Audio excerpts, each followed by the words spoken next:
Hey guys.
Hey, hi, Sean.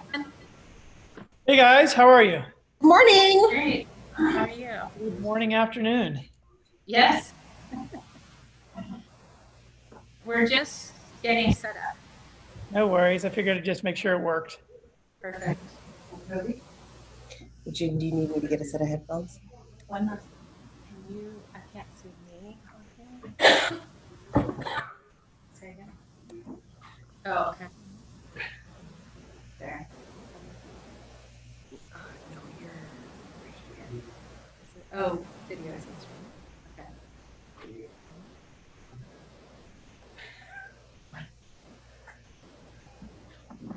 Okay.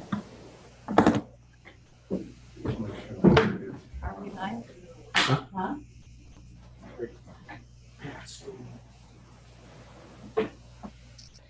All right. Aloha, everybody. Thanks for coming to our Ocean Fair. We are live, and my name is Chrissy Bogdanovich. I'm your host and co-producer of Ocean Fair. We're thrilled to be hosting this special online event for the first time ever, and we're able to continue with Ocean Fair. This is our 16th annual Ocean Fair, and we've got two very special people who would like to say hello to all of you. We've got Jeff and Terry Leischer. So just give us just a sec. They're going to say hello.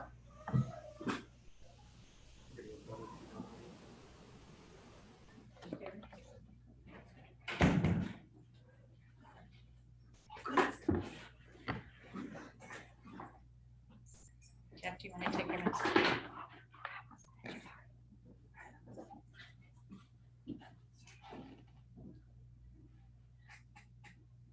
Aloha. How's everybody doing out there?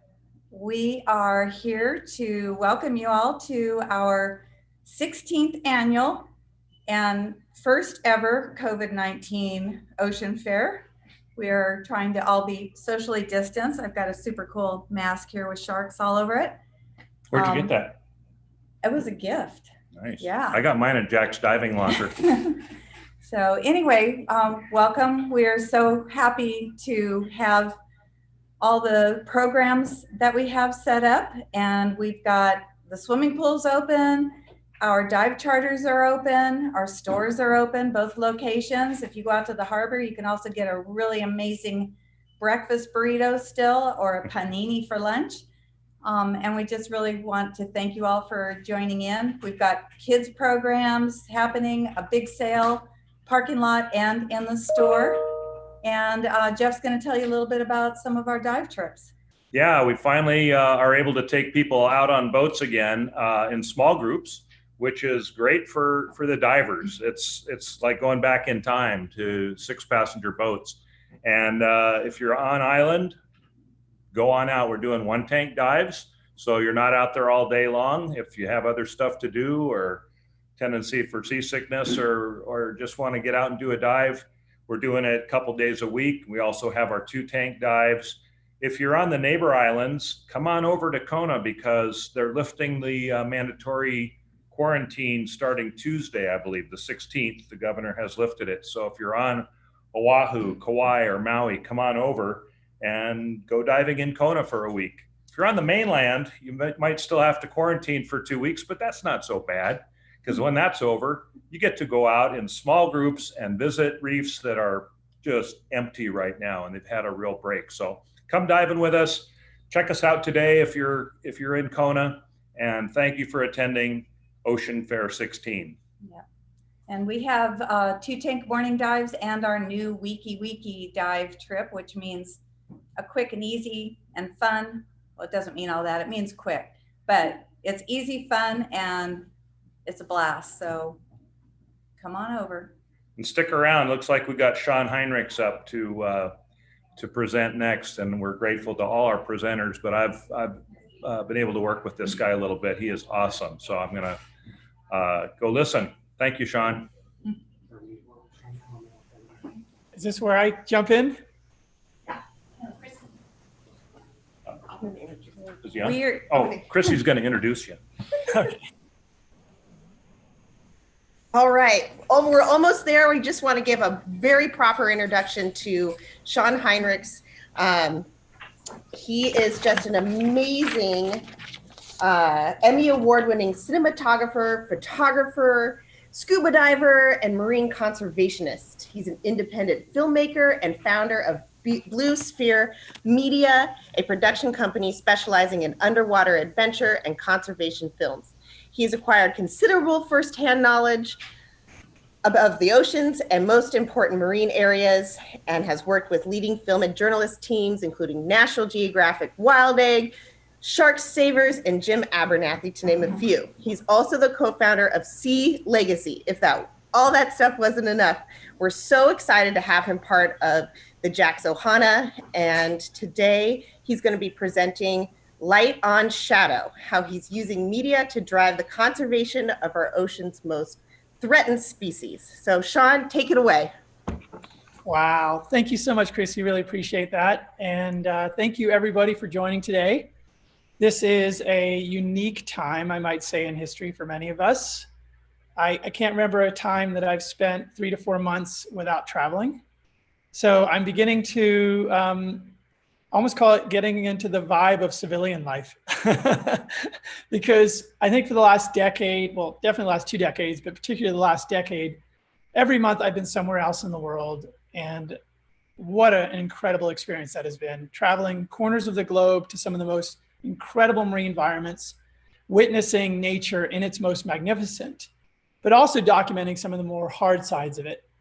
So I thought today, sort of as a step back from all the things that we're experiencing right now on this planet, I would take you all a bit on my personal journey, in my journey of discovery that began quite a long time ago when I was a little kid, and it starts to date me because the oceans were a different place when I started. So I'm going to do a little screen share here.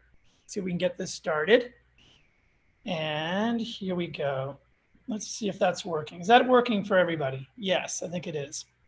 So yeah, Light on Shadow. And my journey really is about transforming from something that a lot of us, I think, start to slip into, which is this perspective that we are a part from nature, and really reconnecting with nature and realizing how much of an integral part of nature we are.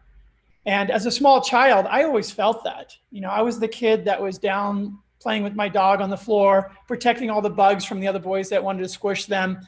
always to the rescue of animals because I felt very much that there was no discernment between me and them. We were all beings on this planet and had an equal space here. And the oceans, I grew up in Durban, South Africa, and where I grew up was along the wild coast. And what I remember as a child, a small child, was abundance that you can't even imagine. You would have just clouds of these seabirds come over during the sardine run, and they would start dive bombing into the water. And you can't imagine what the oceans would look like. The entire sea would turn black. And that was from sardines, millions, if not billions of sardines pouring up this coastline. And along with them would come all kinds of other species, tens of thousands of dolphins. And even as a backdrop, you would see the humpback whales on their annual migration launching into the air. And in the water, you would see fins cutting the water everywhere. And sometimes you'd literally see these sharks rush up on the beach, chasing these sardines that would clear out and they'd start pouring up onto the sand, and the sharks would almost beach themselves. And for the fishermen, it was a boom because they didn't even need set nets. They would literally walk along the coastline with these buckets and be scooping out the fish into these buckets. And so my vision of the oceans was this space of endless abundance, just beyond your imagination. It was something that began to transform in me, however, when I started to witness our treatment of the oceans. And I wish I could say my first encounter with, for example, a shark was in the oceans, but I was still only 6 or 7 years old. My first encounter with a shark was a dead shark. And that was at the Sharks Board in South Africa. And the Sharks Board is responsible for managing the shark nets. And these are the nets that they put along the swimmer beaches. And they're meant to keep swimmers safe. Now, ironically, most of the sharks were caught swimming out to sea. So they were caught on the inside of the nets. And there were very few, if any, shark attacks or shark bites.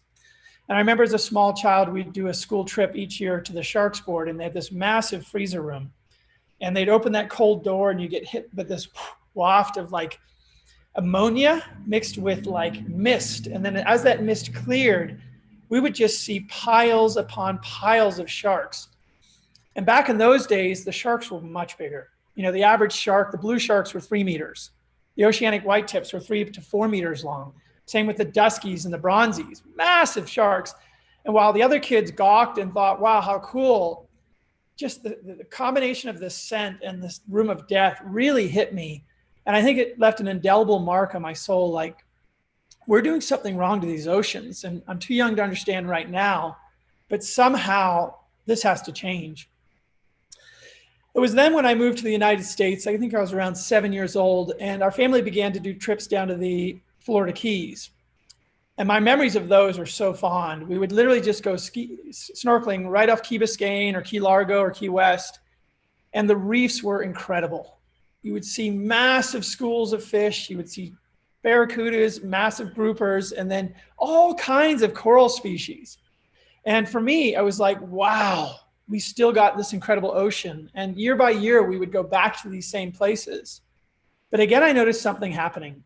What was once incredibly vibrant reefs full of all kinds of colors and all kinds of fish, over the decade or so during sort of my adolescent years, that transformed into a completely different scene. The reefs that were once vibrant with color were now singular in color and choked in algae, and all the large predators were gone. The rays were gone. The schools of fish were largely gone.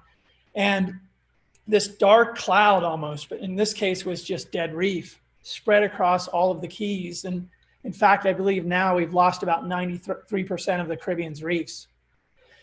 And I realized that, wow, in my short lifetime, I was witnessing the death of the oceans. It was then that I began the hobby of photography. And one of the species that came racing back to my mind was sharks. I'd always had this incredible deep fascination with these animals. You know, for many, they were these scary predators that lurked in the deep. But for me, they were these beautiful, magnificent, perfectly evolved predators that kept the entire system in balance. And so I set upon sort of a personal journey. And as photography sort of moved more from a hobby into actually work for me, I wanted to document and inspire people with the magnificence of these animals. And those journeys took me to some of the most incredible places, like the Bahamas, where I met this 14-foot tiger shark named Emma. And I remember telling my friends after my trip there about this beautiful, gentle tiger shark with a soft smile and these deep eyes. And they thought I was crazy. Like, sharks? You know, sharks are terrifying man-eaters. And I'd quickly learned that no, these are highly sentient, intelligent beings that were really just looking to understand us and connect with us. And yes, in the wrong context, if we're not respectful and we don't treat them as just pets, yeah, we can make a mistake and cause an accident. But for the most part, if we leave them to be, or we interact with them in a respectful way, we could actually develop relationships with these animals. And that continued on. I went down to other southern reaches and got to the Cat Island, where I got to meet another shark that I remember being told how fearsome this predator was. And all it would do is devour sailors in days of old. In fact, I think it was the crew of the Indianapolis that this shark was blamed when that ship sank for the death of most of the sailors. But what I discovered again was a sentient, calculating, intelligent animal that would come in, yes, quickly, and it would bump, but it would not try to savage you, would not try to eat you. It would really just try to connect with you and understand you. And very quickly it would learn that A, you're not great food because it's a bit difficult to get to you. And you're certainly not competition because your capacity to swim was greatly handicapped compared to any other being it had ever experienced in the oceans. So I realized, yeah, this is another animal deeply misunderstood, and how can we shine a spotlight on it? But it went deeper, and my journey took me to the far reaches of West Papua, Indonesia, right to the heart of biodiversity, a place where there's more species of fish and coral in this one center, Raja Ampat, than found anywhere else on Earth. And what I'd learned is that shark finning had already come through this area, and because of that, they had lost so many of these magnificent predators. But with the help of communities, local government, local NGOs, we were able to establish protected areas and revive some of these critical habitats to the tune of now 25 times more sharks within than without. And for me, again, capturing those stories and showing the connection between this apex predator and the balance of all the species that it maintained beneath of it presented a huge opportunity to once again inspire global communities that we needed to protect these animals. But there was one shark that I'd never met. And over close to 20 years of investigative journalism and filming in the oceans, out of the cage with great whites and tigers and great hammerheads and bull sharks, I'd never seen this one shark, the mako shark. And it was only when CITES, and this was last year, considered the opportunity to actually list these animals for protection, that moment happened where I could go now and tell their story and present them in a whole new light.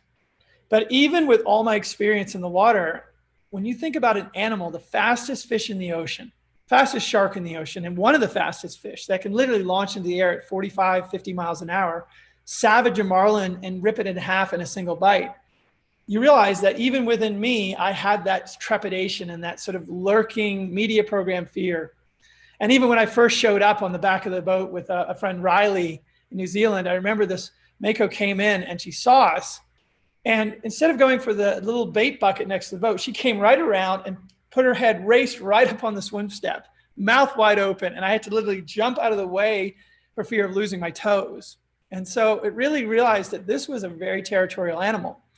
But with patience and respect, we took our time and eventually we slipped in the water. And after a few really close, intense passes, she realized we were no longer a threat. And we certainly weren't prey. And we spent 4 hours with this magnificent being in just radiant light, just experiencing her. And you got to see that robust torso, those sleek fins, torpedo-like nose, really impressive jaw. And not once did she ever threaten to attack, bite, or savage us the way the stories had told. And again, I realized here's another animal misunderstood because people haven't spent time in the water with it to really understand what it's about. And I thought, well, again, here, let's bring that imagery forward and let's inspire people. But there was one space that probably takes the top shelf of my experiences in the oceans, and that was a place called Isla Mujeres, Mexico. And I think now it's almost a dozen years ago that I had been down on the oceans with a dear friend of mine, Berkeley White, filming sailfish that later became part of a National Geographic series. And our captain had told us about these whale shark gatherings. And back then, people were like, whale shark gatherings. There were solitary animals drifting out in the blue. I think Cousteau only saw 2 whale sharks in his entire life. And we hadn't yet discovered the places where you could see them the most. And he said, some days we get 5, 10, even 15 or 20. And one time I documented 30. And my question was, over the day? And the captain was like, no, just in one place. So I said, we got to film this. And I said, has anyone ever been out and documented this? And he said, no, can't really find it. It's just somewhere out in this 10 by 10 mile range if you get lucky. And this is only during a very specific season.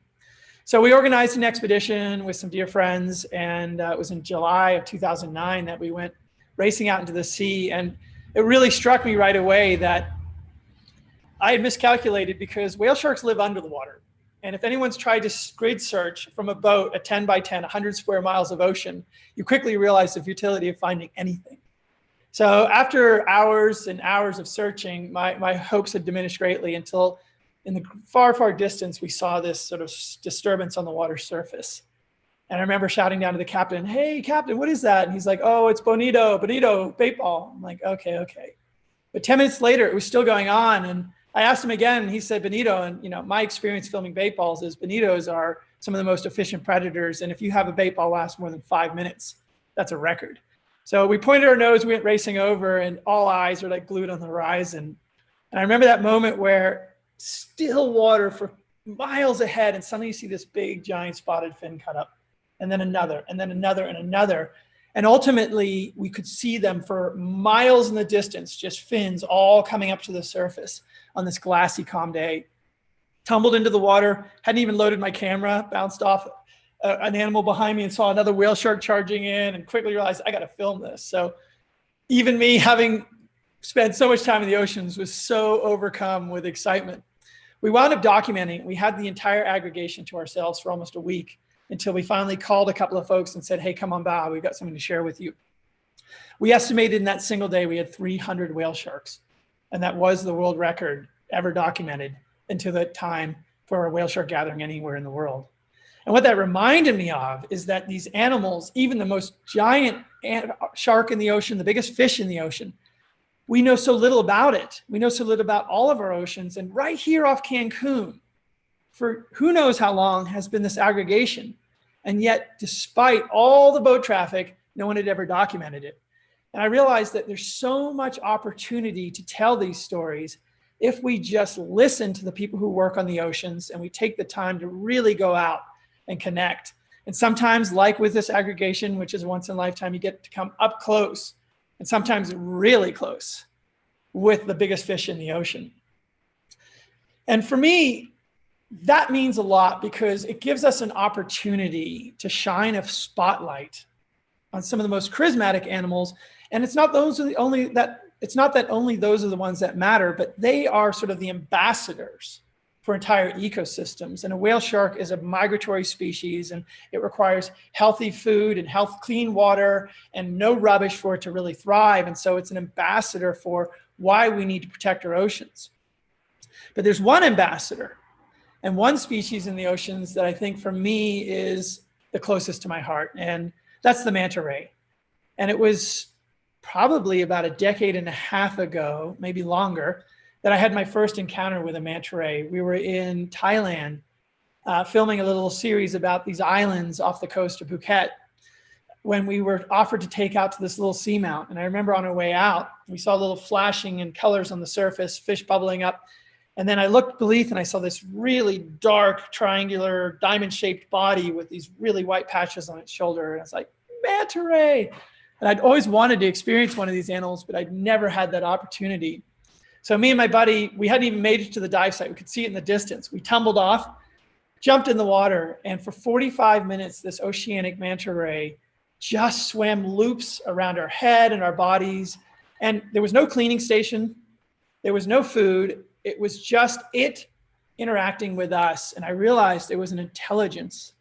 There was a sentience about this being that I'd never witnessed with any other animal in the ocean. Something about it craved that contact with us. And for me, it was very personal, because every time it came by, it would come right at eye level and look me in the eye. And I realized, wow, this is a special, special animal. And so I went about now trying to understand, where are these animals? Why are they so elusive? And what's the differentiation? How come in some places like Kona, you have these big aggregations, and in other places you have these massive giants that are highly elusive? And so I had the beautiful opportunity of telling stories about them from Indonesia to Thailand to South America. And each place I went, I discovered new things. We discovered a seamount in Indonesia where we had aggregations of oceanic manta rays. And prior to that, they'd really only been known about their aggregations in like the Revillagigedos in Mexico. And suddenly here we have these seamounts where we have, in this one picture alone, 6, but in one day I counted 19 oceanic manta rays cleaning on this reef.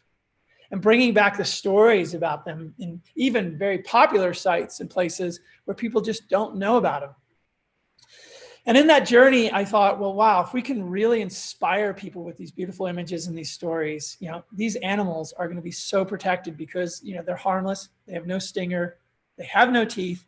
They've never done anything to injure a single human being. Obviously, people are going to stand in their defense.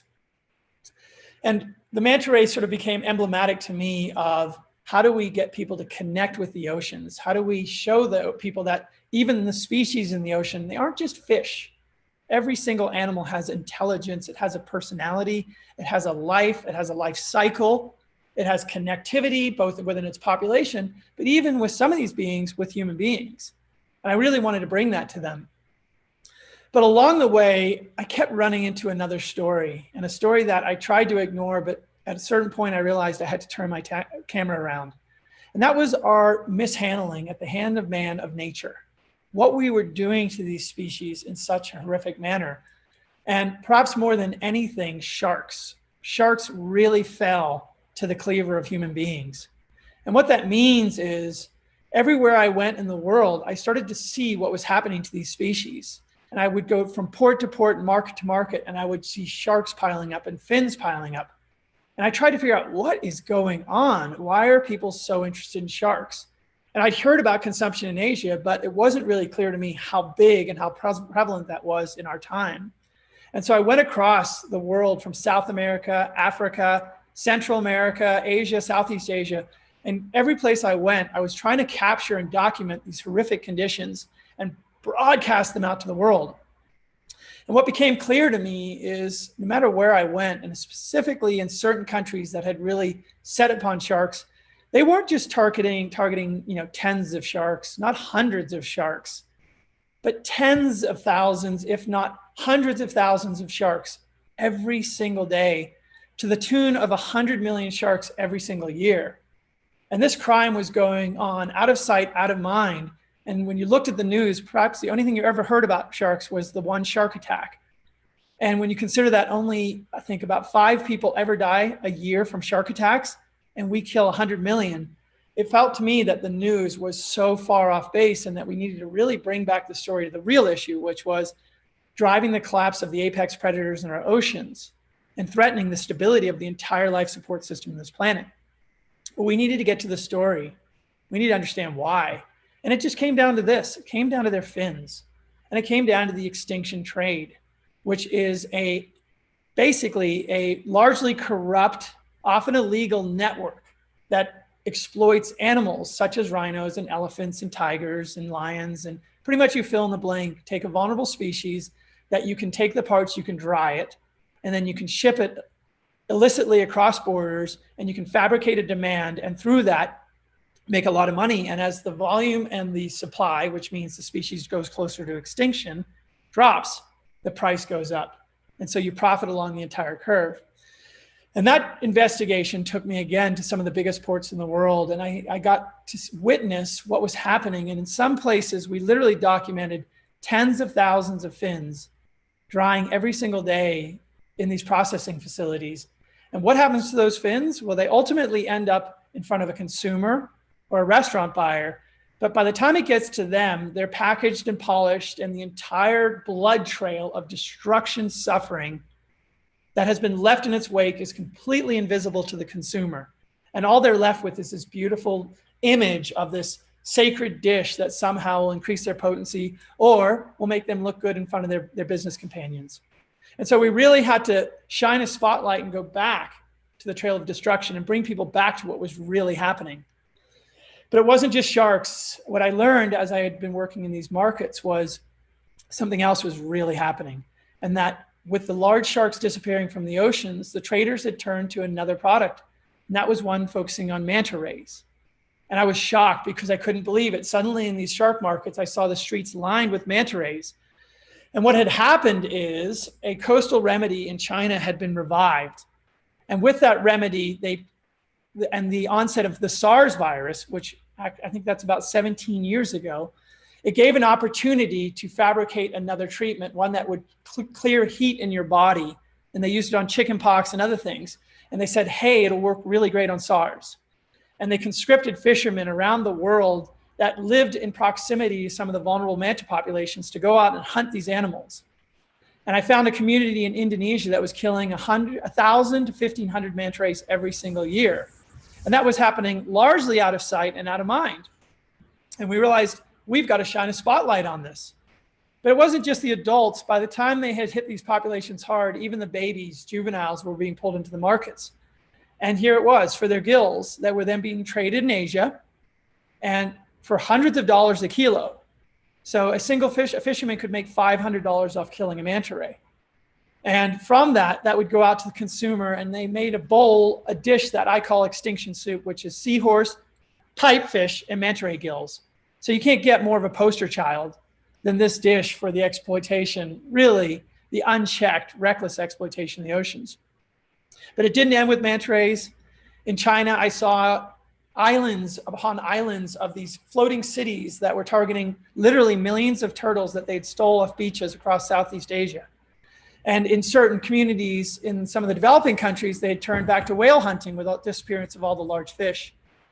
And ultimately, it came down to the commercial fisheries, because in these ports in Taiwan and Japan and Ecuador, all I saw were these massive nets and massive cargo holds unloading countless volumes of fish.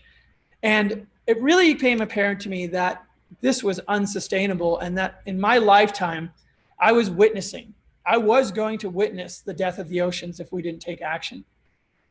And so it was from there that I realized, well, I've shown the beauty and people haven't responded. We're still losing it. I took a decade undercover and I exposed the horrific crimes happening on our oceans. And though we got distribution around the world in major publications, the destruction still continued. And it was at that moment that I realized what people were lacking to really stand up for this issue was this deep sense of connectivity that I felt inside of me, and that my companions and my colleagues felt inside of them. And how do you get someone to serve and act in defense of something they don't care about? And so it was important that we shift that. And rather than just shut down and withdraw and say, this is impossible, I actually came across this plaque on the top of a mountain in the Marshall Islands. And it had this written on it. It said, better to light one candle than to curse the darkness. And it meant a lot to me, because I was like, okay, I can either shut down and I know nothing's going to change, or I can put one light on the issue, my light on the issue. And with that light, maybe something will happen. I don't know if it will, but if it does, it increases the probability of something important shifting in our economy and our culture. And so I went back to the species manta ray and I said, you know what? We've struggled and we've lost so many of our sharks, probably 90 to 90% of our large predatory sharks in the oceans. But for manta rays, we still have a chance. And I made it my personal mission to set about a program to protect these animals. And we started this project called Manta Ray of Hope, and we recruited, I think, probably 80 scientists and activists and operators from across the world to join in this program to tell the story of these animals. And we created an 80-page report, the most comprehensive report ever done on manta rays, from fisheries to science to tourism to their biology. And we put this incredible report together. We created a film about it. And then in 2013, we succeeded in getting manta rays on the voting docket at CITES in the Bangkok Convention. And I remember that moment where we took the film and we connected people, and something shifted, and it transformed the way that I looked at communication and environmental protection from that moment forward. So I'm going to give you a little quick sneak peek on that film coming up right here.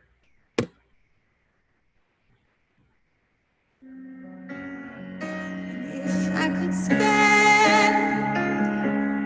some of that time I'm saving, I can imagine your face the minute you see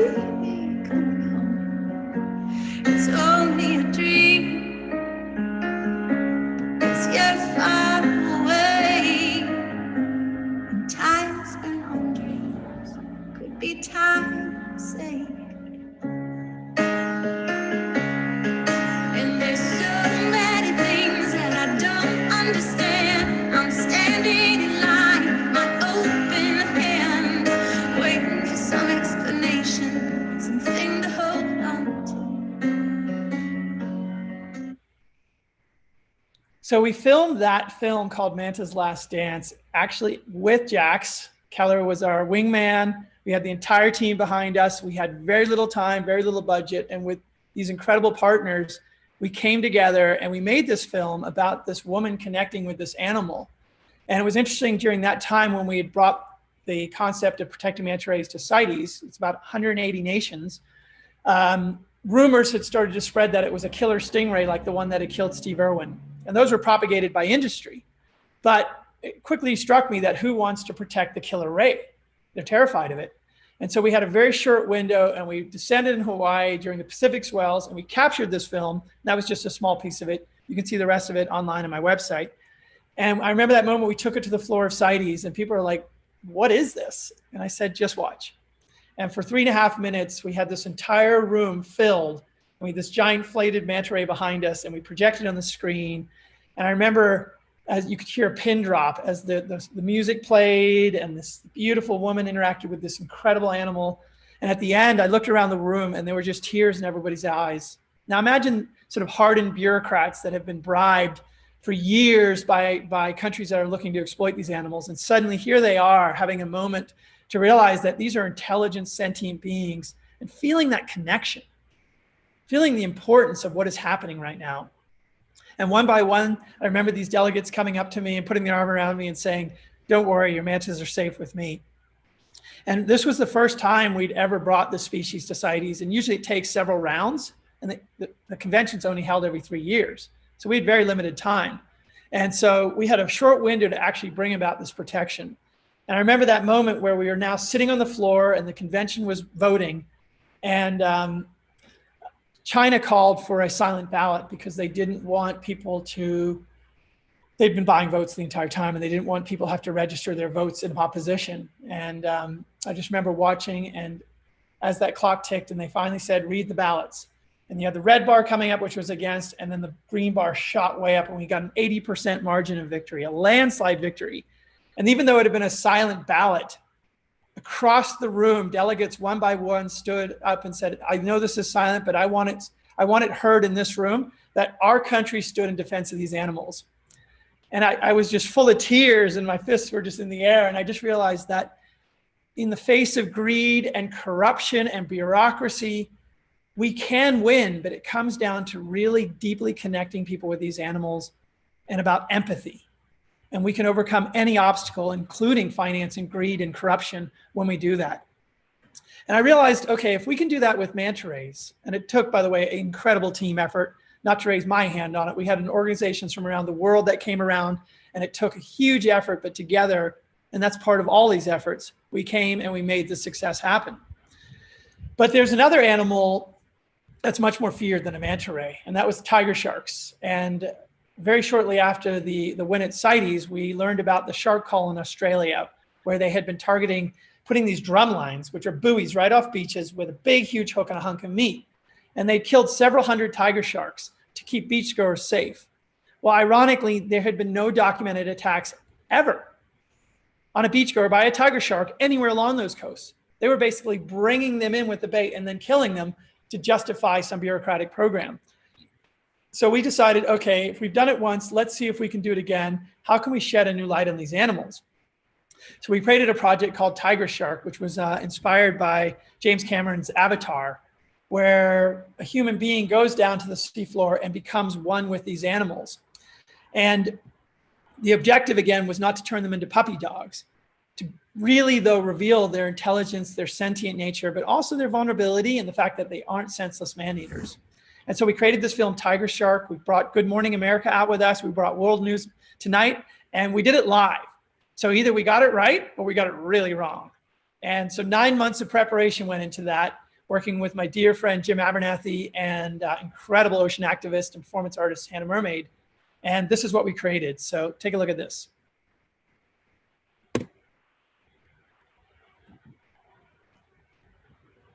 I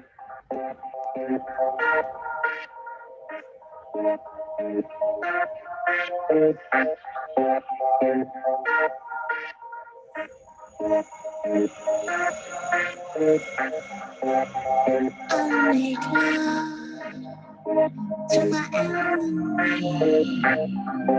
I'm in this war without a fight. With a thousand kisses, I'll surrender.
So you can imagine what that would be like to have, you know, the news anchor from Good Morning America underwater with you while you're filming that.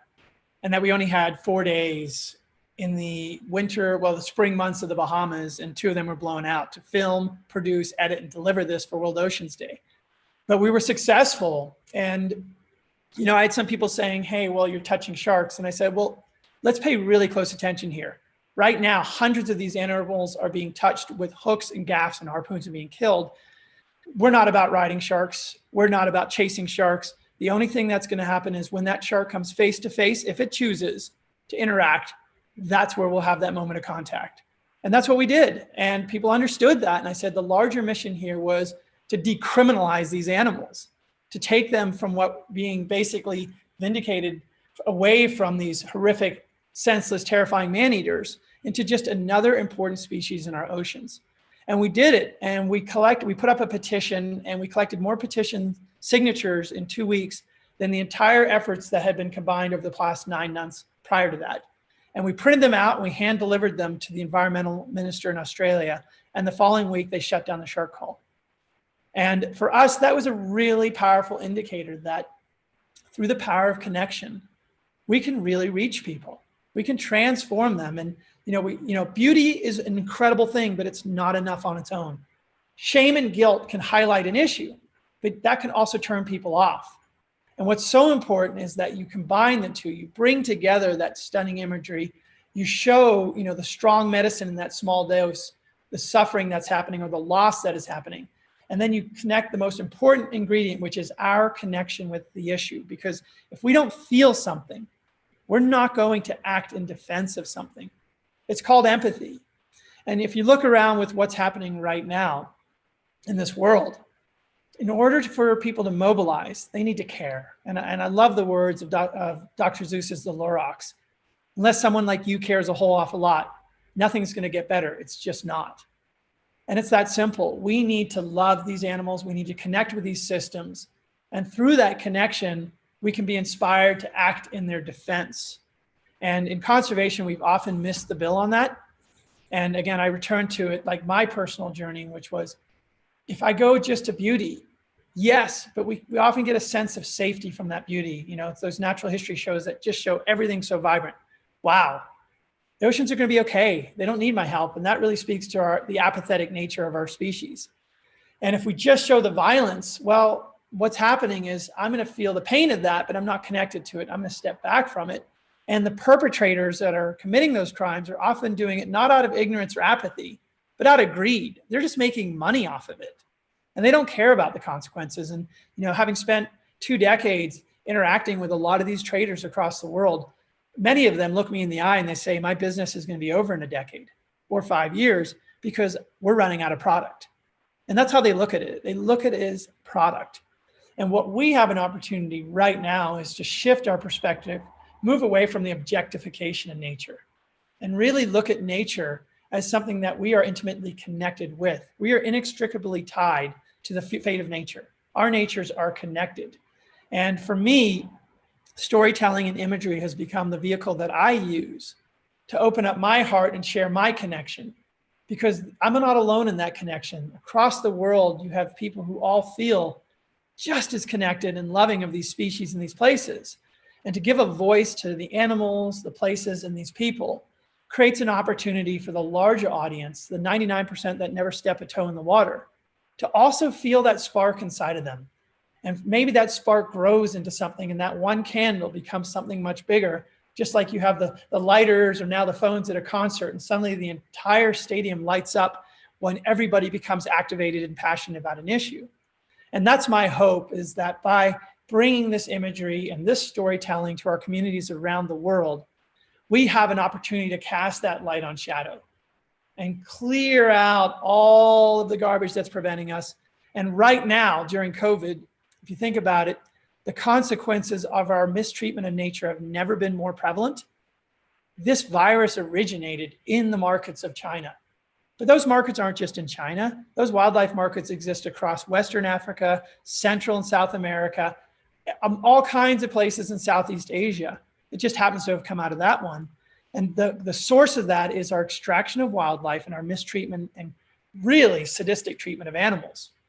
So if we shift our perspective on all of these beings, create empathy for not just people who look, speak, and act like me, because we all have the me in us, and really extend that empathy out to other humans, other races, other cultures, and to other species, suddenly we start thinking in a much holistic way, and the preservation of these species in these places inevitably leads to the preservations of the things that are closest to us, ourselves, our families, and our communities. So the virus that we're all experiencing right now gives us an opportunity to reflect on that connectivity. We clearly connected. Within a few weeks, suddenly we all were absolutely connected. And my hope is that, I've been beating this drum for 2 decades, but I'm hoping this is enough. I really hope this is enough, because we've had the storms with the climate change, erosion of coastlines. We've had starvation and drought and famine, and those weren't enough. But if shutting down the lives of billions of people, causing millions of people to become really ill, hundreds of thousands of people to die isn't enough, then I don't know what is enough. And so I'm hopeful that we have all felt a little bit of deeper connectivity around our homes and our local nature. I'm hopeful that we are much more willing now to listen and to stand up in defense of these beings. And perhaps more than anything, if we can restir that connectivity with nature. And I'm so glad to hear the oceans are opening up in Hawaii, because get back in that water, see these animals for yourself, connect with those manta rays, those dolphins, those fish, those turtles, really realize that they are intelligent, sentient beings. Through that connectivity, bring that back to our communities. I think we can get a lot of people to care. And through that care, I think we can get the change we so desperately need, so that this isn't the sunset on our oceans, but rather now we witness a revival that we've never before seen in history. So I invite all of you to become part of that journey. And I thank everybody for listening. And thank you, folks at JAC. The entire team at JAX has just been such a family to me. And I can't wait for when they let me come back there and I get back in the water with you guys. I miss you guys. Thank you.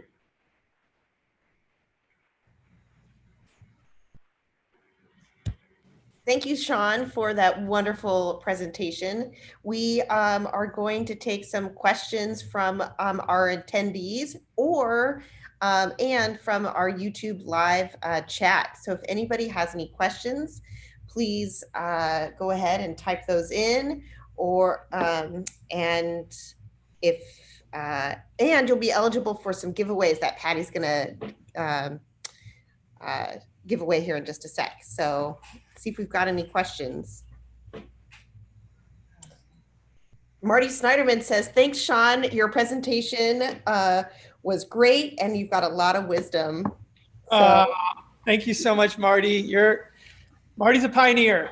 I've loved his work for so long, and I'm super honored to actually even be able to sit next to him on this call today. So that means a lot coming from you, Marty. Thank you so much. And I do have a question. I have a question from someone here on staff. What do you think, Sean? I know you've gone over it, but just to reiterate, what's the single most important thing that we as individuals can do to help protect the ocean and shark and ray populations? There's something that every single human does, and that's consume. We're really, really efficient consumers. And that has had some incredible advantages for our species. We've proliferated now to become the most dominant mammal on planet Earth, right? Whereas before we were a very small percentage. But how we consume makes a big, big difference and a big, big impact. And we have become experts at unsustainable fisheries, unsustainable consumption. And I think if you look at your diets, everybody can make an impact by voting with their stomachs. And if you care about the oceans, then looking at the kind of food you get out of the oceans makes a big difference. I'm not going to tell everyone in the world they can't eat fish. I'm not going to tell a fisherman on an island in Indonesia that he should suddenly stop eating fish. It's how we go about it that really matters to me. And the first thing is become aware and conscious. Know where your food comes from, and if you're still okay with it, like if it comes off a long line that has 10,000 hooks that's catching turtles and loggerhead turtles and leatherback turtles and sharks and all kinds of other species that are all being discarded or used and abused, and you're still okay with eating that tuna, well then okay, but I hope you're not. And the same with all these other species that are caught in these huge commercial fisheries. Really take a look at that and decide, maybe I'll have a pole and line caught fish. Maybe I'll have a locally raised fish. Or maybe 3 nights a week I won't have any. And I'll eat more of a vegetarian-based diet. So I think the more we move away from consuming animals, I think the average American consumes, 20,000 animals in their life. Like, that's a lot. I think never before in history was it like that. So moving more towards plant-based makes a huge impact. Not everyone needs to be a vegetarian or vegan. Make your choices, but know where your food comes from, and you will be making a huge impact on this planet. Okay, we have one more question. Oh, here we go. We've got a Q&A. Shannon says, hi, I am a 12-year-old advanced scuba diver, and I was wondering if there are any programs that I could implement into my middle school. Thank you for your presentation. It was great. Wow, 12-year-old advanced diver. I didn't start diving till I was 21, so you've got about a decade on me. So I can't wait to see what you accomplish, Shannon. It's going to be amazing. It's going to be so good. I think something you can implement within your schools and your local communities is two things. One is on the plastic side, we're putting an incredible amount of plastic in the oceans. So I would advise looking at some of the opportunities to start getting plastic straws, single-use plastic forks and spoons and knives, styrofoam plates, getting all of those things out of your cafeterias and out of your schools and local restaurants. Because just by doing that, if you add up the number of plastic utensils and straws and all that, you're going to be shocked about how many of those end up in landfills, and often they blow away and in rivers that go to the oceans. So that's probably one of the easiest. And I say easy, it's all hard, but one of the more accessible things you could do right in your backyard.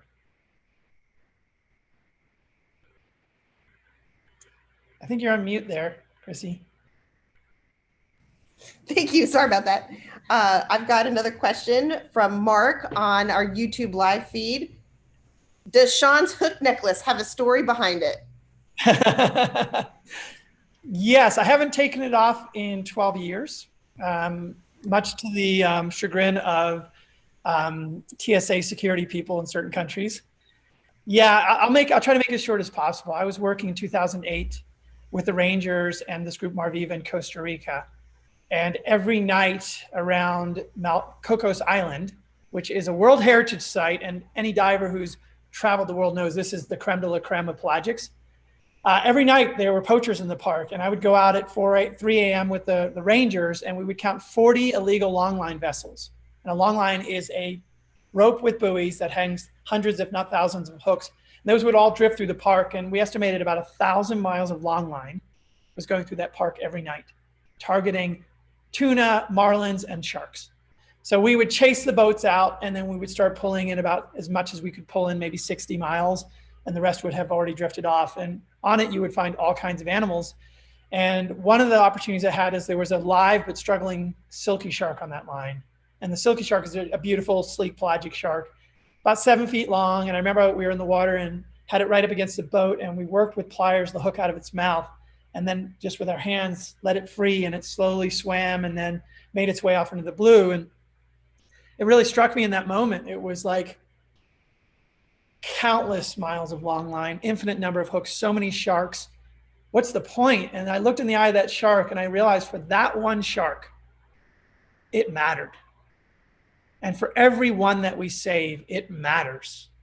And if we all take that attitude, we start to save a lot. And so this has become my reminder that in the face of seemingly insurmountable odds, it still matters that we show up every single day for the work, because every single one we save, it makes a difference.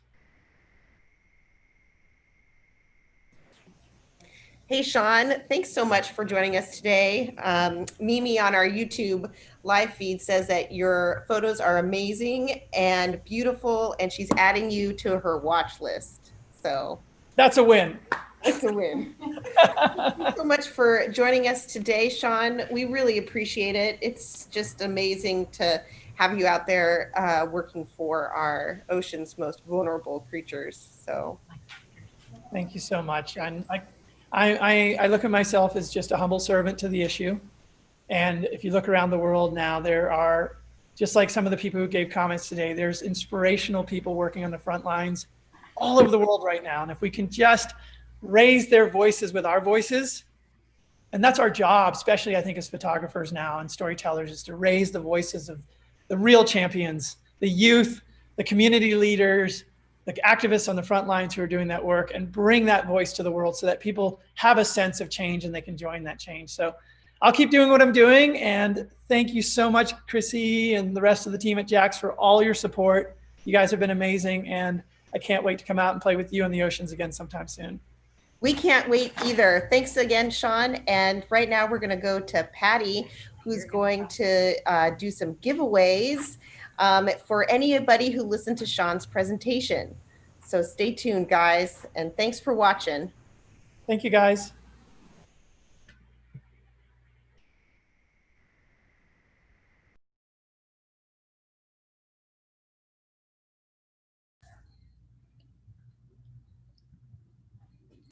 Hey everyone, aloha, welcome to Ocean Fair. I'm Patty, and I work here with Chrissy as one of the instructors and co-producer and host of our event today. So thank you so much for joining us. We're really excited about it. Sean, that was so amazing. Thanks for all your work you've done over all these years. What an incredible difference you've made. And we hope that more people will join to aid our oceans. But what's really cool is Sean talked about how media was a part of making a difference. And so today, after seeing some of Sean's awe-inspiring films and just his talk, you may want to start filming and photographing your own underwater adventures. We can help you with that. Come on down to our super sidewalk sale today. Or if you want to shop our new online store, we have great discounts for cameras and accessories today. It's just today and ends tomorrow, so don't let these deals slip away from you. We have some of the best photography equipment, and so what we want to do is see about inspiring you to do some of your own photography. We have a giveaway, but we want to first ask you a question, and the first person that can type in the answer will be the winner. So if you were aware of Sean's work, we wanted to know what was the name of one of Sean's first documentary films about the illegal shark fin trade. So we'll be looking to hear from you. Looks like Gene Lafferty just joined us. Hey, Gene, good to see you online. And Mark Deveneaux, thanks. Oh, he says he's coming down. Awesome. Thanks, honey. Also, we have GQ Burgess. He says, wonderful presentation, Sean, and very inspiring. Thank you for all that you do. And we agree. So it was a great pleasure to have Sean here today. We're looking for answers to our question. We definitely want to give away either the handler, a GoPro handler. We also have some other great accessories for your GoPro, but our discounts are really deep and big for many of our videography products and photography products. We also, if you want to type in, have a rechargeable battery and tripod mounts. Filming with GoPros is the new big deal. So having these in your film toolkit is a great way to go. So speaking of fun, it's just beginning, but we're waiting. We have an answer. Yes, okay, correct. We have the correct answer from Mark. Good job, Mark. It is Racing Extinction. Woo! Good job. So we have gonna be sending that off to Mark. Congratulations.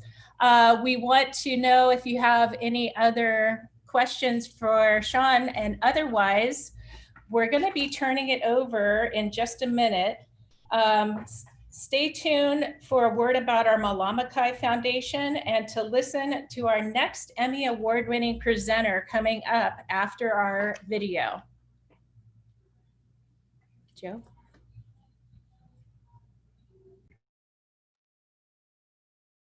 Aloha, we are Jeff and Terry from Jack's Diving Locker, and we are here today to talk about day-use moorings, how we got them here in the state of Hawaii, and why they are so important to protect our reef and this planet.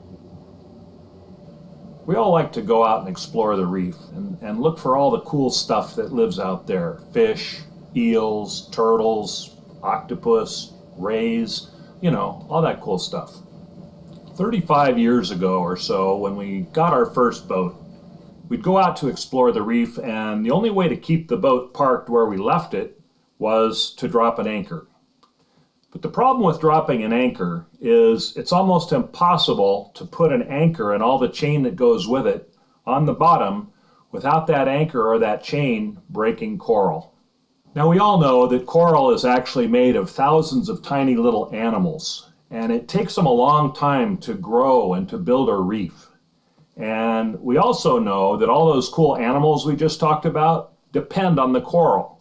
They need it for hiding places, and they need it for their grazing. They feed off of the coral. They need it for a lot of different reasons. So without coral, there wouldn't be any fish. And so we had a problem.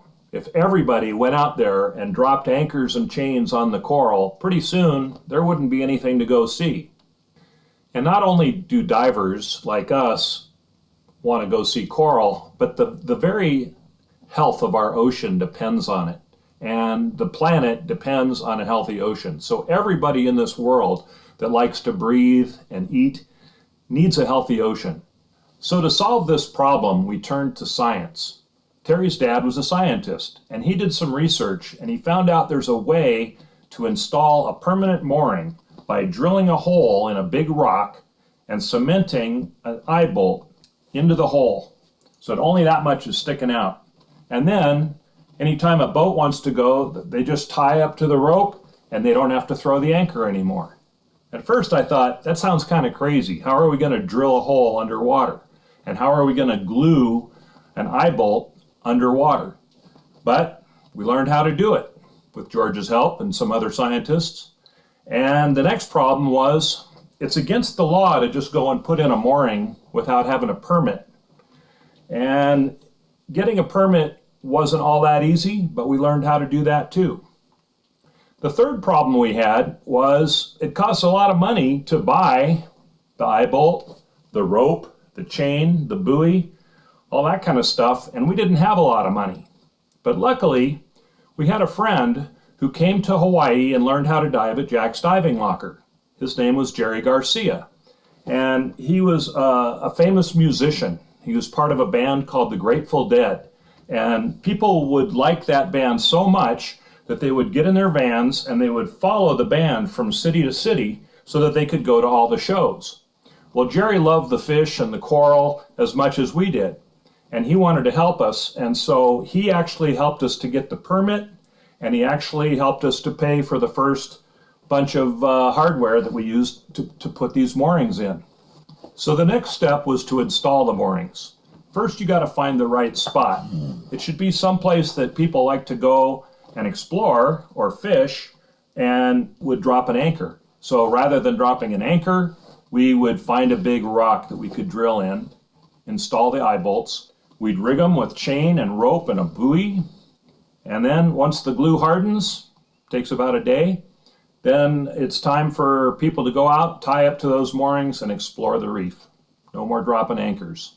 And now here on our island, there's about 80 moorings. So all up and down the coast, we have moorings that we can use. And on the other islands, they have them too. Altogether, there's over 270 of these moorings in Hawaii.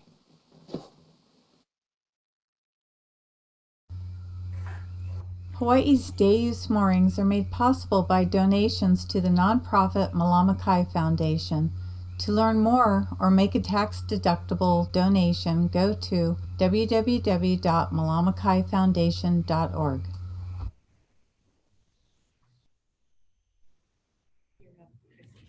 We're so lucky to have such a history of conservation here in Hawaii, and that's quite a story.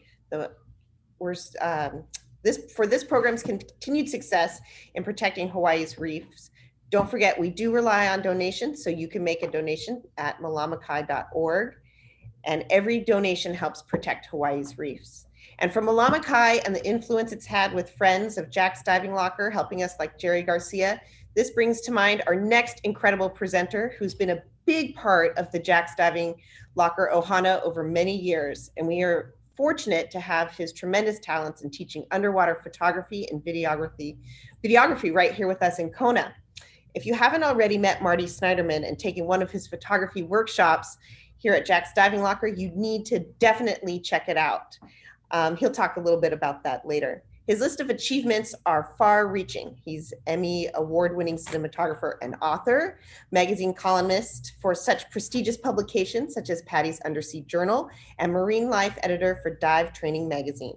His photography has been featured in publications such as National Geographic, Sport Diver Magazine, Scuba Diver Magazine, just to name a few. And Marty has worked to conserve and share the magic of the undersea world for more than 4 decades. Around here at Jack's Diving Locker, Marty is known as our longtime friend and part of our very special Ohana. So we're so happy to have him with us today. Thank you, Marty. Am I on here, Chrissy? You are on. Oh, okay. Well, I didn't realize that. Hey, I am so tickled to be here. I've said this to you, and I think people know it, or I hope people at Jack's know it. But man, I miss you guys. It's been a couple of years, and I saw you guys once or twice a year for like 15 or 20 years, and it's just this big hole. And so I'm really excited to be here today. I'm a little nervous about following Sean. I thought his presentation was just great. And, heck, man, I'm nervous about following Sean. He's really done some great work. And I have been over, you may not know this, but I was over working on the day-use moorings through HRSA at one time, and went out for several days. And of all the dives I've had in Kona, I mean, I love the wildlife. Obviously, it's just, I love the diving, but I felt so good, maybe patting myself on the back, but just to be able to contribute to that, because that effort really matters. And you can just see in Hawaii how the reefs are protected in that way, where you visit other places in the world and people are still dropping anchors. And I mean, it just makes you cry. So kudos to you guys. And I hope people will contribute or, in any way they can. So thanks. And I'm glad to be here. And I'm not sure what we're doing now, so I'm going to give it back to you and see how good you are at this. Okay. Well, we're going to roll your presentation here. Super.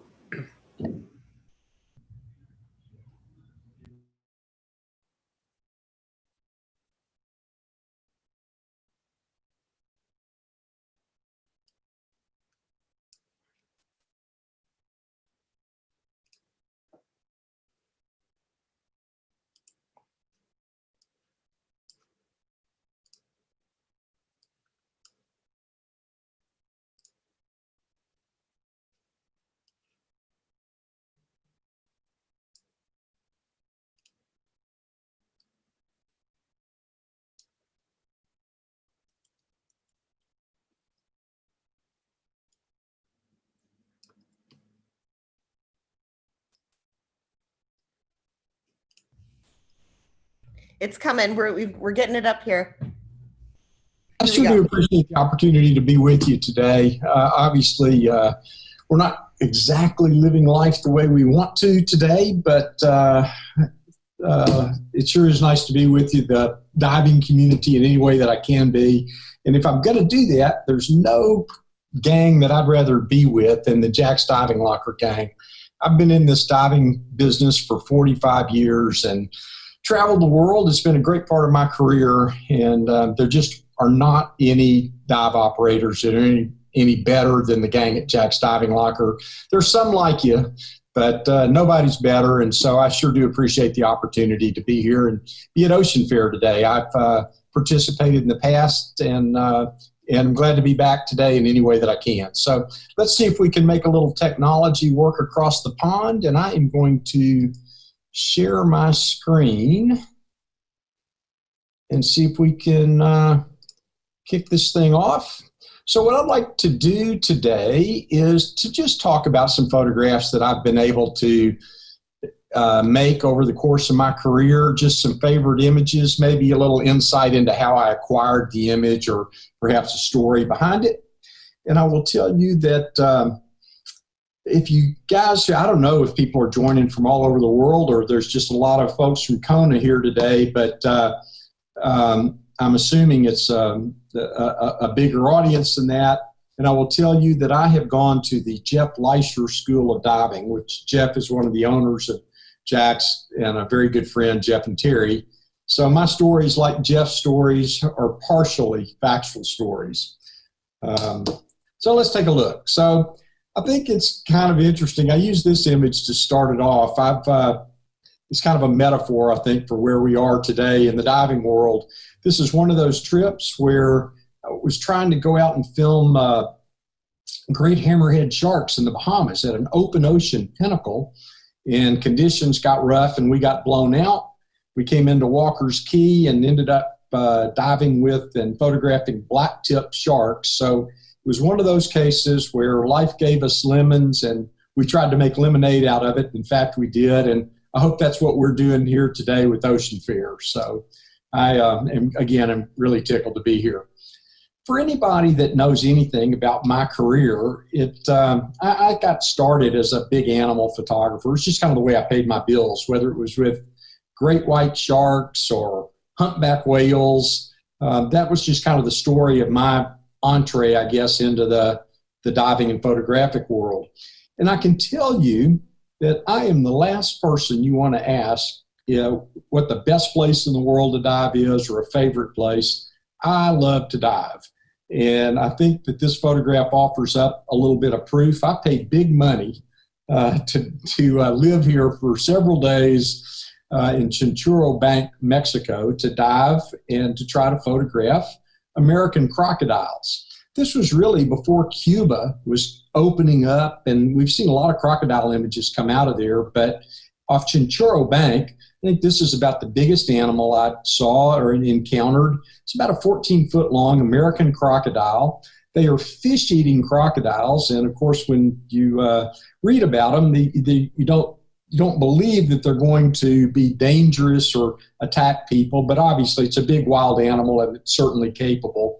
But they're fairly easy to, I would say, not really approach. You bait the animals. We went out and shot lionfish, which are invasive species in the Caribbean and off the Yucatan coast. So the crocs are up on land, and you take the lionfish and tie them on a fishing pole and kind of splash them in the water and bring them out to you. Step off that fisherman's hut where we were, and we're in about 5 to 8 feet of water, depending on the tide, and in come the crocs. It's pretty easy to be around them as long as there's just one. But they do not play well together in the sandbox. And if you get two crocs in the same area, from my experience, when there's food around, they are going to go at each other. I think this photograph kind of illustrates how you do it. You can see these poles or posts that are in the water, and we used to tease each other and say, if you get scared, just hide behind one of them. But they're really there. There's a big tidal exchange. It's in the shallows, kind of in a mangrove-ish area, and in a channel just outside of that. So there's a lot of tidal exchange, and you kind of need to hold on sometimes so you don't drift away. I have heard it said that the definition of a scuba diver, of a hardcore scuba diver, is somebody that can't pass up a mud puddle without wanting to stick their head in there and see what's down there. So I think I share that in common with this little booby bird, brown-footed booby, that I photographed in the Sea of Cortez towards the end of a dive one day just during a safety stop.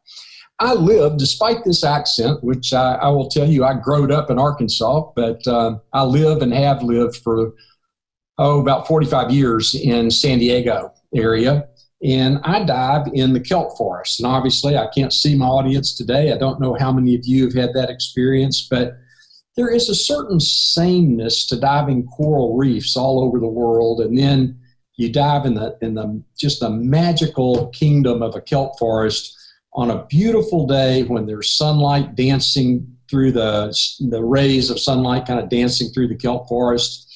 When I went to school, kelp was considered to be the ocean's fastest growing plant. When I was a kid, I'm now 70. When I was a kid, there were two kingdoms. There's the kingdom of plants and the kingdom of animals. Now there's a whole lot more kingdoms, and kelp is no longer thought of as a plant, but it is an algae, a brown algae. It just doesn't sound very sexy to say that kelp is the world's fastest growing algae, but it is. And California waters have a reputation in the greater diving community being cold and not very good visibility and maybe not a lot of marine life and not very colorful. And really, in my home waters, nothing could be further from the truth. I love the geometry of the kelp. Here, these are the nematocysts or gas bladders that buoy the plant up to the surface. Kelp's heavy. It's big chunks of seaweed that we see after a winter storm on the beaches of California. And it's heavy. You can't just pick up all that seaweed and get rid of it. But the nematocysts or gas bladders buoy the plant up to the surface or the algae where it can get sunlight to conduct photosynthesis. More than 800 species of animals can be found in a Southern California kelp forest. Not all of them are large enough for you to see. Some are microscopic, but there's a lot of animals. This is a giant kelp fish. It obviously gets its name. It's so well camouflaged as it blends in with the blades of kelp. But they're gorgeous fish, and there's so much color. We have over 180 species of nudibranchs. This is one of our iconic species, a Spanish shawl, not Spanish dancer, but Spanish shawl. It's a beautiful animal. And anemones and fleshy sea pins, lots of color in our invertebrates, which is really true of temperate waters all over the world. What we don't have that you sure do have the pleasure of in Kona is not nearly as many diving days a year. We may have a couple of hundred diving days, where I think in Kona, maybe on a bad year, you miss 5 days of diving, you get blown out. So that's a different part of diving in our world, or my world. But a lot of color. This is out at one of our California Channel Islands, just a sea fan, but a splash of color and blue water. And so often people think of California as green water. And I guess I'm just kind of a little bit of local pride and just standing up for my California waters. This fish, I hope people would recognize if you're just part of the diving community. It's kind of an iconic species. It certainly is for us. This is a Garibaldi. It is California's state marine fish. A golden trout or brown trout is the state fish, but this is the state freshwater, I guess, fish. The Garibaldi is the state marine fish, and it's just one of those animals you can't swim past. It's kind of like seeing a turtle in Hawaii. If you see one, you're going to stop and photograph it. And they are not only pretty, but they're also quite animated. They are damselfish. This is a couple of males in a spat over territory. As young fish, this is the juvenile Garibaldi. And Garibaldi are quite territorial, but they let the young stay within their territory, and these blue spots probably help the adults identify or distinguish young from a competing adult. As the fish age, they lose the blue spots, and the adults with an established territory will try to run these guys out of their turf. One of my favorite phenomena in Southern California are squid runs or squid spawns. We really have gazillions of squid, uncountable numbers, that come in out of open ocean or deeper water into the shallows to mate. And what you see here, there are mating pairs. The male's tentacles will flash red when they're actually involved with a female. And it's basically a warning or telling other males to stay away, she's mine. And shortly after that, you will see the females plant egg casings in the sand. They mate in over sandy canyons and sandy areas. And inside of each egg casing is roughly 200 eggs. Squid feed an awful lot of animals in the ocean food web. And only one or two of these guys is likely to survive to adulthood. But there are obviously hundreds of them hatch, and they become part of the food web. One of the areas where I love to go and do this diving is in an area called La Jolla Shores right here in San Diego. And it's an area where we train divers, and it's a flat sand, empty bottom. One of the reasons we train there is there's, in theory, no distractions. But when the squid come in during a good year, they transform that sandy bottom into a shag carpet of egg casings. And this is just egg casing after egg casing after egg casing for literally as far as you can swim in a dive sometimes. The squid, the good news is the squid come in to mate. The bad news for the squid is when you mate, you die.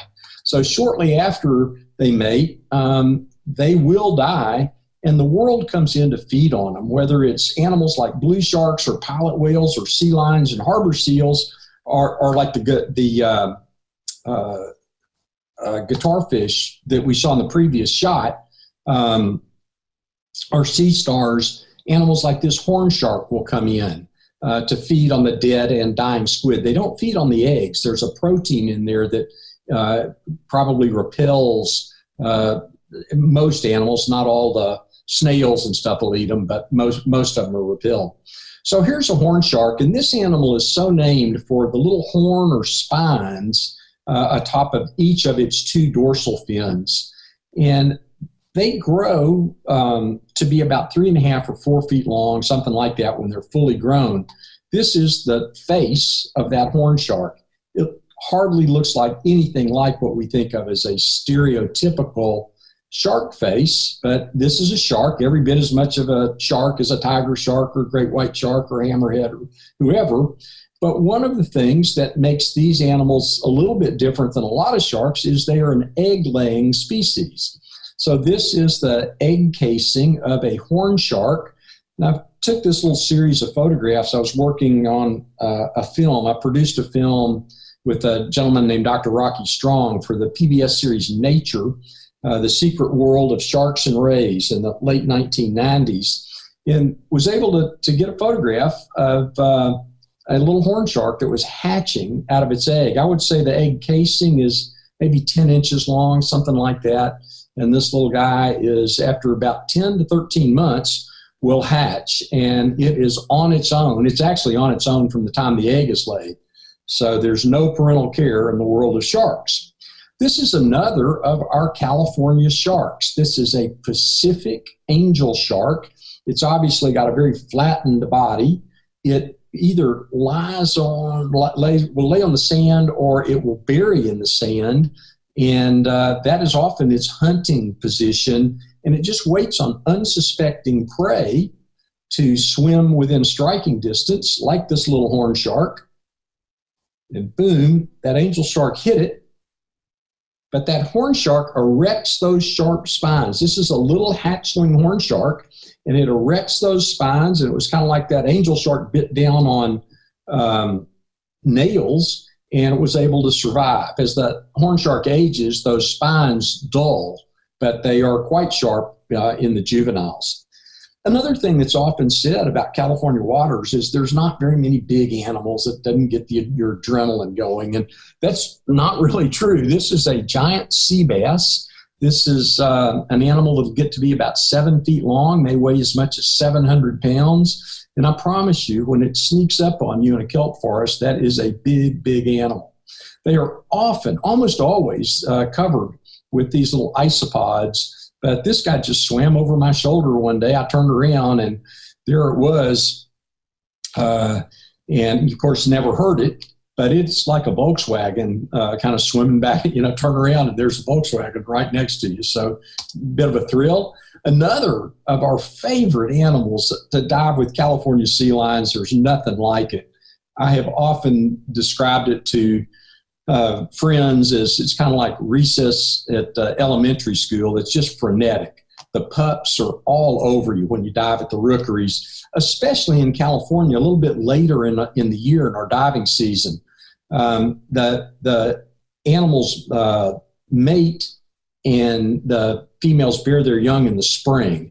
And it takes several months for the pups to kind of gain their aquatic skills and confidence. But late summer and fall, it's just a hoot. And the pups are really curious. It's just not possible to pass up an opportunity to make a photograph like this. Incidentally, you can see the ear of this California sea lion. They are referred to as eared seals. So they're different than harbor seals. Harbor seals and elephant seals don't have an external ear, but these guys are really quite different in terms of their evolutionary development. And I always get it confused as to which group is which. I should have looked this up, but one group, seals, are more closely related to cats and sea lions are more closely related to bears or whatever, but they really have come off different evolutionary trees.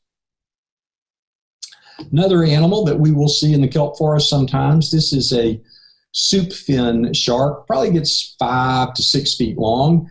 But one thing that's interesting about them is that when you see one, you often see dozens. They're not schooling, but they aggregate in the kelp, and you'll kind of play little games of hide and seek as you try to photograph them as they're maneuvering around you.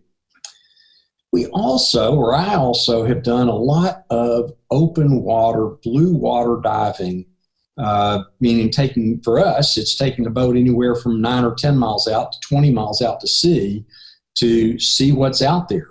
And it's one of the things I love about diving at Jack's Diving Locker is that so often in surface intervals, just between your two dives, between the dives, you go out to open ocean and have an opportunity sometimes to jump in the water with animals like pilot whales or oceanic white-tip sharks. In California, we're going to go out and see blue sharks or short-fin mako sharks. Much, much harder to find, unfortunately, than they were when I started doing this in the late 1970s. Just the pressure of commercial fishing has made it real tough on populations of these sharks, even though they're highly migratory. So they're not hopefully getting caught in California waters, but it really doesn't matter. They migrate great distances. And I don't know about the tagging studies in California, but I know like in New York, blue sharks that have been tagged off New York have been recovered in the waters off Brazil and in the waters off of Spain and then off West Africa. So they really cover a lot of ground and they're susceptible to a lot of ocean pressure. But this is a photograph that I took diving with the gang at Jack's one day, just during a surface interval between our two dives. It's a short fin pilot whale. And it's just, oh man, I'm missing it right now. So it's just one of the wonderful parts of being in Kona. I put these images in. These are a little series of very old slide scans from the start of my career photographing sharks. This is Howard Hall, who IMAX filmmaker with his wife, Michelle, they are the preeminent filmmakers of my generation, underwater filmmakers. And I met Howard at the Diving Locker where I worked, got my first job really in the diving business in 1975, and we became fast friends and started going out exploring open ocean. This was our first attempt to build a shark cage, And clearly we didn't quite have this window design down quite right, but I got on the outside and took the picture, so I felt pretty good about this thing. And I also was involved in the early days of not really building, I can't claim that, but testing the Neptunic shark suit, stainless steel shark suit. That's one of the co-developers, Jeremiah Sullivan. He worked with Ron and Val Taylor at the time. Jeremiah has continued with that work today. But it was quite a thing in the diving world in the late 70s and early 80s. And we demonstrated the suit. Here's a blue shark biting my partner in a shark diving business later. This is Bob Cranston.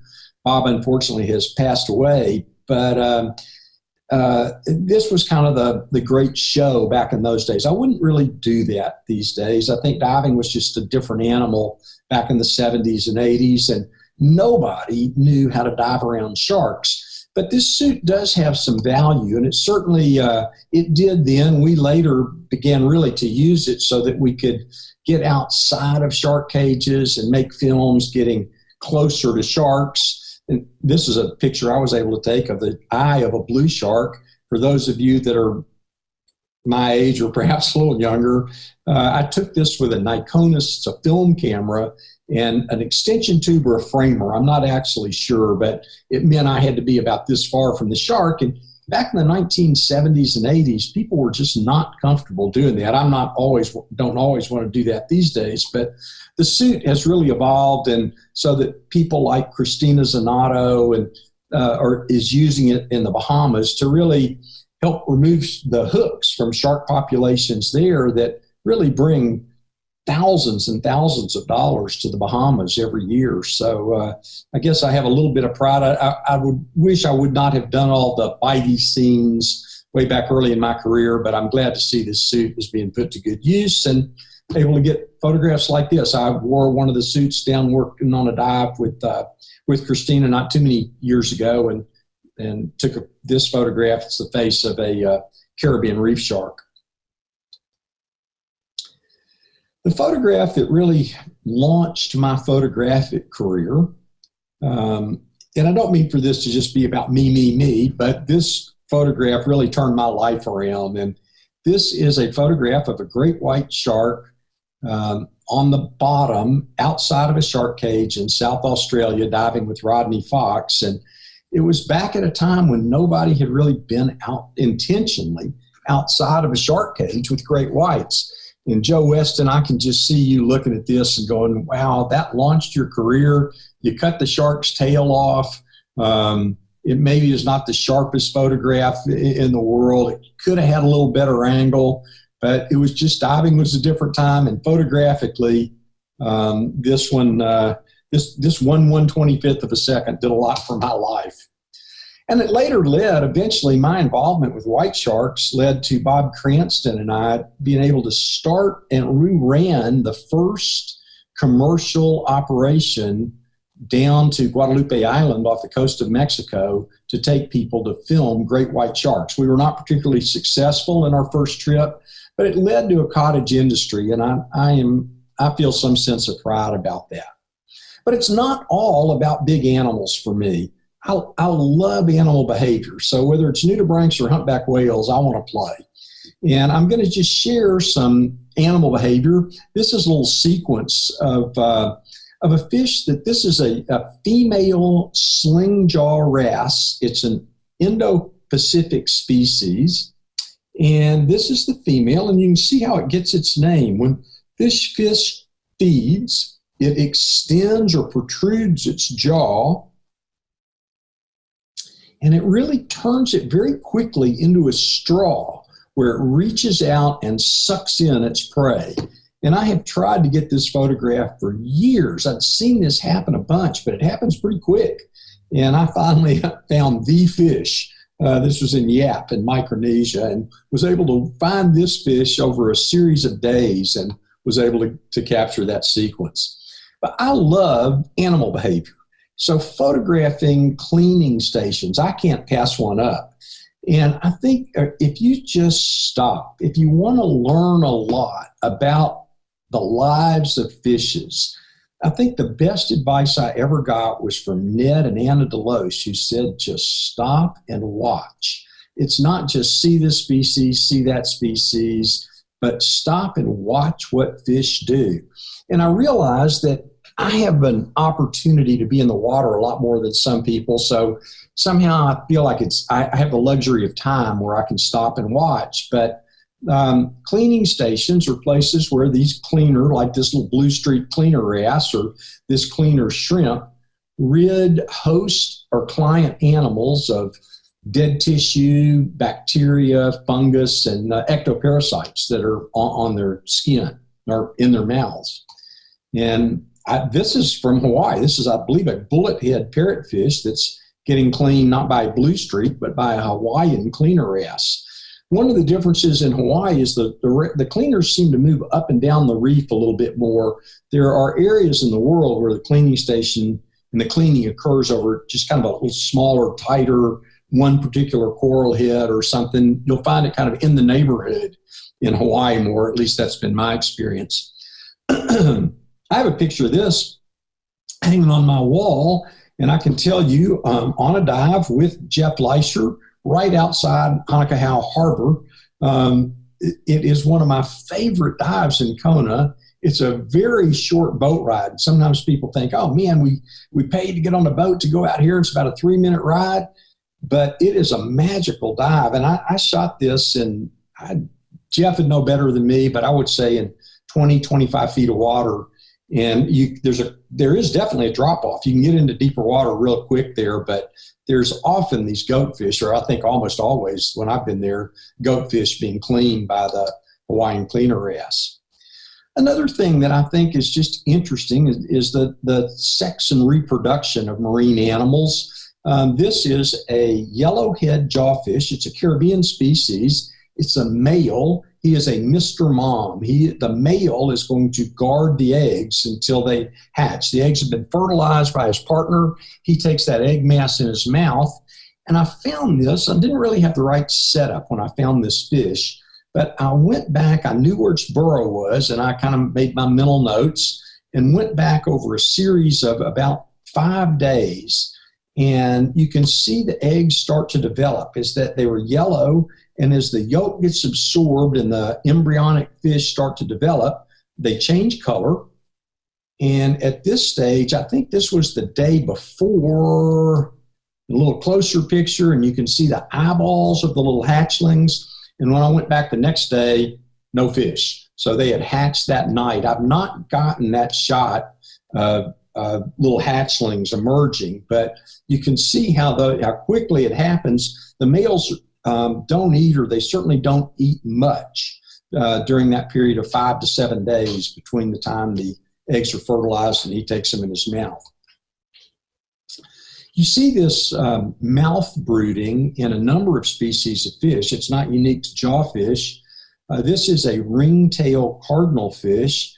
Took this particular picture off Dumaguete, the Atlantis Resort in Dumaguete, where I worked as a photography ambassador for some years.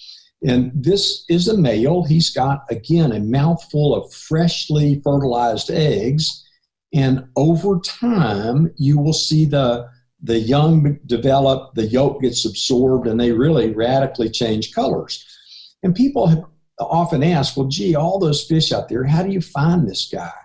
And what you really do is if you find an aggregation or little school of ringtails, I think they really aggregate, but I'll leave that debate to the scientists or to the ichthyologists. But you just look to see which one looks like it might have the mumps, or does one look like that, or a mouthful of too much food. And when you see that fish with its little cheeks puffed out, that fish is, I will guarantee you, is going to be a mouth-brooding male with a bunch of eggs in his mouth. And if you watch, he will open that mouth, he'll spit out that little clutch of eggs, spin it around to oxygenate the eggs and take them right back in his mouth. And as they do that, a lot of times an egg or 2 or 5 will break loose and other fish will come in to eat them. went after this picture for years. It's not an uncommon shot, but it was really tough for me to get. This is a peacock mantis shrimp with a clutch of eggs. So it's just one of those that I think kind of an iconic shot. Not uncommon, but when I had that Mother Nature made me work pretty hard for a number of years to try to get it. This is a flamboyant cuttlefish. It's an Indo-Pacific species, a little bitty guy, a couple of inches long. And this is how this animal feeds. It has a special feeding tentacle, and it extends it, and it's kind of got like a club with suckers on the end of it. And it extends this club and this tentacle not quite out to its prey. Its prey, I've never been able to see the prey. It's little translucent shrimp and fishes, but all of a sudden it brings that tentacle back in and then boom, hits its prey. So right here, it's just kind of measuring the distance so that it can hit its prey.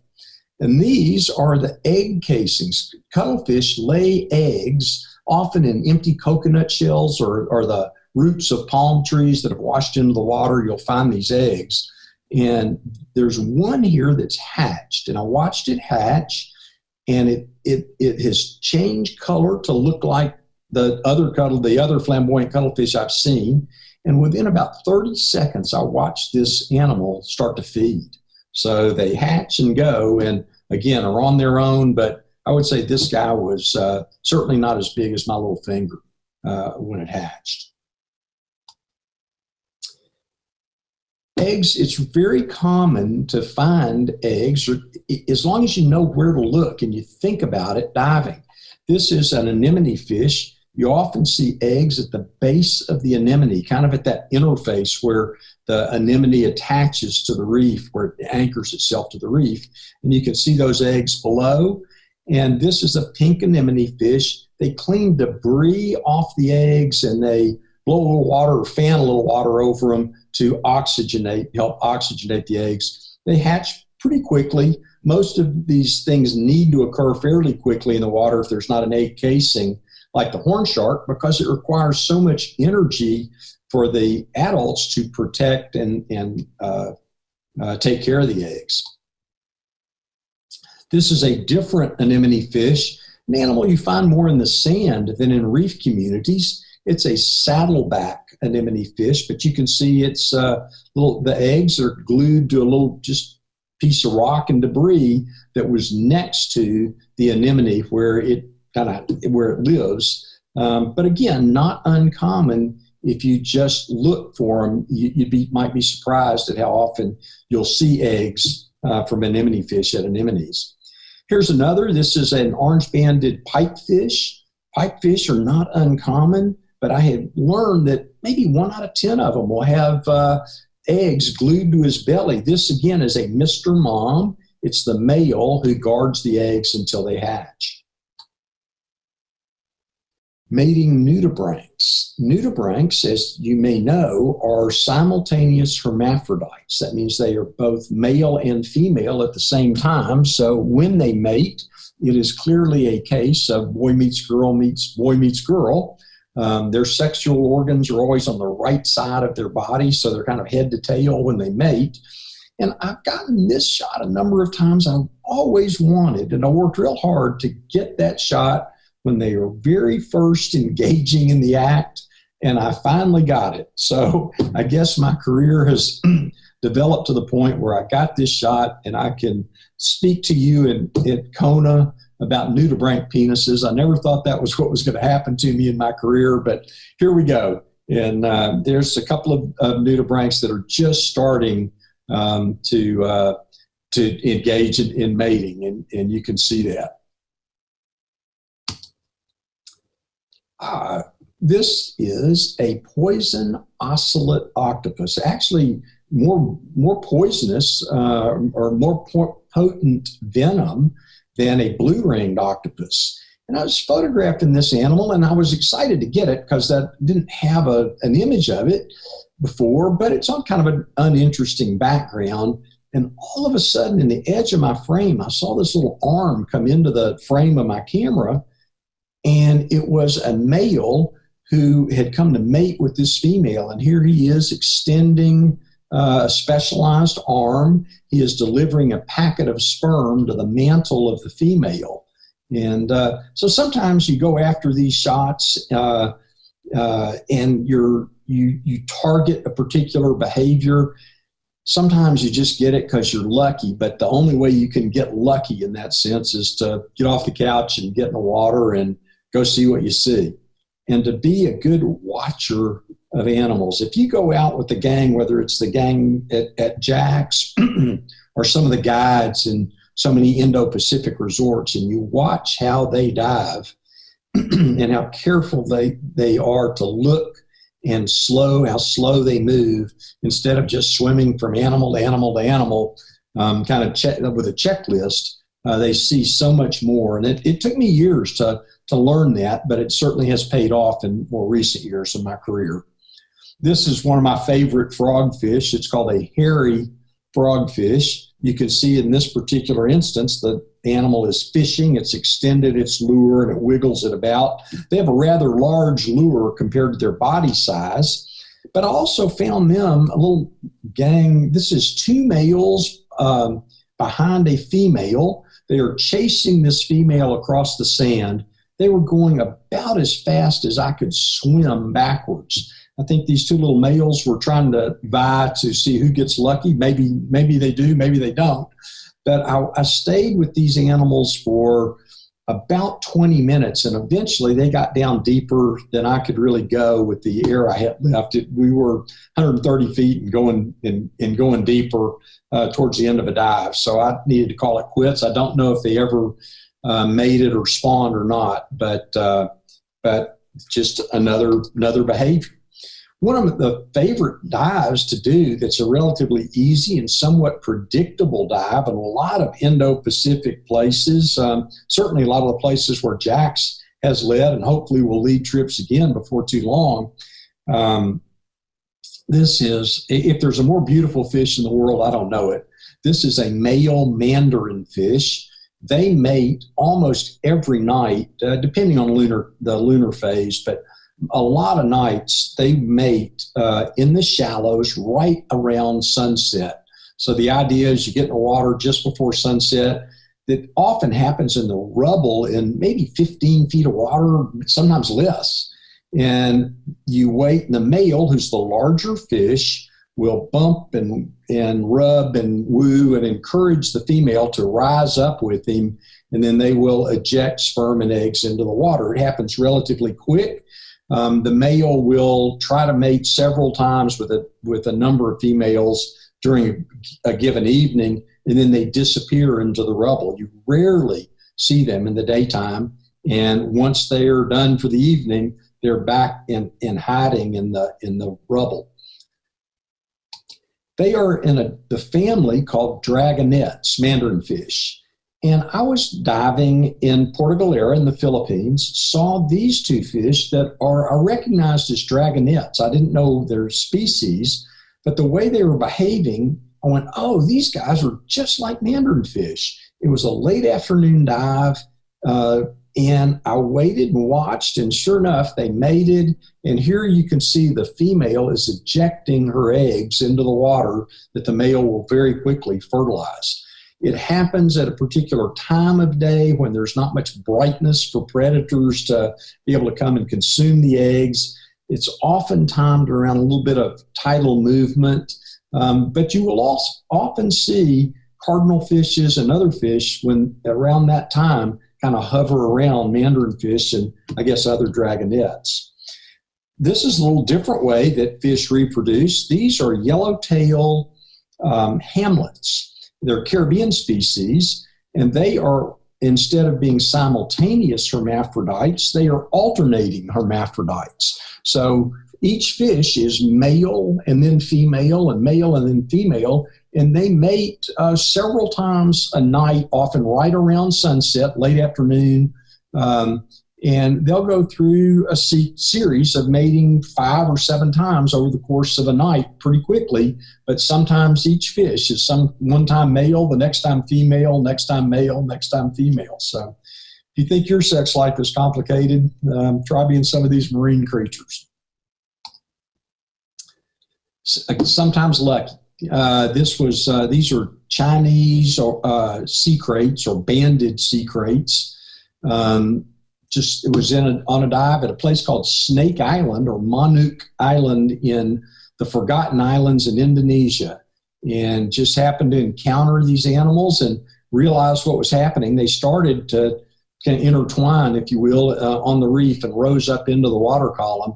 And the hard part, it's just kind of a rat's nest, and it was trying to get both of their faces facing towards me and be able to get the shot. But it's I think, again, some of these things, you just got to be out in the water, and you get lucky, but you can't get lucky sitting at home or not giving it a shot.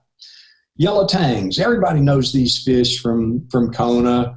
I love them. They're beautiful fish, and they can be more challenging to photograph than one might think, but these are courting yellow tang. This particular photograph was shot during one of the Kona Classics years ago. And one of the things it taught me is that sex is dangerous. We've all heard that through our lives, but here's why. An instant later, one of the peacock groupers scarfed one of these yellow tangs. So it tells you that if you get too focused underwater at doing one thing and you drop your guard, you may be vulnerable to other animals. So this peacock grouper found a meal and with distracted yellow tang, if you will. Again, sometimes you get lucky. This is a fish from the Philippines. This is just what a bizarre looking animal. This is crazy. It is a paddle flap scorpion fish, 10 inches long, something like that. They occur in a variety of colors. And I was looking at this guy, photographing it, just one of those fish you can't pass up. No matter how good a shot you got yesterday or previously, if you find another one, I can't swim past it. I'm going to photograph it. And as I was setting up a shot, I just all of a sudden saw this guy just, boom, explode off the bottom. It hit this little butterfly fish, and that's lunch. And it took it, 15 minutes or so, maybe a little longer to swallow it. I stayed there and was able to get some nice photographs of predation underwater. It's a pair of fish. It's a type of Anthias. You have Anthias in Hawaii, not this species, but this is a male Anthias erecting that dorsal fin and that first dorsal spine. The males in a lot of fish species do this as a display to basically ward off other males and kind of beat their chest, if you will, in front of females to try to impress them and to encourage them to mate. Another couple of, this is a couple of males displaying. You have to be careful how you say these fish. There are 13 species of flasher wrasse. I encourage you to say that slowly, but they are gorgeous fish. These are the males. They're relatively small. You have species in Hawaii, and they don't look all that colorful, and then all of a sudden the males display, and they're just looks like somebody spilled a paint can. They're just beautiful, beautiful fishes. Here's another. This is a male Gulf signal blenny from Mexico's Sea of Cortez. And of course, I've gotten recently into black water diving. It's kind of been the craze. It's been a craze in Kona for quite a while. The Pelagic Magic. I don't think there's a more fun dive in the world. This happens to be an Atlantic long-armed octopus from Bonaire. But my first black water experience, thank you, Jack's Diving Locker, was off of Kona. This is a little larval lobster that was floating on the bell of a jelly that I photographed on one of my first black water dives. But if you've never black water dived, you have to do it the next time you go to Kona. Jack's, I don't know how often you're running them right now, but at least once a week and probably more. And if it was me, I would go 7 times a week if I could. I just think it's a fantastic experience, and it teaches you so much about how animals arrive in Hawaii and and it just kind of opens up another level of how your understanding of the ocean. Behavior is not all about big animals or about small animals. There's big animals too. These are manta rays from down at Socorro or Revillagigedo Islands. These are oceanic mantas, a little different than most of the mantas you see at Kona, which are reef manta rays. These guys get to be about 20 feet wingspan, if you will, from wingtip to wingtip. These are clarion angelfish that at cleaning stations, the mantas will come in, like they do in Kona at various cleaning stations, and these angelfish will rush up to the mantas and give them a good once-over and offer their services. Can't pass this dive up, the manta ray dive at night. This is behaviors that's feeding reef manta rays typically in Kona. You get within feet and sometimes within inches of these animals. It's a wonderful dive. It's surreal. And if you get plankton, which they do almost every night, you're going to get the manta rays. And if you've never done it, don't pass this one up either. Certainly whale sharks offer us a thrill. When I first started diving back in the 1970s, almost no one had seen whale sharks. It's hard to believe now. Diving was such a different experience. And I remember that Hans and Lottie Haas had filmed whale sharks, and it was just a spectacular encounter. My history with whale sharks, I first saw them in the Sea of Cortez, and just tells you a little bit about diving. This particular animal, photographed it with a group of people, a dive shop out of Mexico City. And one of the divers was a 9-year-old girl who was on her 9th scuba dive and snorkel that day. We were actually out free diving this day, or between dives. We were out and we got into these whale sharks and they're feeding, and the adults got out of the water and we were ecstatic. But it reminds me to tell this story is all this is. This is a picture of this 9-year-old girl, and we got out of the water and the adults are hooting and hollering. And her comment was, "Can we watch The Simpsons now?" So I guess that'll tell you a little bit about diving and about the perspectives we have. This was another of those encounters, and this is in an area called Holbox off the east coast of Mexico, but on the Yucatan Peninsula. And these animals feed on plankton, dense concentrations of plankton. And that red water or orangish water you see in the foreground of this shot is just massive concentration of plankton. And I promise you the whale sharks will be there, and they won't be found in the other areas where the plankton is not. These animals are really, really good at finding their food. So it's hard to see. This is really, did it feel like a whale shark kind of a dive? But if you find a concentration of plankton when there's whale sharks around, my suggestion is go to the plankton and don't try to swim after the whale shark. They will find the plankton. The difference in Isla Mujeres, Mexico, which is a great place to dive with whale sharks, and you have the same opportunity in Kona. I don't know where the animals feed in Kona, but off Isla Mujeres, instead of feeding off plankton, they're feeding on fish eggs, and there's lots of them, but not nearly the same density as with plankton. So we're often diving in bluish water, and it's just I think a more fun experience. Sometimes you see not one animal, but you'll see 5 or 6 manta rays or maybe more in your field of view. I really enjoy going on targeted species expeditions where you go to Bimini to film great hammerhead sharks, and or go to Tiger Beach in the Bahamas. It's called Tiger Beach. I counted this day. I could see 63 lemon sharks when I was standing on the swim step of the boat before I got in the water. Could also see about 3 tiger sharks, but beautiful animals. Of course, you guys see these in Kona, sometimes in Honokaha and in other dives along the reef, but magnificent animals.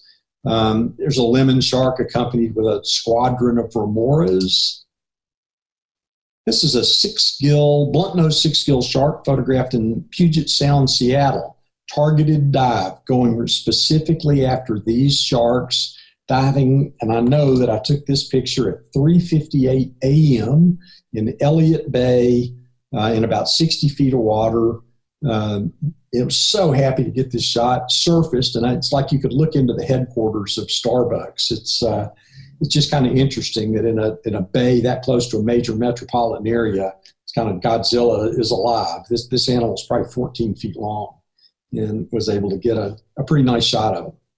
Another targeted going after a particular species. In all these kinds of trips, you can spend a lot of time with no animals around. You miss your target, but when you get them, it's such a thrill. This is the world's second largest shark. It's a basking shark, a filter feeder like whale sharks, but it can't pump its mouth. It's a passive feeder. It swims through concentrations of plankton. It lives in cold water, and it's probably not as efficient of a feeder as whale sharks, so they don't get to be as large. They grow to a maximum length of about 30 feet for basking sharks.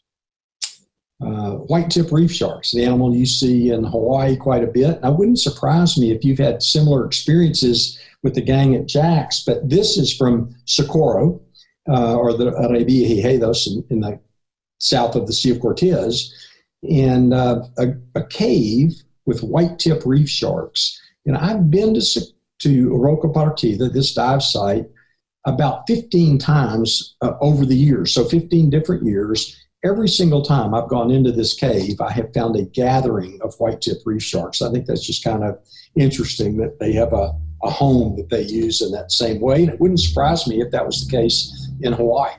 Certainly like touch of gray that you see at one of the dive sites in Kona. This is a gray reef shark. And it just reminded me to say there's plenty of great shark dives. That's David Fleetum, a really wonderful friend and wonderful photographer that lives on Maui, but came over to dive with the Jack's gang. And we went out for a great dive at Touch of Gray and were able to photograph some gray reef sharks there.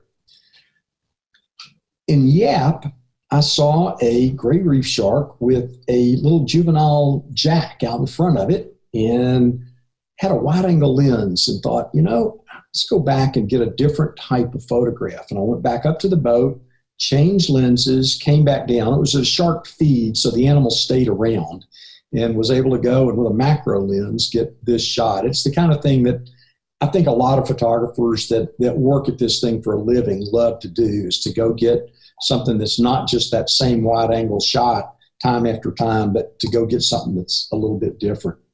Beautiful animal. This is a black-tip reef shark, and I think that dorsal fin the sharks are not particularly big, but that dorsal fin just sets them apart in the world of sharks. And if there was a dive that changed my life or encounters, I was a shark person for so many years until I had the opportunity to dive with southern right whales off the coast of Argentina. And this was just a magical experience. I had a day when I had about a 5-hour dive, literally going back to our rib and changing tanks and getting right back in the water with a cow-calf pair. And this is looking at mama, looking at me, with a wide-angle lens from 2 feet away, something like that, 3 feet away at the most. But it's really quite an experience to watch a whale watch you. Speaking of whales, there's no better place in the world, as far as I'm concerned, than coming to Hawaii in the wintertime to see humpback whales. The surface displays, it's just magical. And if you've been to Hawaii before and you're watching from afar, make a trip there in the wintertime and get out and see those humpbacks. It's life-changing, or it certainly has been for me. There's lots of other marine life that I've enjoyed photographing and diving with and seeing in Hawaii. This was from our first Kona Classic, a day octopus and frogfish. I mean, Hawaii really has it all, some kind of a fang blenny, but there's just so many colorful fish and great dive sites. And Hawaii for years has kind of had a reputation in the diving community, at least years ago, of being the place you could go if you couldn't go somewhere else. This year we'll go to Hawaii. And I would dearly love to go to Hawaii every year for the rest of my life. I love the diving there. Some other marine mammals. This is not from Hawaii. This is from the Bahamas. This is an Atlantic spotted dolphin. It's a juvenile. This is a family or a little pod of Atlantic spotted dolphins, that they don't get their spots until they mature as adults. But it's kind of a similar experience to being able to dive with the spinners in Kona or in other places in Hawaii, I think. But this is a Atlantic spotted dolphin at night on the edge of the Gulf Stream. It's about 1,200 feet of water. We just get in snorkeling around the lights of the dive boat, which will attract fish, and the dolphins feed on those fish. And it's great fun. But I think there's nothing like being out with those spinner dolphins. Dolphins are often very playful. They're sexual animals. They're often in contact with each other, rubbing and bumping. And this was, I think I was out with Kavika on this day, with Captain Kavika, for those of you that don't know him, at Jack's, and he got us on the spinners pretty good. I'm going to close with I know our time is probably pushing my limits here, but just want to mention, if I can, that I've wanted to teach underwater photography one-on-one online for years, and the pandemic has kind of pushed me or encouraged me to take that step. And Zoom and the new technologies that we're using these days has made this relatively easy. So I am teaching now one-on-one classes to anybody that wants to, I'd like to say, improve their underwater photography or learn underwater photography. You take a session, you can learn about it on the site, but it is at martysnyderman.com. I think that might be my next slide, but what I want to do is help anybody learn to take images like this or this or this, and to think you can go out and consistently get them. And I work with you with hour sessions. You can take as many or as few as you like. Go to martysnyderman.com. I'd love to see you in class. And I will say thank you again, everybody, for being here. Thanks for Jack's Diving Locker for having me, and go diving. I sure hope to see you next time. It's on a boat in the middle of nowhere, or actually in the middle of Kona. So I look forward to that. And I'm happy to take any questions. And whoops, didn't know I had that there, questions and answers. And I'm going to quit sharing my screen here. If I can find it, I've got a black cursor on a black screen. Thanks, Marty, for your presentation. That was really amazing. Your photos are just so cool, and we wish that you were here giving your photo presentation that you normally do every year right after Ocean Fair. Chrissy, first of all, thank you. Yes, I have such mixed emotions. There's so many things I want to say, and I'm afraid I've pushed my time limit, but man, I miss you guys. And when I see this, all those Hawaii images, it's killing me. And we thought we were going to fool people and make it look like I was doing this live, but I couldn't resist. I saw people, friends, Gene and Joe and Mongo and some other folks online, and I started replying to them. And then I was watching this on Facebook and on Zoom, and they're not quite synced up. So sometimes people would say something like "nice shot," and I didn't really know which one they were talking about. So I didn't always respond to those. But thank you, everybody. We even had me wear the same shirt because we thought we were going to fool our audience today.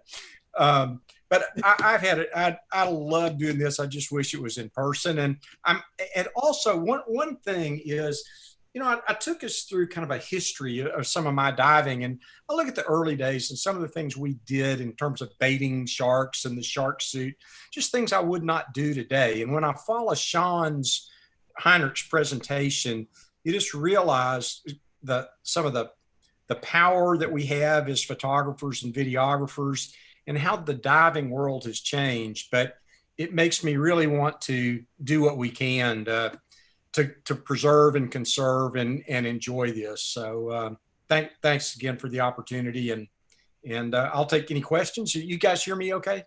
Yes, we can. Okay. So and you know what? We do have a question from the Zoom Q&A from Inari. She says, "Hi, I loved your presentation and your photos are great." She's a 12-year-old advanced scuba diver, and Inari is interested in underwater photography and was wondering how you would suggest to get started.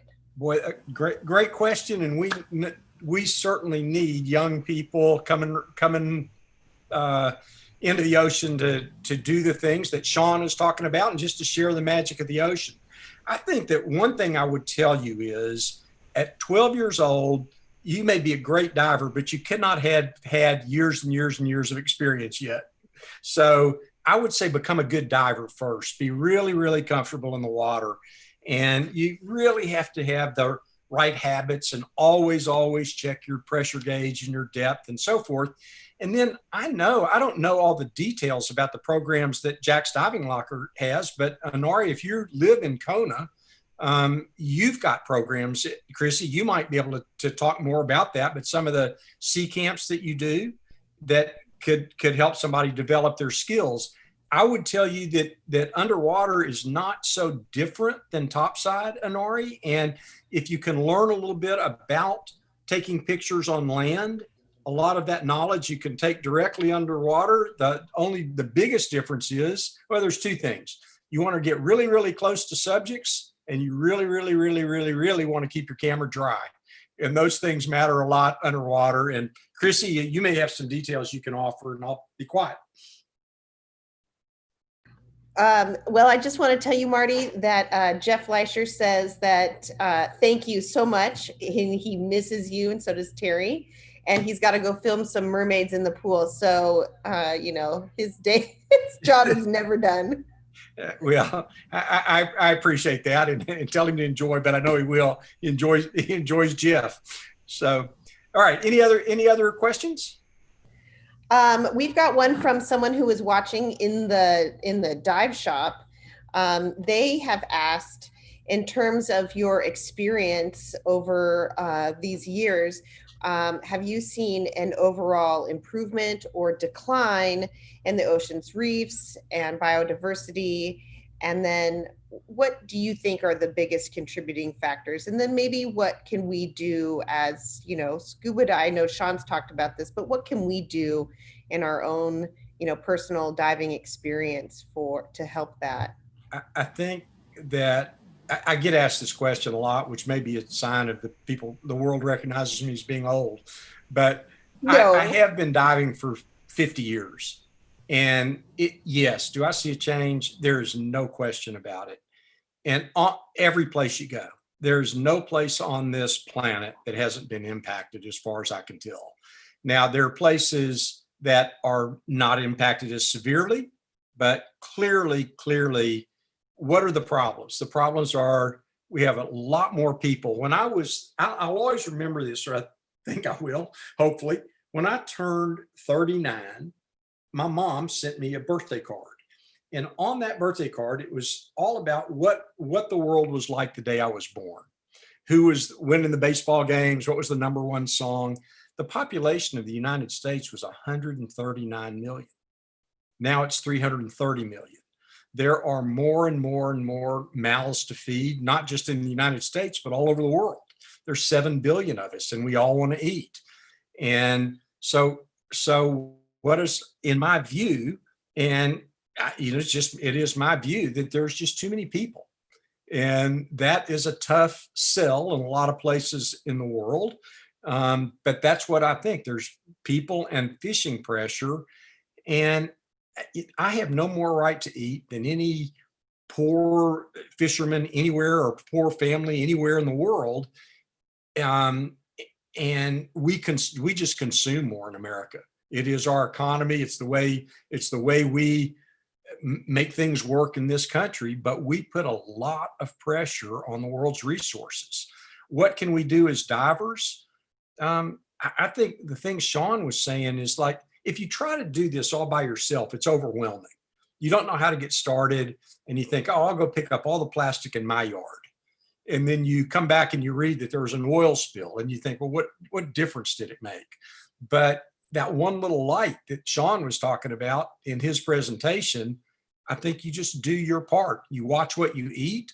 You watch how you dive. You don't crunch the corals. You don't have a philosophy of a photograph at any cost.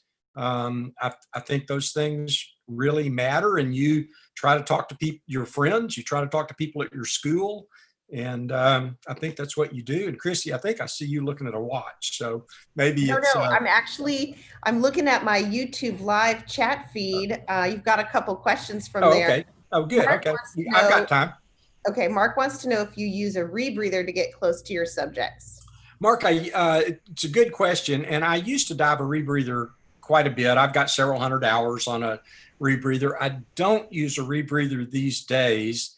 They're a little bit hard to travel with. I live in Southern California now, which I have despite this accent, but I don't dive a rebreather. They definitely offer advantages in some situations. A lot of animals are visual. You take a rebreather around sea lions, you're not fooling anybody. But you go on a reef, and I think if you're diving open circuit and you exhale, you see all the little fish kind of go down to the reef, and then they rise back up, and then you exhale, and everybody does this. So you're definitely impacting animal behavior underwater when you're diving open circuit.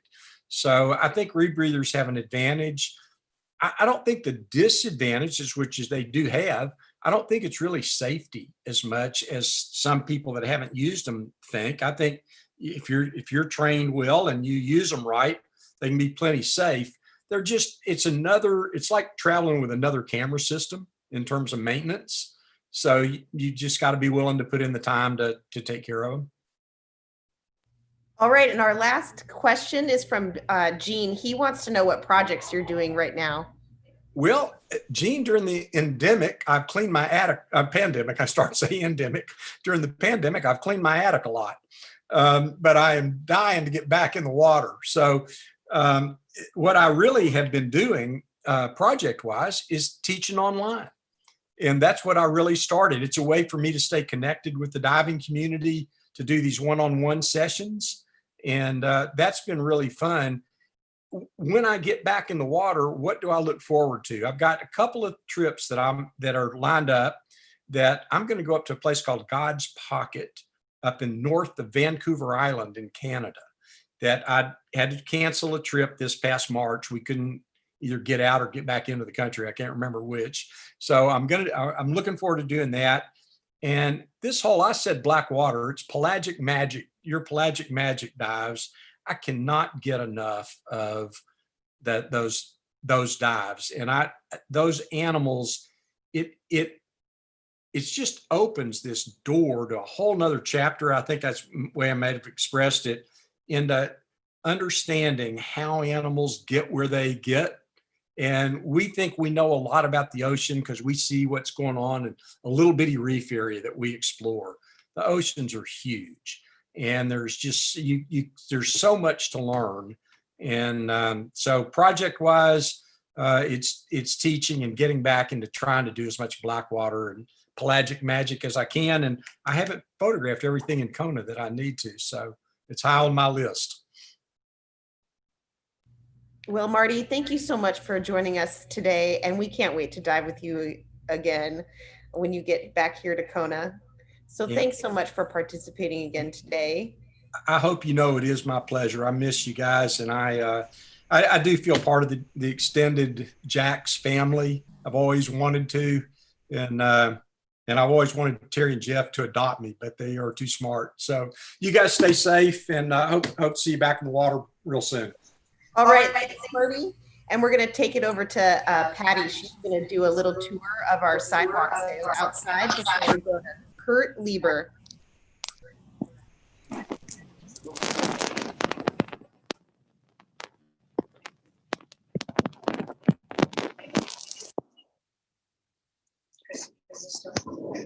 Hold on.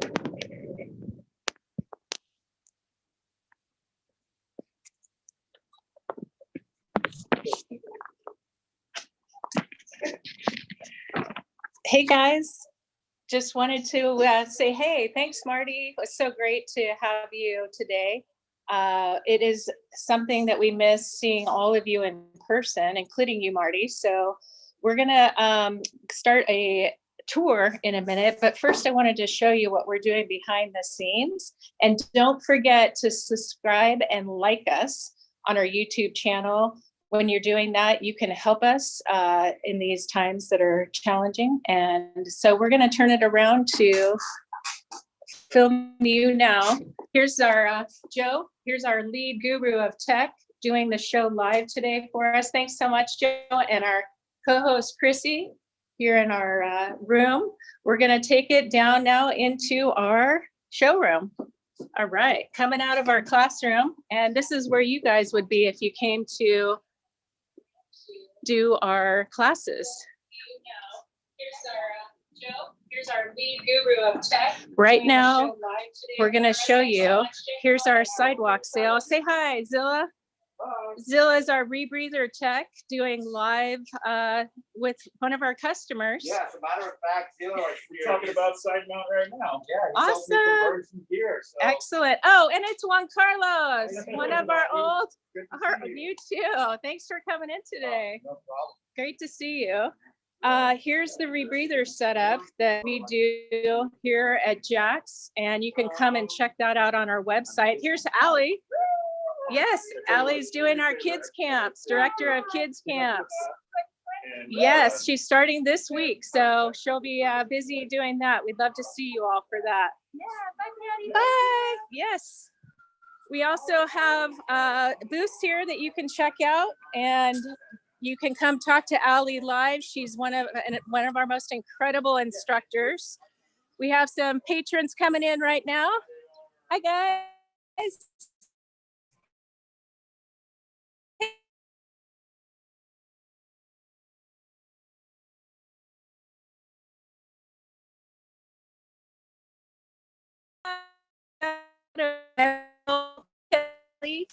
Here. We have great gifts that surprise our Stop the video. Hey, everybody. Thank you, Patty, so much for doing that video.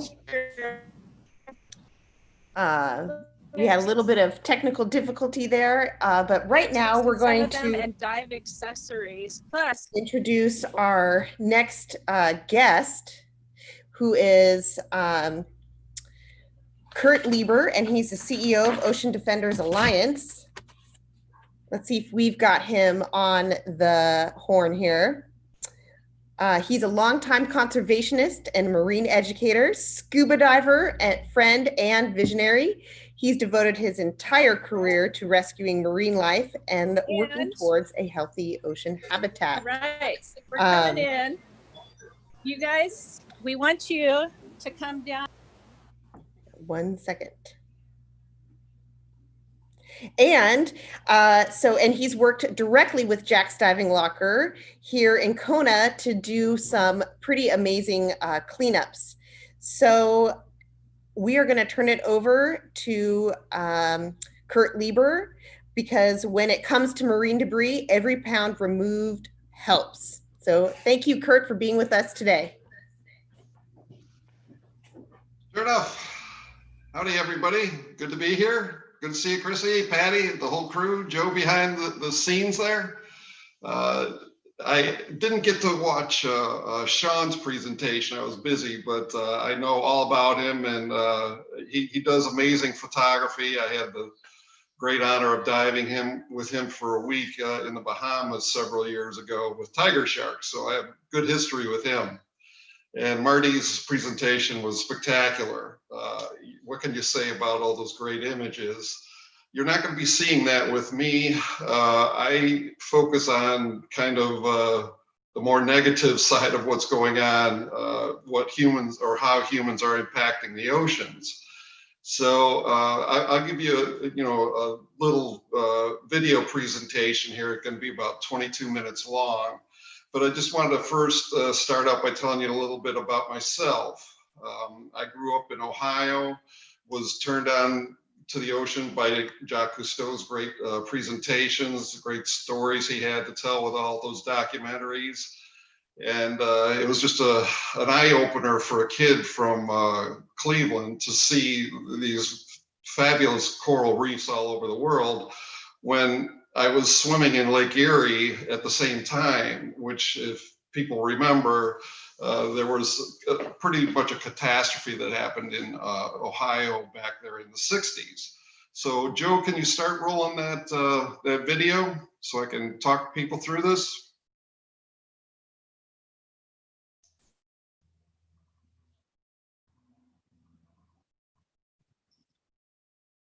Joe, you there?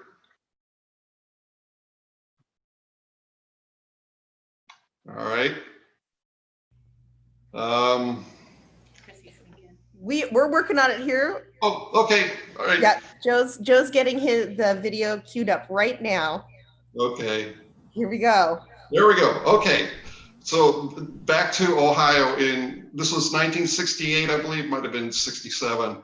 But the Cuyahoga River caught on fire and burned for 3 days. And I was swimming, I grew up 9 miles away from this. And it wasn't because of an oil spill, it was because this is how we treated the waters. All the industrial waste that went from the steel mills, which was powering our cars and tanks and all that stuff. It was going into the water and it caught on fire. So I grew up in that environment, but at the same time, I was going in my living room at night and watching these great documentaries that Jacques Cousteau produced. So I knew I wanted to get out of Ohio and I wanted to be where there was this kind of life. So I moved to California in 1979 and I immediately started diving in the kelp beds there. And the kelp beds are just spectacular places. In a healthy kelp forest, there's over 850 different species of animals that thrive in that environment, including these great sea otters. Who doesn't want to, be around these guys? But we pretty well decimated them to the point where we thought they were extinct. The fur trade hunted them into oblivion. They used to roam from Japan all the way up to Alaska, down to the Sea of Cortez, but we wiped them out. And in 1930, that little colony you saw there was all that was left. They thought they had gone had gone extinct up to that point. So they put a moratorium on killing them, and they've come back relatively well. There's about 3,300 of them in Central California now, and there's some up. There's a lot more up north in Alaska. The interesting thing about otters is they eat a lot. They eat 25% of their body weight every day, and one of the animals they eat are these abalone. Abalone used to thrive in California. They used to be all over the place, all over the rocks. But as with everything that humans go after, that's one company with all these abalone shells that they had hunted. And it got so bad that all 7 species of abalone were declared commercially extinct in about 1984 or something like that. And with them gone, the otters, again, they weren't in Southern California. And now, because the otters aren't there, the urchins are allowed to just explode. The urchin population exploded. And the problem with the urchins is that's what these spiky things here are, is they eat the holdfast of the kelp. So that the holdfast is the root system, basically, of the kelp plant. And when they eat that, the kelp floats away, and there goes all those animals that had that kelp forest as a habitat. They have nowhere to hide, nowhere to lay their eggs, nowhere to eat, nothing to eat on. So it's really detrimental to the environment to have the otters gone. So I started diving in the kelp forest again and started looking at, well, what are some of the other animals that are around that can predate on the urchins? And one of them are the sheep's head.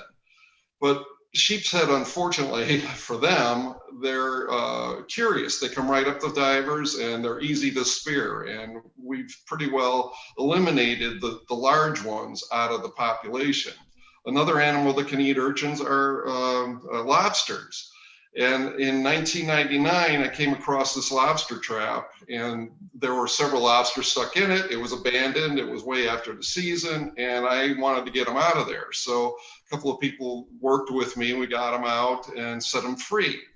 But when we got back to the dive boat, there were about 25, 30 divers on it. Everybody was talking about it. They were saying, wow, nobody's ever released lobsters before. So I thought, well, maybe there's something I can do about this. So at the time I was volunteering with Sea Shepherd Conservation Society, asked them if they would donate a boat to me and maybe I could start doing something with it. So got this little boat donated. We called it the Garibaldi, and it was a 24-foot boat. The guy that donated it said it was the worst favor he's ever done for anybody because it took us 3 years to get it running. but we did get it running. And in 2002, we got our 501c3 status and immediately started going out to the kelp beds and getting rid of abandoned lobster traps, as well as all the ropes and lines that are there. The problem with the traps there's so many problems with traps. One of the major things are whale entanglements. The line hangs vertically in the water 24 hours a day, 7 days a week while those traps are in the water, and the whales migrate up and down the coast all the time. We have humpbacks and gray whales that are pretty well established their migration routes all throughout Southern California as well as up to Alaska. And this is a whale that was in 20 feet of water off of Laguna Beach. So these guys are not afraid and they're accustomed to coming in close to shore. And this is part of their habitat.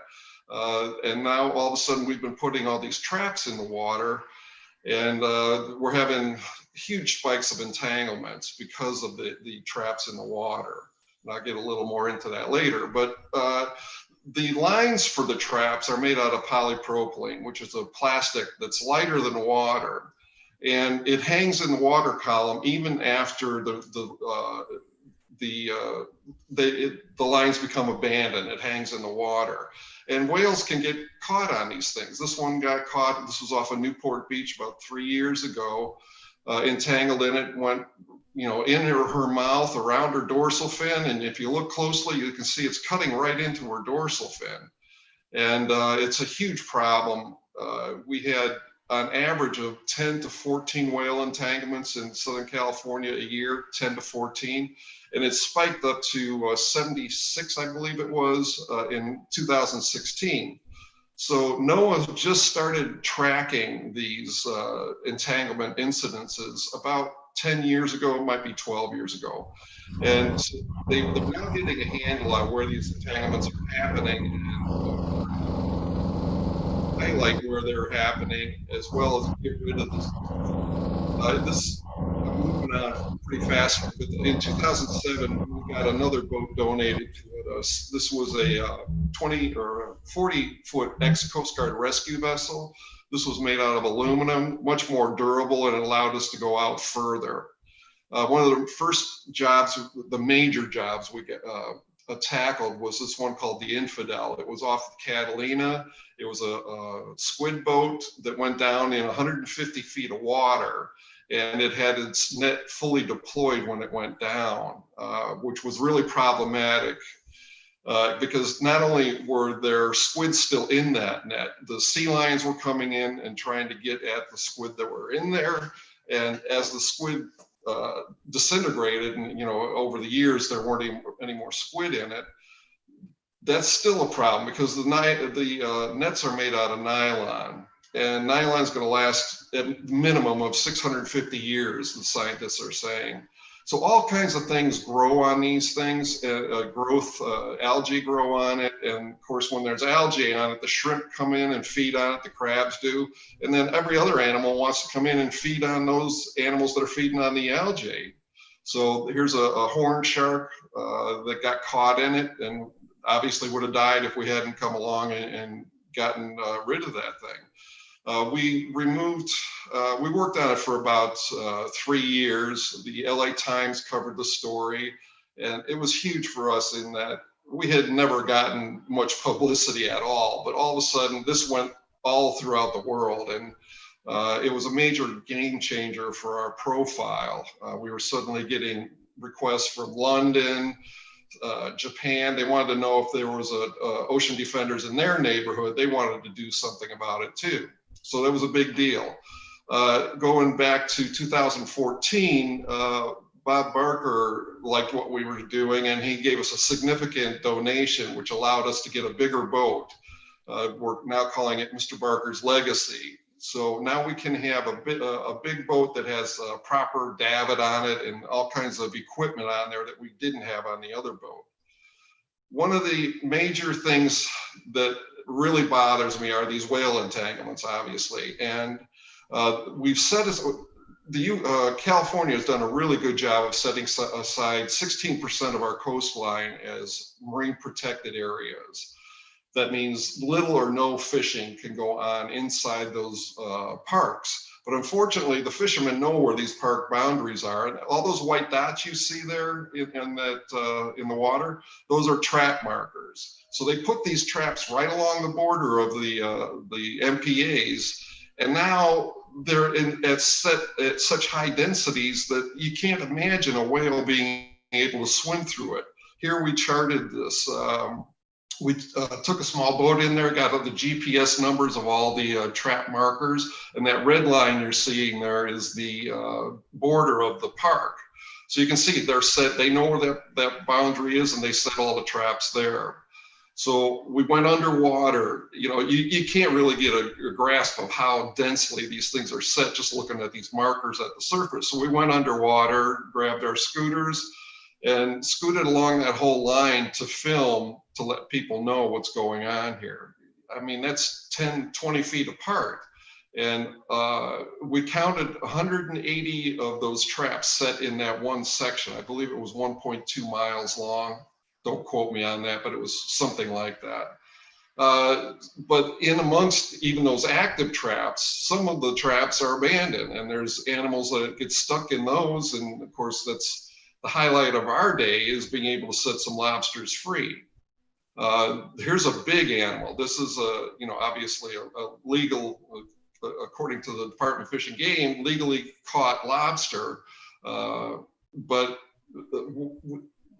one of the important things that I want to impact on people is when those lobsters are large like that, those are the breeders. Just like fish, we need to leave the big ones alone so they can breed, help the population recover from overfishing and whatever industrial contaminants they have, all the things that they face. The big ones are the ones that are going to allow the population to rebound. So that covers a quick synopsis of what goes on in California and what we're trying to achieve there. So I'll turn it over from there to go to Hawaii, which I was invited to give a presentation. I don't know, I think it was 2016. Oh, there we go, 2016. And I really wasn't prepared for the response that came out of that presentation. They immediately wanted to start an organization, another wing of Ocean Defenders there. So we did, and I love Hawaiian waters. It's where I got my first taste of tropical diving. And it's just a very special place, magical place in so many ways. You have such a diversity of wildlife there, of habitats and different depths you can go to. It's a special, special place in my heart. So there's gonna be a little talk. Aloha, my name is Kurt Lieber, and I'm the president and founder of Ocean Defenders Alliance.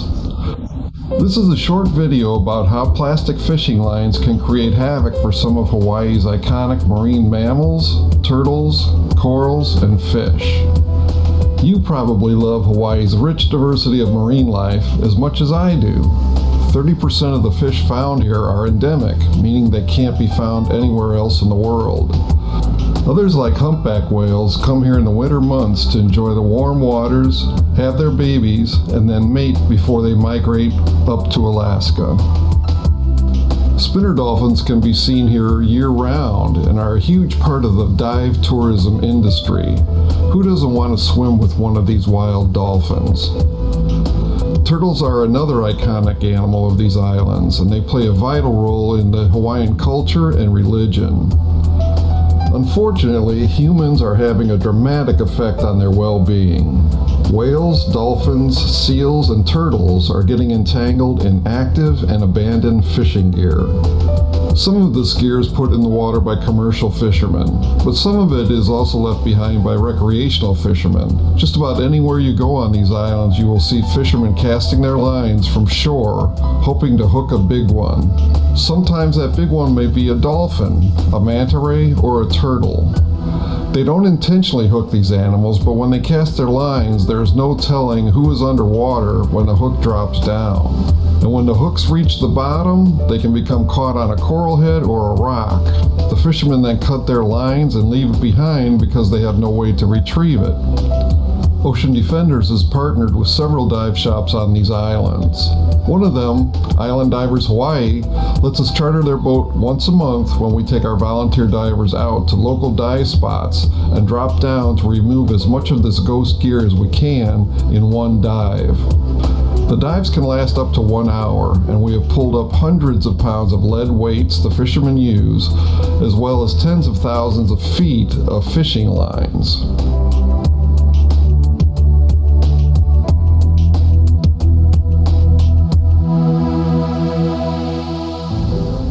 Here's a case where a dolphin had a fishing hook embedded in her flesh, right under her pectoral fin. It would be like you or I getting a hook stuck under our armpit. You can imagine how painful that would be every time you moved your arm. Dolphins obviously use their fins to swim, so they are severely impacted by these hooks.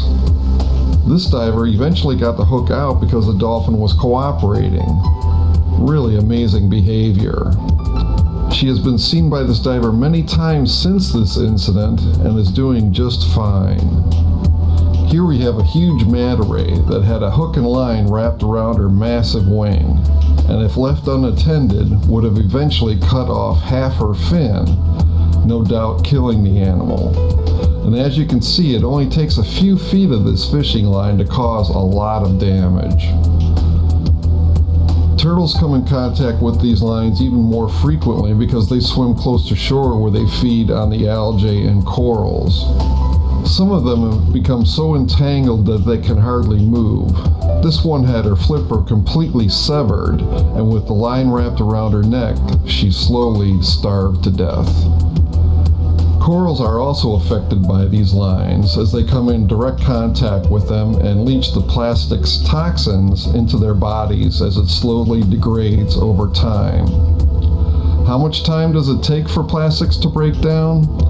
Scientists say 450 years for a polypropylene line and 650 years for a nylon net. I hope you now are realizing how devastating this fishing gear can be on our native wildlife. It not only impacts their well-being, but it also affects the local economy. Tourists that see marine debris during their snorkeling or dive encounters are far less likely to visit again and will take their money elsewhere on their next vacation. So removing this debris has a direct impact on the health of the ecosystem as well as on the tourism industry that allows the island economy to thrive.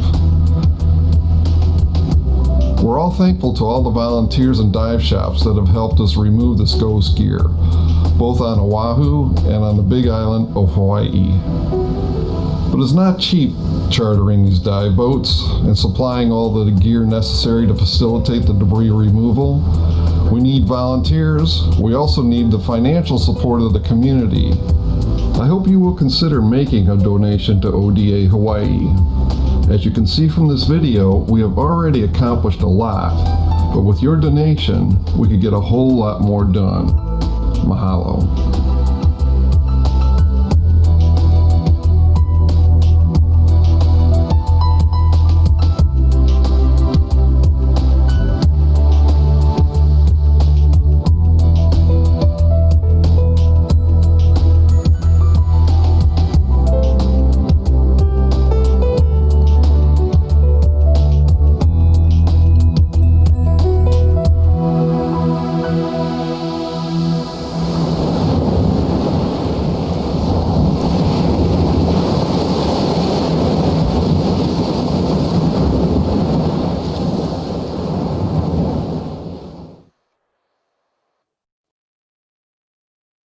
All right, going on to one of the other things that's going on in Hawaii that really bothers me, the aquarium fish trade. When I first started diving in Hawaii, the reefs were just alive, similar to this. Now, this isn't Hawaii, this is Fiji, but you get the perspective. The fish are just in hordes within 6 feet of the reef system because that's how far they feel safe swimming away from it. But now when I go back to Hawaii, within the last 10, 15 years, where is the fish? This is Hawaii. And where are the reef fish? Well, they're in your dentist's office, your doctor's office, your friend's aquarium. The aquarium trade has had a devastating effect on the quality of the reef systems there, and it really bothers me. So we're trying to do something about that through legislative action. This is kind of a cool encounter that Jax had last year. They were out taking a commercial boat out, and they saw a net in the water. And these people had paid to dive on that boat, and the crew asked them, "Hey, do you mind that we get this net out of here? But we're not going to be able to go for the dive." And not one person on there said that they wanted to continue on their way. They all pitched in to get rid of that net. That was a big deal. And they released, I believe it was 100 frogfish out of that thing. So yay on Jax for doing that. One of the other things we're doing with Jax is cleaning up Hanakahow Harbor. We've done 6 dives in there now, and the very first one we did, we removed 7,500 pounds of stuff. It's just amazing how much junk is in that small harbor, and most of it's tires. I won't go overboard on the other stuff that's in the water, but the tires are a problem in that they're made out of plastic, plastic resin, rubber, but they also have a lot of chemical contaminants in them. So they're releasing those toxins in the water the whole time. Same with all the tubing and stuff. It's been a blast getting involved in this, and every time we do one of these organized cleanups, we get more people showing up, to the point where last time when we did this, there were over 45 divers that showed up to take part in that. Some people came from as far away as Minnesota, Arizona. I mean, it was crazy how many people are getting word of this, and they say, "Hey, this is a good reason to go to Hawaii. Let's do it." And it's been a blast. And it's really sad that right now we can't get back over there. But time will allow us to get back over there. We'll get more involved again. One of the things I love doing is getting kids involved. You can't get them into the water because of liability reasons, but there's other things they can do, and they can help out on these shore cleanups and pier cleanups. So we're really involved with the local community, getting the kids not only educated, but getting them out in there and seeing actually what's going on and how they can contribute. Here's another harbor cleanup we did in the Channel Islands. We removed 5,500 pounds that day. It was insane how much stuff came out of that water. So that's it for that video presentation. I'd like to turn it over to Jax now. And is Matt there to help us out? Hey, there he is. Hey, Matt. Yeah, how's it going? Good. Right on cue. Yeah, I try sometimes. Yeah, that I'm glad we kind of ended right there with the harbor stuff, because I can remember our first couple of times out, we took, our plan was go take a boat out, and we're gonna go find, ghost stuff floating out there in the ocean. And I'll say, thankfully, we didn't find all that much. We did find, I think that first day we came across the sperm whales, which is really, really cool. But I remember, I think we had done on our 3rd charter, we went out there, didn't find it. We had gone looking for a ghost fad that we thought had gotten stuck on the reef. Right. It was gone. Day kind of seemed like a bust, and we're headed back in, and I was like, well, we could jump in at the boat slip and pick some stuff up, because there's a whole bunch of trash in there. And I think it took us maybe a half hour to fill the boat deck up with trash, and that kind of sparked the whole idea of these harbor cleanups. And I remember it was kind of like I was like, all right, well, we'll keep it kind of low key here. We won't really draw too much attention. But then we went over, unloaded the boat, and I think as that day you went over and talked to the harbor people, and they were like, yeah, we've got to have a whole program. And next thing you know, we've done 4, right? I think it's 6 now. Oh, 6 now total. Okay. But yeah, and I know we're removing well over a ton of material, each time we're in there. And thankfully, one thing that seems good is that it's not new stuff, that it's not like we're going back to the same place and pulling stuff out. So, hopefully it seems like some of that attitude has changed of not constantly throwing more stuff. How much of the harbor now do you think we've cleaned up? A good, I don't know, I'll say with all that we've done the 2 finger piers. So I put it at a third or so. Okay. I feel like it's pretty good. We could keep, there's definitely more down there every time though. Yeah, my estimate on how much we've removed is about 13,000 pounds, and we've only done a third of it. Holy mackerel. There's a lot more coming out of there. Yeah. And, like I said, it's been great having just the support of the community coming out, and then also, the harbors, and it's been Superior Sanitation, right, that donates the bins every time and everything. So it's all those small little efforts that just make it all come together. Yeah, and I just got with the harbor master, Suzanne Au, got with her, and we had to go through the permitting process again, and she was worried we weren't going to get it approved, but we got approved. So we're good for another year. All right. Yeah. And then when all this, we'll have to figure out, I guess we can even probably get one going before everything goes back to normal. But well, don't do it without me there. I have to have a reason to live, and that's my reason to live is to come over and do those cleanups. So wait for me. All right. So awesome. I'm going to turn it over to Chrissy. Thanks, Matt. Thank you, Kurt. We had to do a kid swap.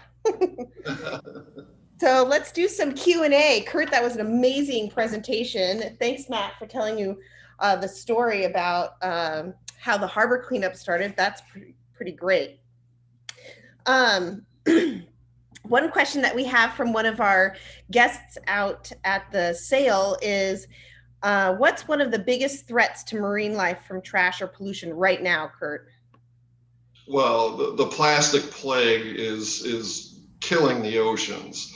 It's not just through ingestion, it's through changing the chemistry of the water that it's impacting. They're finding stuff even in the Mariana Trench. It's the deepest part of the ocean, and we're still finding plastic, or just starting to discover plastics there. And one of the major issues that I have with plastics in the water is that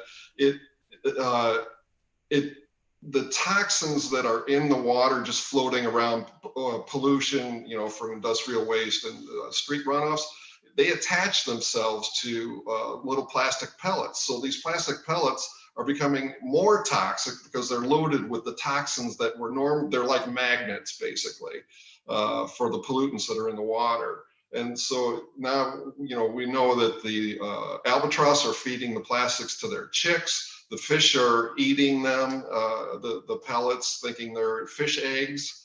It's a huge, huge problem. So hopefully people will get a grip on this. Hopefully, and that's what we're doing, is trying to raise awareness about this through showing video of it. But as the fish become polluted, we become polluted because we're eating the fish. So we are not immune to this.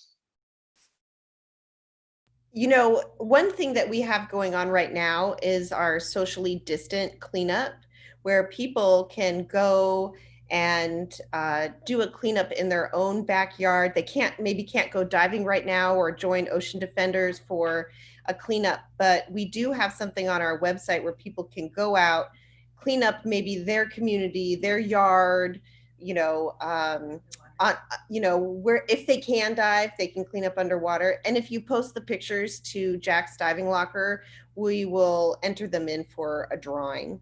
So maybe we can still participate in cleaning up during these socially distant times. Yeah, it's a great way because everything that's on the land, for the most part, once the rains come, it ends up in the water. Everything runs down to the oceans. So it's key to prevent it from getting in the water in the first place. And you can do that by going clean up your yards, your streets, any streams that are in your neighborhood. It's a lot easier to pick up there than it is in the water. Yeah, and you know, we're going to run that cleanup through the end of the month. We thought we were going to do it just through today, but if anybody participates through the end of the month, they'll be entered to win some prizes from Jack's Diving Locker. Great idea. Great idea. And then we had another question. What can we do to stop the aquarium trade locally? Just have to keep putting pressure on our politicians.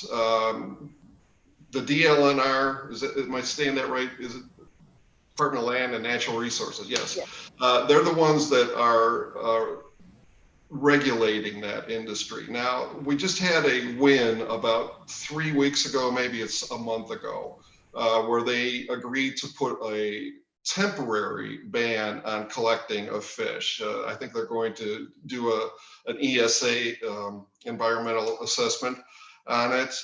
So we have to continue to put pressure on the government to support that and get rid of them. There's only a handful, don't quote me on the numbers, I think there's something like 7 collectors on there, but they're very active and they're very determined. It's a very it's a big money maker for these people that do this. But one thing I want to remind people on, for every one fish that is brought to market, you know, in the aquariums industry, 10 of them die in the process of getting to that spot. So don't buy these fish from, let me reword that. Don't buy the fish from these unscrupulous dealers. Now, there are certain reef fish that are raised in aquaculture that are okay if you can get over the animal rights aspect of it. But it's done more sustainably because they can farm them. I don't do it because I don't think any animal should be captive like that. So just keep putting pressure on our government and educate yourself on what's going on in your neighborhood, in your state, to attack that problem. Well, thank you, Kurt, very much. And we really appreciate you participating today and talking to us about Ocean Defenders Alliance. Right now, before we've got the guys from PADI, we are going to turn it over to one of our instructors, Toby. So again, thanks, Kurt, so much, and we hope to see you soon. Me too. Thanks for the opportunity. All right, Chrissy. Bye. Bye.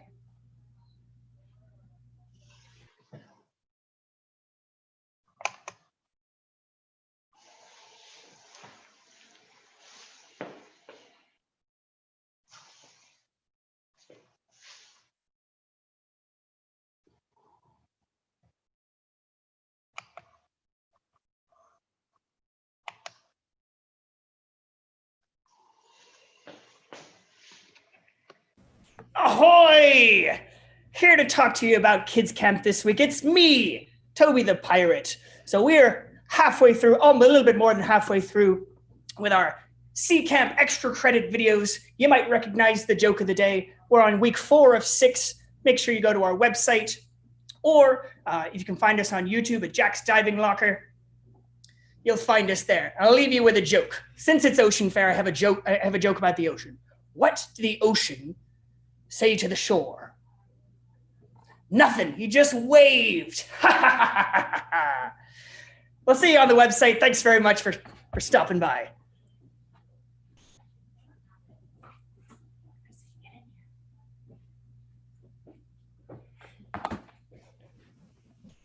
Thanks. Oh. Thanks so much, Toby.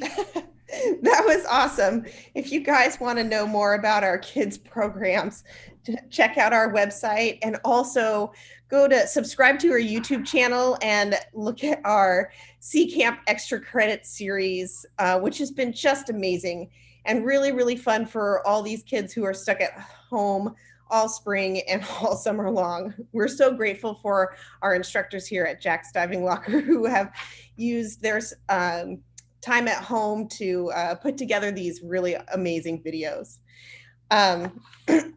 Next up, we have Kyle Ingram and Jack Fishman from PADI.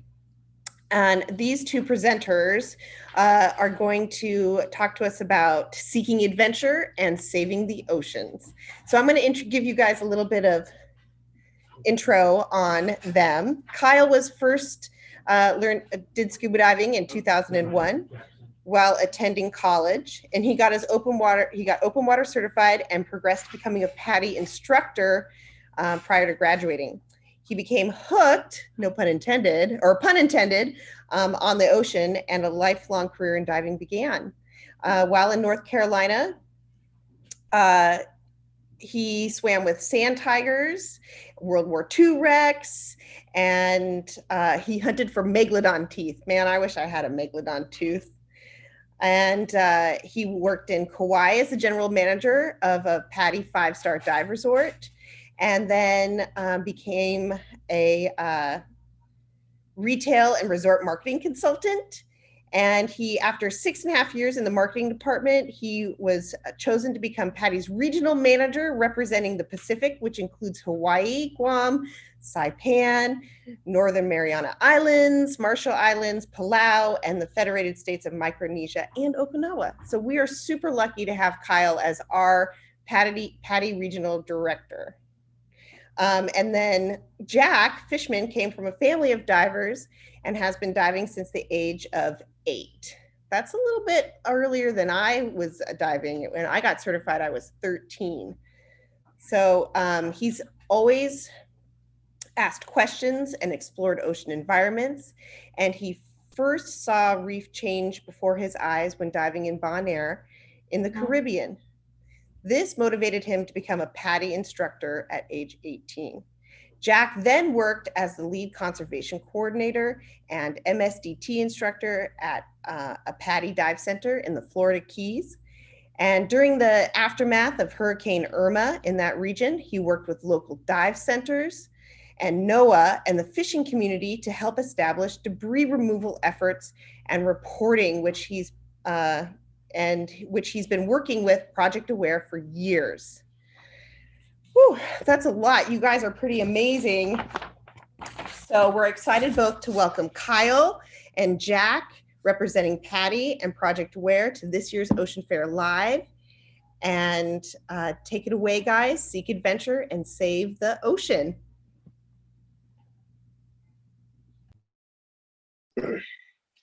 Cool. Can you guys see me at the moment? Hello, everyone. Yes, we can see you. I am going to kind of warm up the crowd as Kyle here just solves a few minute technical difficulties. But you guys can see me and hear me. I've been adding some fun backgrounds, and of course, my name is Jack, so I'm not Kyle, to be clear, at this moment. But it is really a pleasure to be with you guys here, celebrate Jack's Diving Locker and diving happening in Hawaii. And while we are waiting for Kyle to get everything settled, which will happen very shortly, I just wanted to use this opportunity to show off some cool backgrounds that I did see in your local waters with some local whales. I believe they were pilot whales. Again, correct me if I'm wrong, because you guys are more than likely the whale experts. But what an amazing opportunity to just see a plethora of marine life in the waters of Hawaii, from macro, small eels, all the way to huge wildlife in pods and amazing formations, as you can see here. So it was just a really nice opportunity to kind of revel and have that wow, aha moment, because Hawaii for me was a place where I have had more, oh my gosh, this was a first, this was an amazing opportunity to see an animal I never would have expected in a diving scenario, or even in this circumstance, as you can see from the drone footage, photo here, just as an opportunity in between dives. So to me personally, yes, excellent. So glad you confirmed that those are indeed pilot whales. When it comes to the opportunities of diving in Hawaii, it's a very special place to me, because I personally have had a lot of firsts in terms of dream animals that I've wished to encounter. And from different areas of animals that I would have expected, anything from whales I think that I actually saw my first manta ray there, which we'll talk more about when it comes to my side of the presentation. But once again, as we wait for Kyle here, we kind of dive into some more fun facts. So for anyone listening in, this would be a cool opportunity to have a little Q&A opportunities for Project Aware or any conservation events happening. If there's any questions, I can certainly answer them while we wait for the slide deck to appear. Maybe that might be a fun thing to do. Hey, Jack, you know who we have here in behind the scenes is the Jack's Diving Locker Director of Education, Super cool. Katie White, and she would like to talk about this amazing class that we've got going on tomorrow. So here she is. I'm going to let her go sit down. That sounds great. Let's talk about it. Hey, everybody. Hey. How you doing, Jack? I'm doing well. It's good to see you guys. Good to be here with you. Thanks so much for being here today with us. Of course. So Jack, as you know, we're going to be offering the Project Aware specialty virtually tomorrow. And so maybe you could tell people a little bit about that. And Absolutely.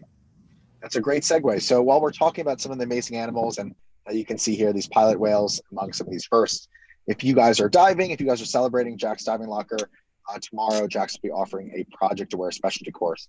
And once again, I believe that starts at 1 p.m. Hawaii time. And really to give you guys just a quick introduction, which is what my slides would be showing you, but the Project Aware course is very special to us because it's a non-diving course. So if you are listening in and you might be a diver, or you're listening in, you're a diver and you have family members who, you know, are kind of interested in what you do, but may not quite be a diver yet, or they just want to learn about some of the amazing conservation actions that Jack's Diving Locker is doing, Project Aware specialty course is just a great introduction to the world of conservation via, actually, if you want to hold that up, that'd be great, that little post you had.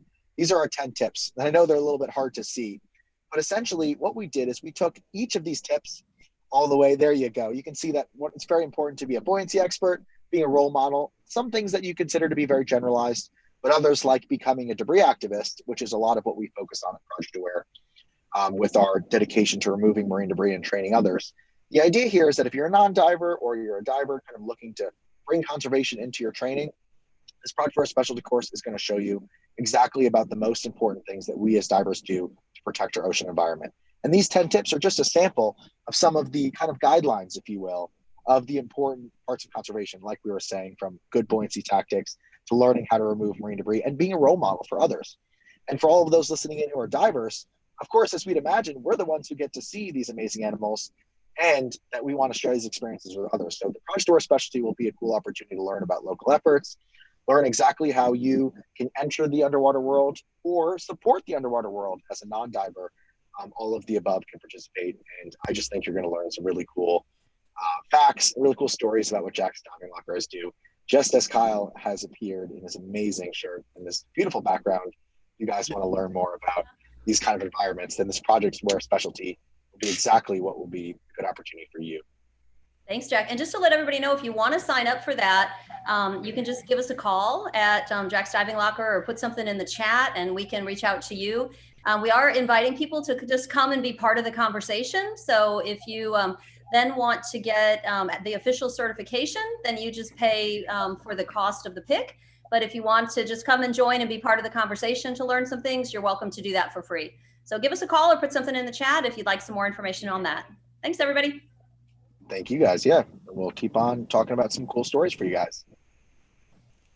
All right. So sorry I hopped in a little late here, but of course, as things go, you know, internet falls out right at the clutch time. So we got that taken care of and back in business here. But Jack, just to catch me up to speed, it sounds like you were going over some of the Project Aware offerings. Yeah, we were just doing an introduction. I was showing some cool backgrounds of animals I've seen in Hawaii, just casually chatting about some cool diving experiences and first tomorrow. But other than that, we're going to our presentation. So perfect segue back to you. Perfect. Well, let's go ahead and get that going here for you. So excellent. You know, I didn't really have the time to introduce myself, but my name's Kyle Ingram. I'm the regional manager for PADI Americas, the scuba diving training agency covering Hawaii and a large portion of the Pacific Ocean, including places like Guam, Saipan, Okinawa, Marshall Islands, Micronesia, Palau, places like that, all throughout the Pacific Ocean. And, we're really honored to be here, Jack and myself today. It's really amazing that we get to connect with so many divers worldwide and present in tandem really with people like Sean Henricks earlier, Hall of Famer Marty Snyderman, Kurt, Keller, Kyoki, and Kathleen. The list goes on. It's truly amazing. But what Jack and I really want to do today is inspire you to seek adventure and save the ocean. So let's take a quick look at what we'll cover here. First and foremost, I want to talk about the current status of scuba diving worldwide and some of the measures PADI has taken to provide you the most up-to-date information possible. We want to talk about how supportive the global community of PADI divers is worldwide and how you can become a PADI torchbearer, which we'll cover here in just a few minutes. Of course, with things like the COVID and the pandemic, diver etiquette has evolved a little bit. So I'm going to cover just a couple tips there for you, how to make the ocean your office, and then of course, how to stay engaged if you are still stuck at home. Once we conclude that, Jack will take it over and fill in with some of the some more specifics on Project Aware. But we got a lot of great content here for you today. So first, let's talk about the status of scuba diving worldwide. Well, PADI a couple weeks ago reached out to all of the PADI dive centers and resorts worldwide to see, what is the status of their businesses? Are they able to open fully? Are they open with some restrictions? Maybe it's travel related. Maybe it's things like social distancing, or are they closed completely at this time? It's really hard to gather that information considering there's dive centers and resorts in so many different places. So we, as such a large organization, have taken it upon ourselves to try and collect this data and make it available to divers like yourselves. So you can check and see not only if somewhere far away from your hometown is open, but maybe even areas close to you that are more of your local dive sites. It's hard to keep on top of that unless you got an open line of communication with your dive center, which you should have, but this is a great map to check that out at. So I put the URL there on the screen, but it's actually really easy to Google. Just Google PADI Scuba Diving COVID map. It'll be the first return, and this gives you the most up-to-date information on virtually any destination you can find worldwide. We've used tactics like this in the past, kind of like when Hurricane Irma went through the southeast of the US and the Bahamas and Caribbean area, and it really helped to bring people's awareness to what occurred and what they could do to help support and interact with those dive businesses that they loved. But speaking about the big network of divers that we do have, I do want to cover a couple things with you. It's really interesting. A lot of people don't realize that PADI partners with over 6,770 dive centers and resorts worldwide. And that was the number that we took at the end of 2019. So it's actually increased since then, surprisingly, even despite COVID being a thing. But with that, those 6,770 dive centers are located in 186 countries and territories. And I always like when I used to do trade shows for marketing and for PADI marketing and things like that, I used to always say, you can travel virtually anywhere on the planet and dive with a PADI dive center as long as it's not an active war zone. But 186 countries and territories is the vast majority of the planet, right? In those countries and territories, there's over 137,000 PADI professionals ready to take you diving, ready to teach you diving, even teach you other skills like free diving, public safety diving, tech diving, rebreathers, whatever you're into, we got it covered. So just know that there's a huge network out there. And as of last year, and you might want to remember this, but as of last year, we have certified, or PADI professionals have certified over 29 million divers, which is pretty significant. We've been around since 1966, and 29 million is an outrageous number, but still only a fraction of the world's population. In an average year, last year, for instance, we taught, PADI professionals taught over 1 million divers, and that was the third year in a row that has occurred. So you can see that the steam is building, and I think a lot of that has to do with the beautiful imagery that people put on social media, the interactions and word of mouth in the local communities, and just how engaging and fun the sport is. and the fact that it always aids to conservation efforts for the ocean, which really is the lifeblood of the earth, right? So while it's very impressive with the stats and everything that Patty's put out there, what's more impressive is what Jack's Diving Locker has done in their time. And I just want to cover this briefly too. You know, Jack's Diving Locker has been around since 1981. In 1983, they applied to become a PADI dive resort, which brought them into that family. And in 1996, they actually applied to be a PADI 5-star instructor development center. And since that time, well, if you're unaware of what that means, a PADI 5-star IDC center is a dive center resort that can train PADI professionals through the ranks. So not only just dive masters and open water scuba instructors, but all the way up through master scuba diver trainers, master instructors, IDC staff instructors, all the way through. So it's really, you know, it's amazing and impressive that they've been doing this for so long. But prior to this presentation, I wanted to see, you know, just from PADI's point of view, what kind of impact have they had on the community, not just in Hawaii, but worldwide. And what I found out was, you know, Jack's Diving Locker, at least on record, I'm sure it's far, far, far more than this, has introduced PADI diving to over 35,474 people. And that's crazy, right? It's like a small village or a small town. They've certified over 18,822 PADI divers. So all sorts of certifications from entry level to specialties to even more niche courses that are offered. And in all of that time, they've trained over 531 PADI professionals. So really simply put, you know, if you train and fun dive with Jack's Diving Locker, you really are in the best of hands. So as we've covered some of that, let's take a look at what you as a diver yourself, or as someone who's interested in becoming a diver, can do to protect the sport and simply just protect what we love.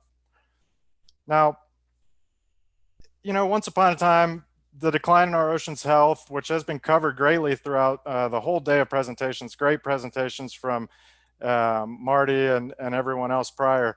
But really, the ocean health was only noticed by a few, right? And today, especially with social media, it's a common topic in pretty much every mainstream media source you can find. The alarming thing is that, you know, everyday trash is entering our ocean, and with more, you know, they're predicting that 250 million tons of plastic are estimated to make it into our oceans by 2025. And that's only, you know, less than 5 years away. So we have to commit ourselves to protecting the environment, protecting our office, you know, which, like much of the pros here and at Jack's Diving Locker, PADI, and worldwide, you know, the ocean really is our office, or those freshwater bodies of water are the office that we work in most regularly. So we want to protect it. We want to clean it up, right? And so this is why PADI's creating a new mission and vision moving forward. And as we kick off this new decade, we want to do something with a lot of purpose, right? Our vision is really to inspire and achieve a balance between humanity and our ocean. And really that's in order for us to survive and thrive together for not just our generation or our children's generation, but many, many, many generations to come. So how are we going to do that, right? There's 7-some-odd billion people on the planet. How are we going to make an impact in all of their minds and hearts and get them to really step up and do what's needed for the planet and the oceans, right? Well, PADI is creating a new program that really it's a mission. And the mission is to unite 1 billion humans to explore and protect our oceans.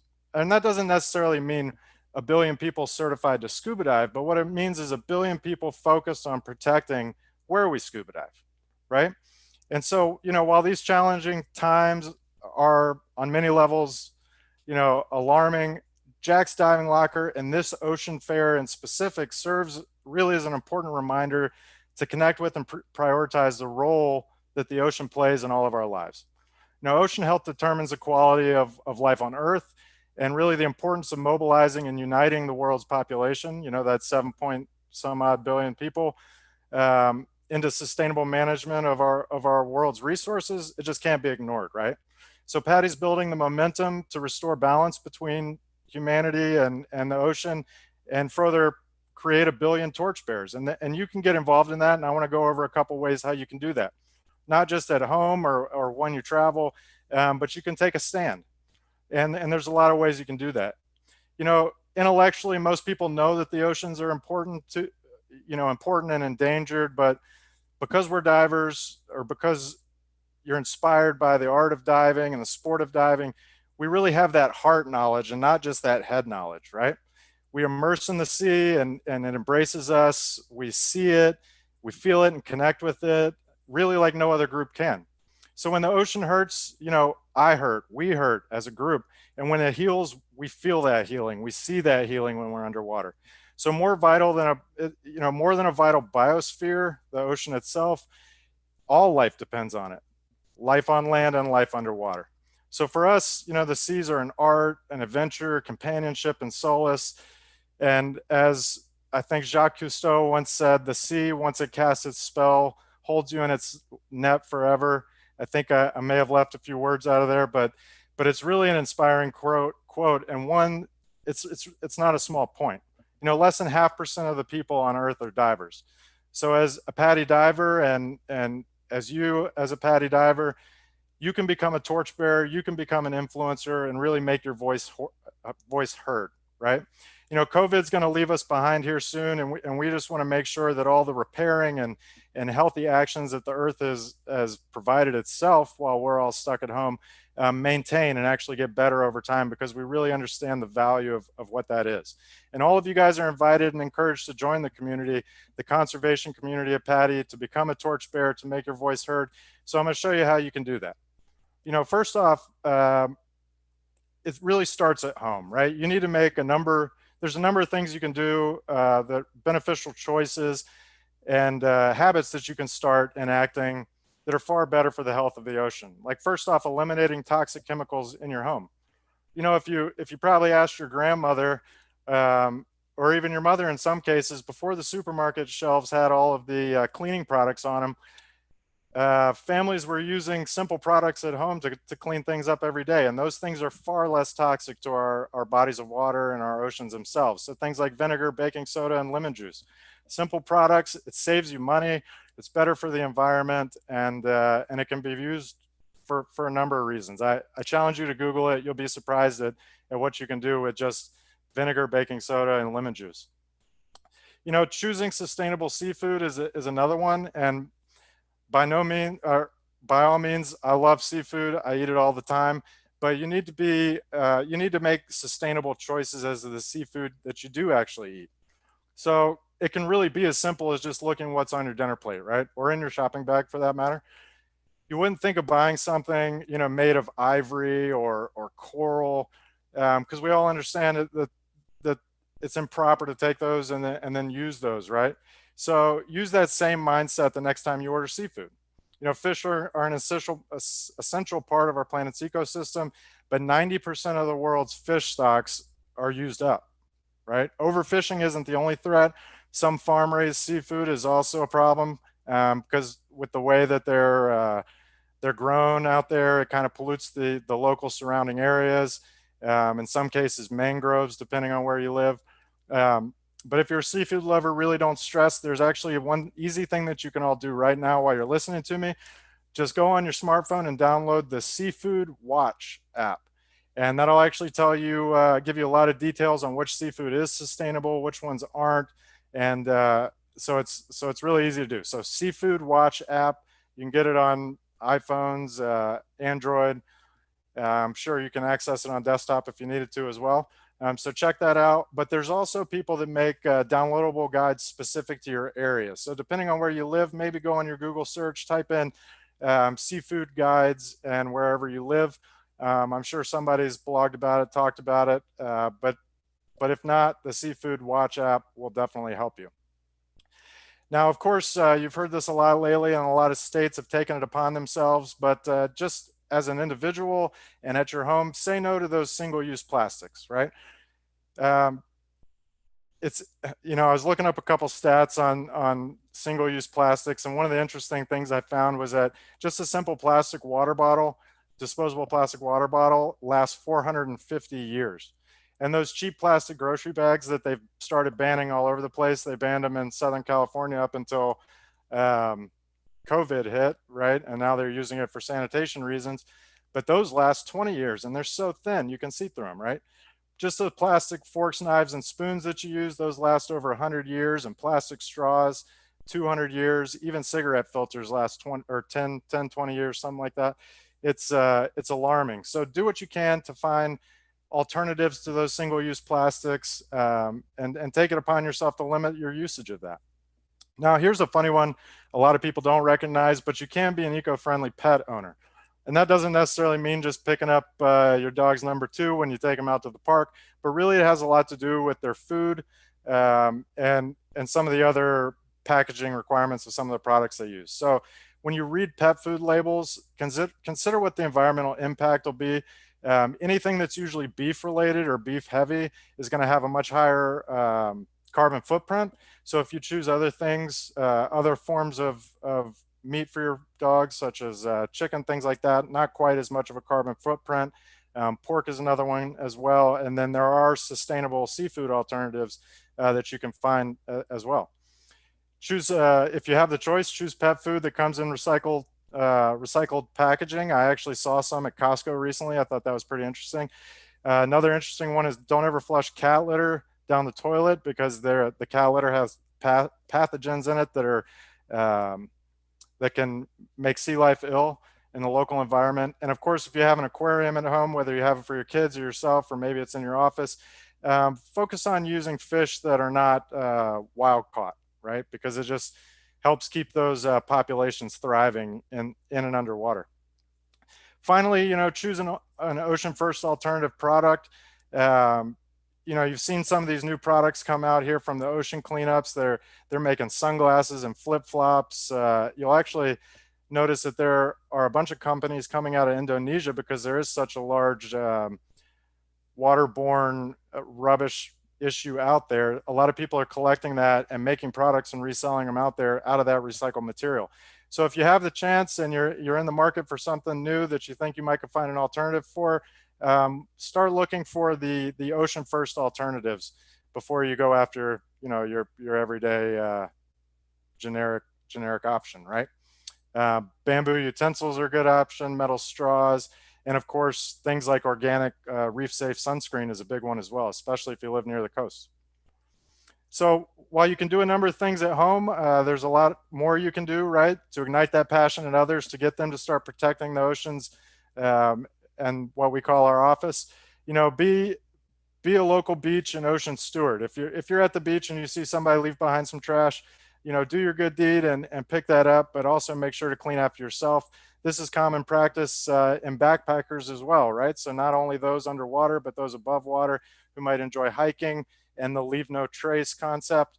This is really that same type of concept, just doing it underwater, because there are far less people going there than maybe into the mountains. Following boat practices that don't harm the reefs or coastal habitats. You heard earlier from Terry and Jeff about the Malama Kai Foundation that they help with in putting the mooring buoys underwater in Hawaii so that people don't throw anchor and destroy reef. That's one of the significant factors of reef degradation in certain communities. And Jeff and Terry have done a lot to protect not just their environment there on the Big Island, but throughout all of the islands. If you have the chance, volunteer for beach cleanups or dive against debris, which Jack will cover here shortly. And of course, don't interfere with the wildlife, right? Even if you're in tide pools, remember, even the things living in those tide pools are alive. The more you touch and play with them, the more likely you are to harm them or displace them. So really just focus on that.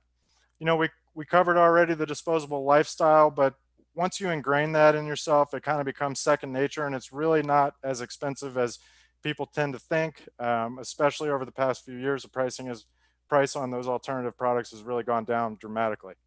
And in a lot of cases, for your smaller shops that might be selling through Instagram or something like that, they always typically back those projects up with some type of charitable donation to some ocean defense resource or something of that nature. So definitely put a focus on it. Being a voice for the ocean, so being a voice for the ocean is another great one.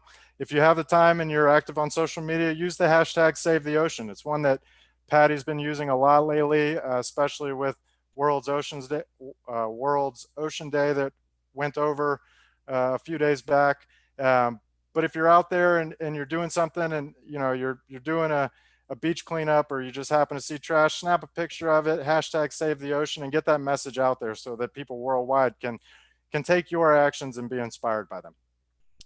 Of course, something that, I'll admit I'm a millennial, but one thing that millennials have really brought to the forefront is choosing experiences over things, where we really don't rely on the materialistic side of the consumer world, but really going out there and doing something, whether it's scuba diving in your local community or traveling and diving elsewhere.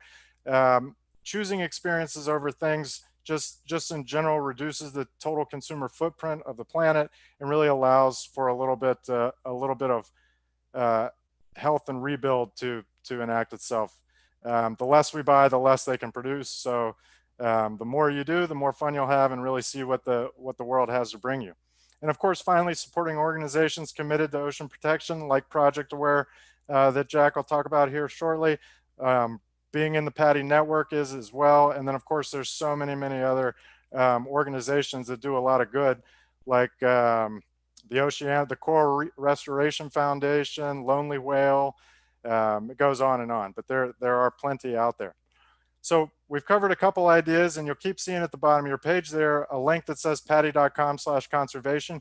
If these actions and methods are really speaking to you, I challenge you to go to that URL, padi.com/conservation. And on that page, you can sign up to be a torchbearer. But finally, we've talked about what you can do at home, what you can do to inspire others, but you also need to focus on yourself, right? You need to make those memories, leave those bubbles, and really just focus on being that eco-conscious diver that you wish everyone was, right? So one of the things you can do, become a citizen scientist, right? Project Aware has an app that allows you to log marine debris that you remove from the oceans. Download that and track it so that Project Aware and PADI can use it to help create measures to protect that body of water. But you can also track, much like a diver logbook, what you've done in this certain area over time and how it's actually rebuilding and becoming more healthy over time. Look, don't touch is a concept that you learn from the very basic courses in PADI, Discover Scuba Diving, Open Water. Look, but don't touch, right? When you're underwater, that's their natural habitat, and it's really interesting to watch them there, but interacting with them can cause all sorts of negative consequences, not just for the environment, but also for the marine life itself. So take that pledge to look and don't touch, and better yet, become a photographer, much like Marty Snyderman, and go into there and take pictures of it so you can brag about it, as opposed to bragging about how you interacted with it. Brag about what you saw. I mean, those photos that Marty had earlier with them mating and with the eggs and everything, it was just unbelievable. The white shark photo that made him famous, that was really great stuff. So in pledging to scuba dive responsibly, this kind of goes back to that whole leave no trace concept, and even the Project Aware Tim tips for divers to protect the ocean planet that Jack was showing earlier. Those are just great rundown lists of what you can do to make a difference, and that content's actually downloadable on projectaware.org. So I'll let Jack speak to that more, but know that there are guides out there that can help you through this process.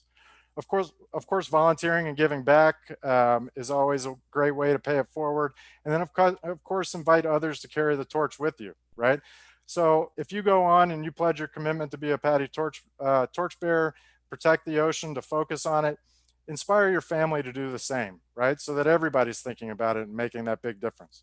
And while I've talked a lot about, being a torchbearer, I do want to share with you briefly a quick video that PADI launched recently that'll kind of give you an understanding of what being a torchbearer is all about. So without further ado, let me launch this video for you.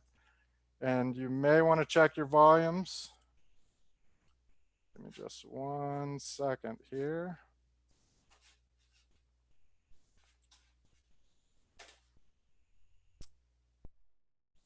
All right.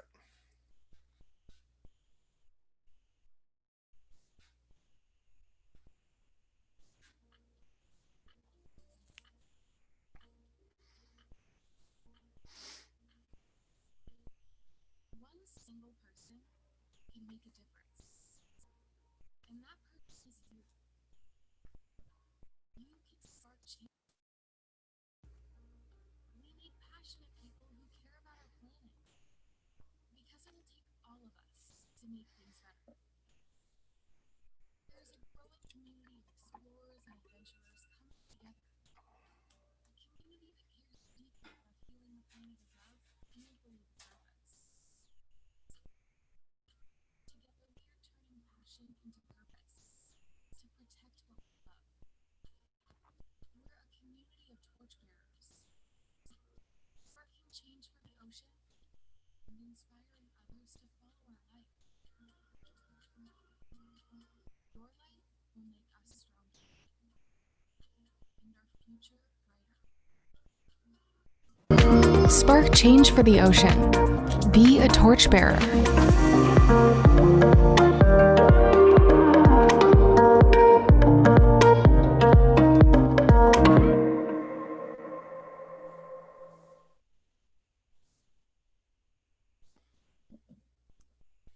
All right, so I may have made a mistake there and not played the audio, but I'll tell you what, I'll make the commitment that right after this is done, I will post that video on social media and tag Jack's Diving Locker. So as long as you are following Jack's, you'll be able to watch that video here in just a few minutes.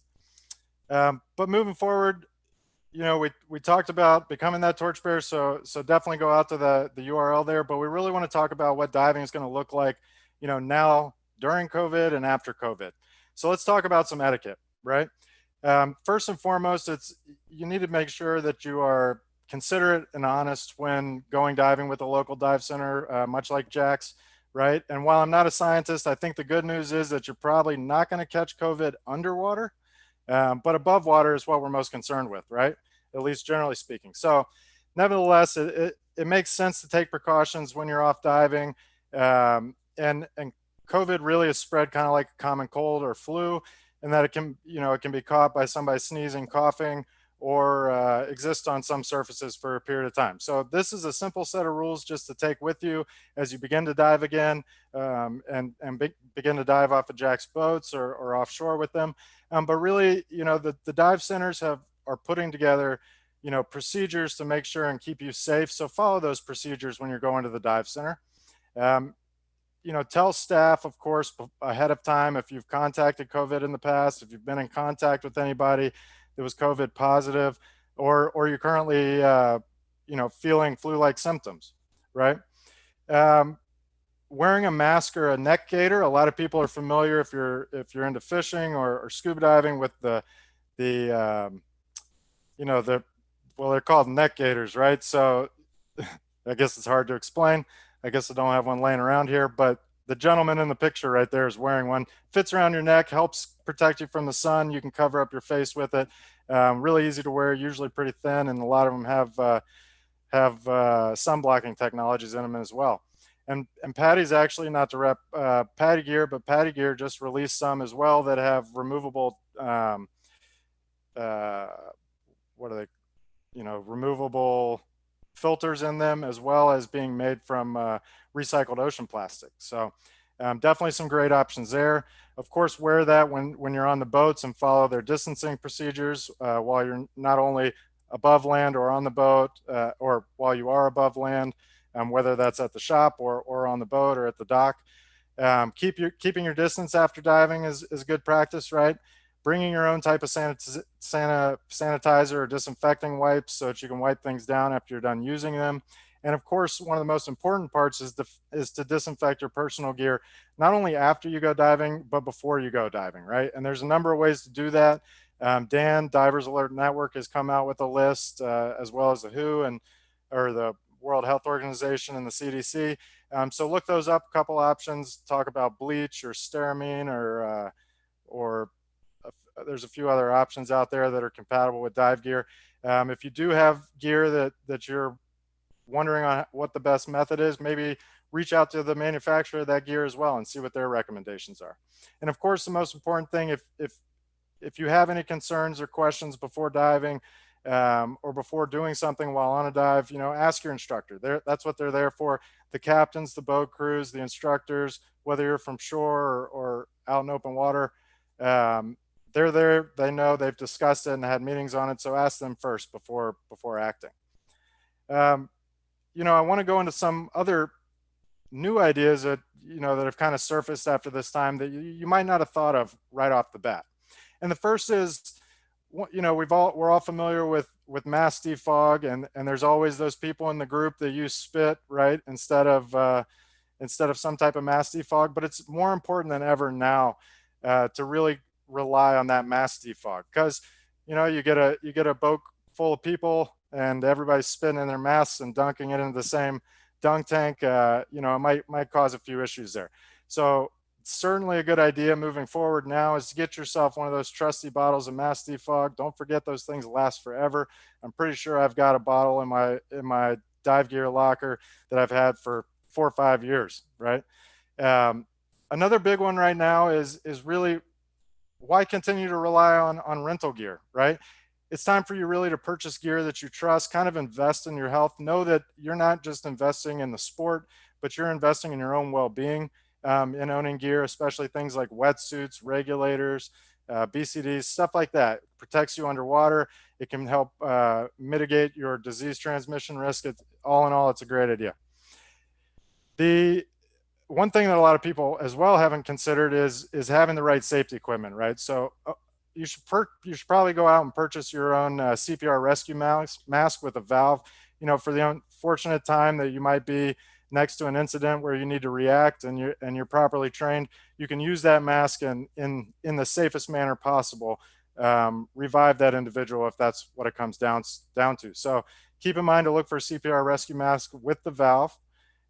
Inspire your friends and family to become your dive buddy. That way you don't get paired up with somebody while on the boat, but rather you know, you're paired up with your family and friends, people that you interact with on a regular basis, and might bring you a little more comfort when going out on your first dive. Of course, asking permission to board the vessel. You know, Jack's crew and crews worldwide are working really hard to sanitize their facilities, and that includes the boats, right? So before you step foot on a boat, if you're meeting them at a harbor or something, make sure and ask the captain or somebody on board first if it's ready for you to get there. Finally, you know, Dan Dive Insurance is another big one. That goes without saying for anybody who recreational scuba dives, but, you know, now's a great time. You know, now's better than never, right? So get yourself dive accident insurance in case something goes wrong. And of course, if you're feeling sick on the charter, follow the procedures that they outline in the briefings on the boat, so that, you know, there might be an area on that boat that you should go to in case you're feeling unwell, and just follow those procedures so everybody stays on top. You know, the pro tip, going back to the gear ownership, this really is a big thing. You know, it doesn't only protect you or you know, mitigate transmission, but it supports the dive centers and resorts that have been closed down for a long time. So I know we're at Ocean Fair here now. I'm sure there's great promotions in person, and I know they're doing promotions online. But if you haven't had the chance, check out Jack's Diving Locker shop and use that promo code at the bottom there to get, I believe it's 20% off of some of the items in that shopping cart, or in that shopping interface. So check that out. But let's talk about some of the gear that you should own, right? Mass fin snorkel, that's some of the first gear you start with. So if you're not certified yet, I definitely recommend looking into those as your first steps. But of course, well, actually a couple of years ago, we did a survey of divers worldwide and asked them what the first piece of gear after mass fins and snorkel was that they purchased. And as a pro, I considered computer to be the right answer. But once we got all the survey results, we found out that actually wetsuits were the first thing that most students purchased immediately after buying mass fins and snorkel. So maybe they don't like getting into rental wetsuits, but you know, exposure protection is a great thing to have, as well as a gear bag to help carry that. Your first line of defense here is focusing on your underwater life support equipment. So regulators, computers, BCDs. That regulator's number one, right? Because that's what you have in your mouth all the time, as well as the snorkel, depending on where you're at in the water column.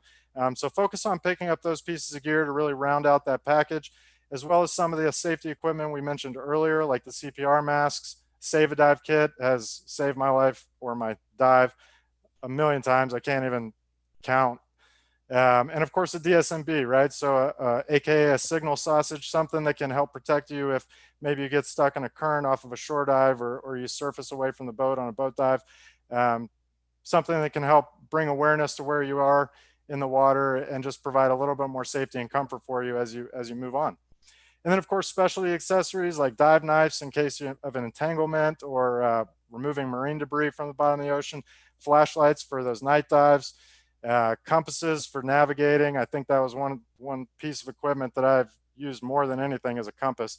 And then line reels and finger spools for those signal sausages we talked about earlier, the DSMBs. So you can actually activate those underwater much like you would on a drift dive. So before we send it over to Jack, I do want to talk about, interestingly, every time that, PADI tends to see a significant uptick in professional level training when natural disasters occur, or things like this pandemic, and COVID is really no different. We actually did our first instructor exam a couple weeks ago in Texas and had 19 individuals in there who got certified as PADI open water scuba instructors. We're conducting 2 more this weekend. So pretty interesting there. People are really refocusing their passions on their professions, and scuba diving is one of the ways you can take advantage of that. So how would you go about doing that, right? Well, go to Jack's, become a dive master with them, learn the ways of the industry and how to conduct not just leading dives, but helping train divers in conjunction with instructors. Once you're a dive master, you can actually become a DSD leader and take people on dives and teach them the basics through the Discover Scuba Diving program, and ultimately, lead that adventure for them and create that passion that you have.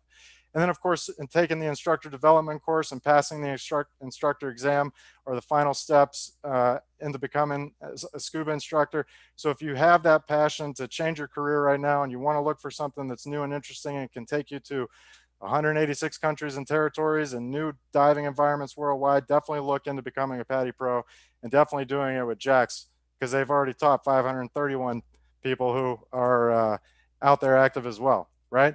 So really the benefits of being a PADI Pro, it unleashes that leader inside you. Maybe you were on a sports team back in the day and you felt how that leadership really inspired you to do more and do better. Scuba diving and being a scuba diving instructor does that same thing. We all feel it. We all get to teach the courses. We love being in that role and making sure people are as safe as possible when under our guidance. And it's very meaningful and rewarding for us. You get to explore the new underwater worlds and then, of course, make new friends, right? And even marine life, kind of like that Hawaiian dragon moray you see there on the screen. I got to dive with this fella about 3 or 4 times a week for about a 5-year period of time. He was always in the same hole. He's my favorite underwater critter, and I named him Unagi, even though that means freshwater eel in Japanese sushi terms. I like the name, so there you go, Mr. Unagi for you. But we talk about being a PADI Pro and what you can do in others. Just know that it is worth it, right? And I was hesitant to share this, but there's a picture of me in 2008 at Jules Undersea Lodge in Florida, immediately after passing the instructor exam. Obviously, a lot less hair then, but a very, very fond memory. And surprisingly, this was the whole group in that IDC course, right? And out of this entire group of people, every single one of us are still active dive professionals. I'm the only one who went to Hawaii after becoming an instructor, but there's two working in the Bahamas right now, one in the Mediterranean, one in the Caribbean, 2 in the Florida Keys, and 2 in North Carolina. And then the young lady on there now works on a yacht, being a private dive master to whoever rents out that yacht and travels all over the place. It's fascinating. But there's a lot that it can do for you. And if you watched, we talked earlier about the Malama Kai Foundation and the moorings, and then Marty Snyderman had his presentation, and he might not remember this, but that image right there is of me actually drilling one of those mooring holes in the rock. This is actually in Kauai, and Marty Snyderman took that photo. Now, I was quite a bit younger. I took it upon myself to make some edits to it, so it looks a little crazy. And don't fear, I am standing on rock, not reef, so we aren't actively destroying anything there. But this was us actually installing those mooring pins for the Malama Kai Foundation in partnership with Terry and Terry, Jack's Diving Locker, HRSA, the Hawaii Island Recreational Scuba Association, all those played an integral part in that. I got to participate in that, and there's virtually no way I would have ever been able to do that if it wasn't first for becoming a PADI professional. So what can you do to stay engaged? You know, I hope a lot of these ideas inspire you and give you some resources on what to do when getting back into diving. But I just wanted to place here for a few seconds some of the social media channels, websites, and blogs that you can access, not just for Jack's Diving Locker, but also PADI and Project Aware. And I guess with that being said, this is a good segue for me to throw it over to Jack so that he can cover a little bit on Project Aware. So Very cool. Let me get Excellent. you some keyboard control. So Kyle, it'll be much easier, I think, with the flow for just to give you some cues, and we'll truck on through this guy. Sounds and, good. Have you just in the background. But thank you so much. And Kyle has done an excellent job sharing his passion for the diving community, sharing his passion for his life in Hawaii, which I think it's really nice to be able to share that back with the members now. So all of you guys tuning in, maybe you guys will get to see Kyle out and about when you guys are diving with Jack's or any other amazing dive centers there in Hawaii. But formal introduction for myself, for those who may have seen me at the beginning. I'm the Community Conservation Officer at Project Aware. So my role is a little bit like Kyle's. I help dive centers in Hawaii and many other places across the globe as well. As you'll soon see, Project Aware is a much smaller organization, but we partner in large ways with PADI all the time. So my role, again, is to help dive centers build their conservation programs and help instructors and recreational divers and whomever might be listening in today just really gain the confidence in that. So perfect segue here. When it comes to Project Aware, it's really nice for you guys to be able to see a little bit better of who we are. And I think that's never better said than our amazing community of divers and conservation leaders is over 1 million strong. So much like the PADI organization, it's really important to note that we are actually a full-on charity organization, a 501c3 nonprofit for all you tax-sensitive folks. And Project Aware's main mission is to return to a clean and healthy ocean. And the big difference here is that we are actually supporting those efforts for all the conservationists, for all the PADI members who might be enthusiastic about conservation, with a staff of 14 to 15, depending on how things are going in the world. You'll see some numbers here because our main mission is to help divers get the tools they need to teach conservation, integrate them in their courses, help train the removal and actions of marine debris efforts, and returning to a healthy ocean with sharks and rays.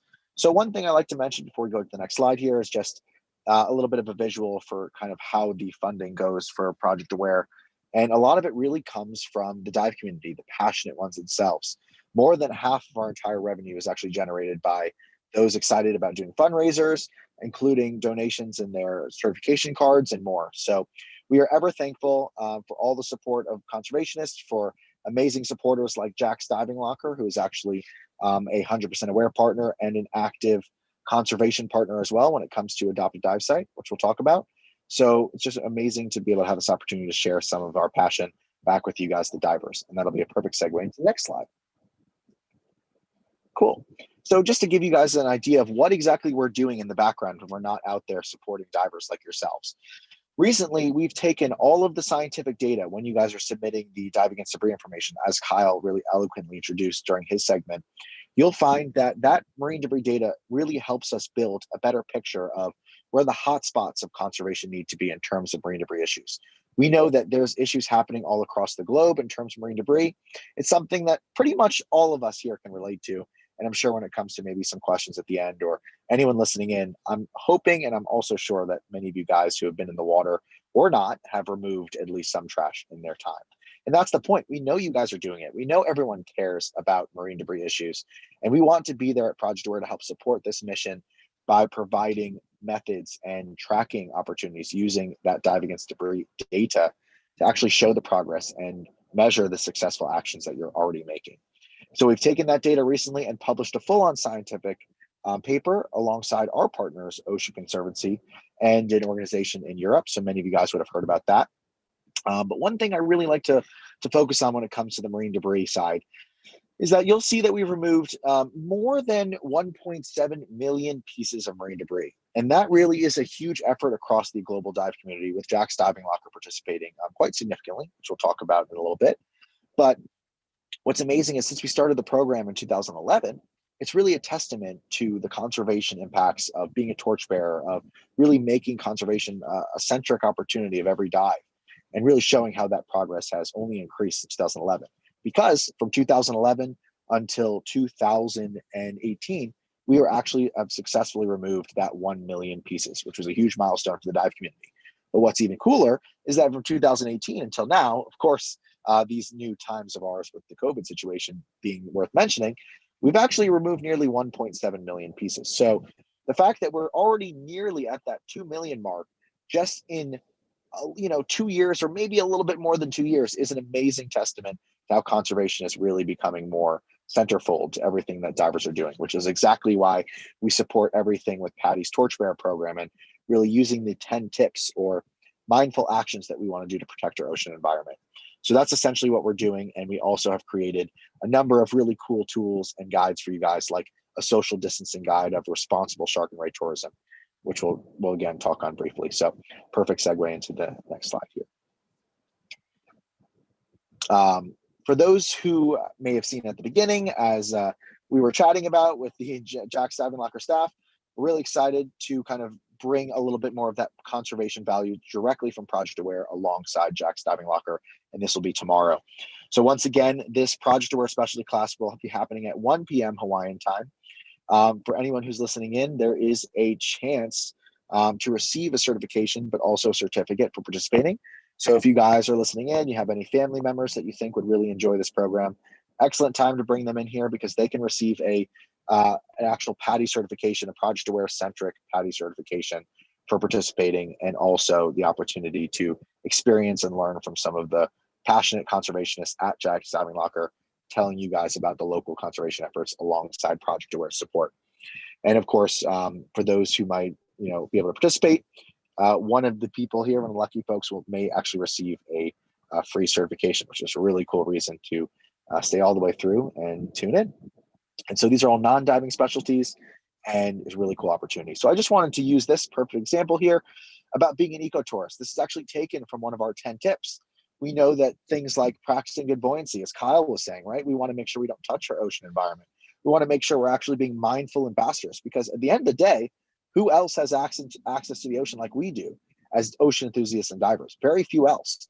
And I think Kyle was saying a really cool statistic, which is something that I really want to take to heart, about the actual percentage of people who are divers and have access to this world.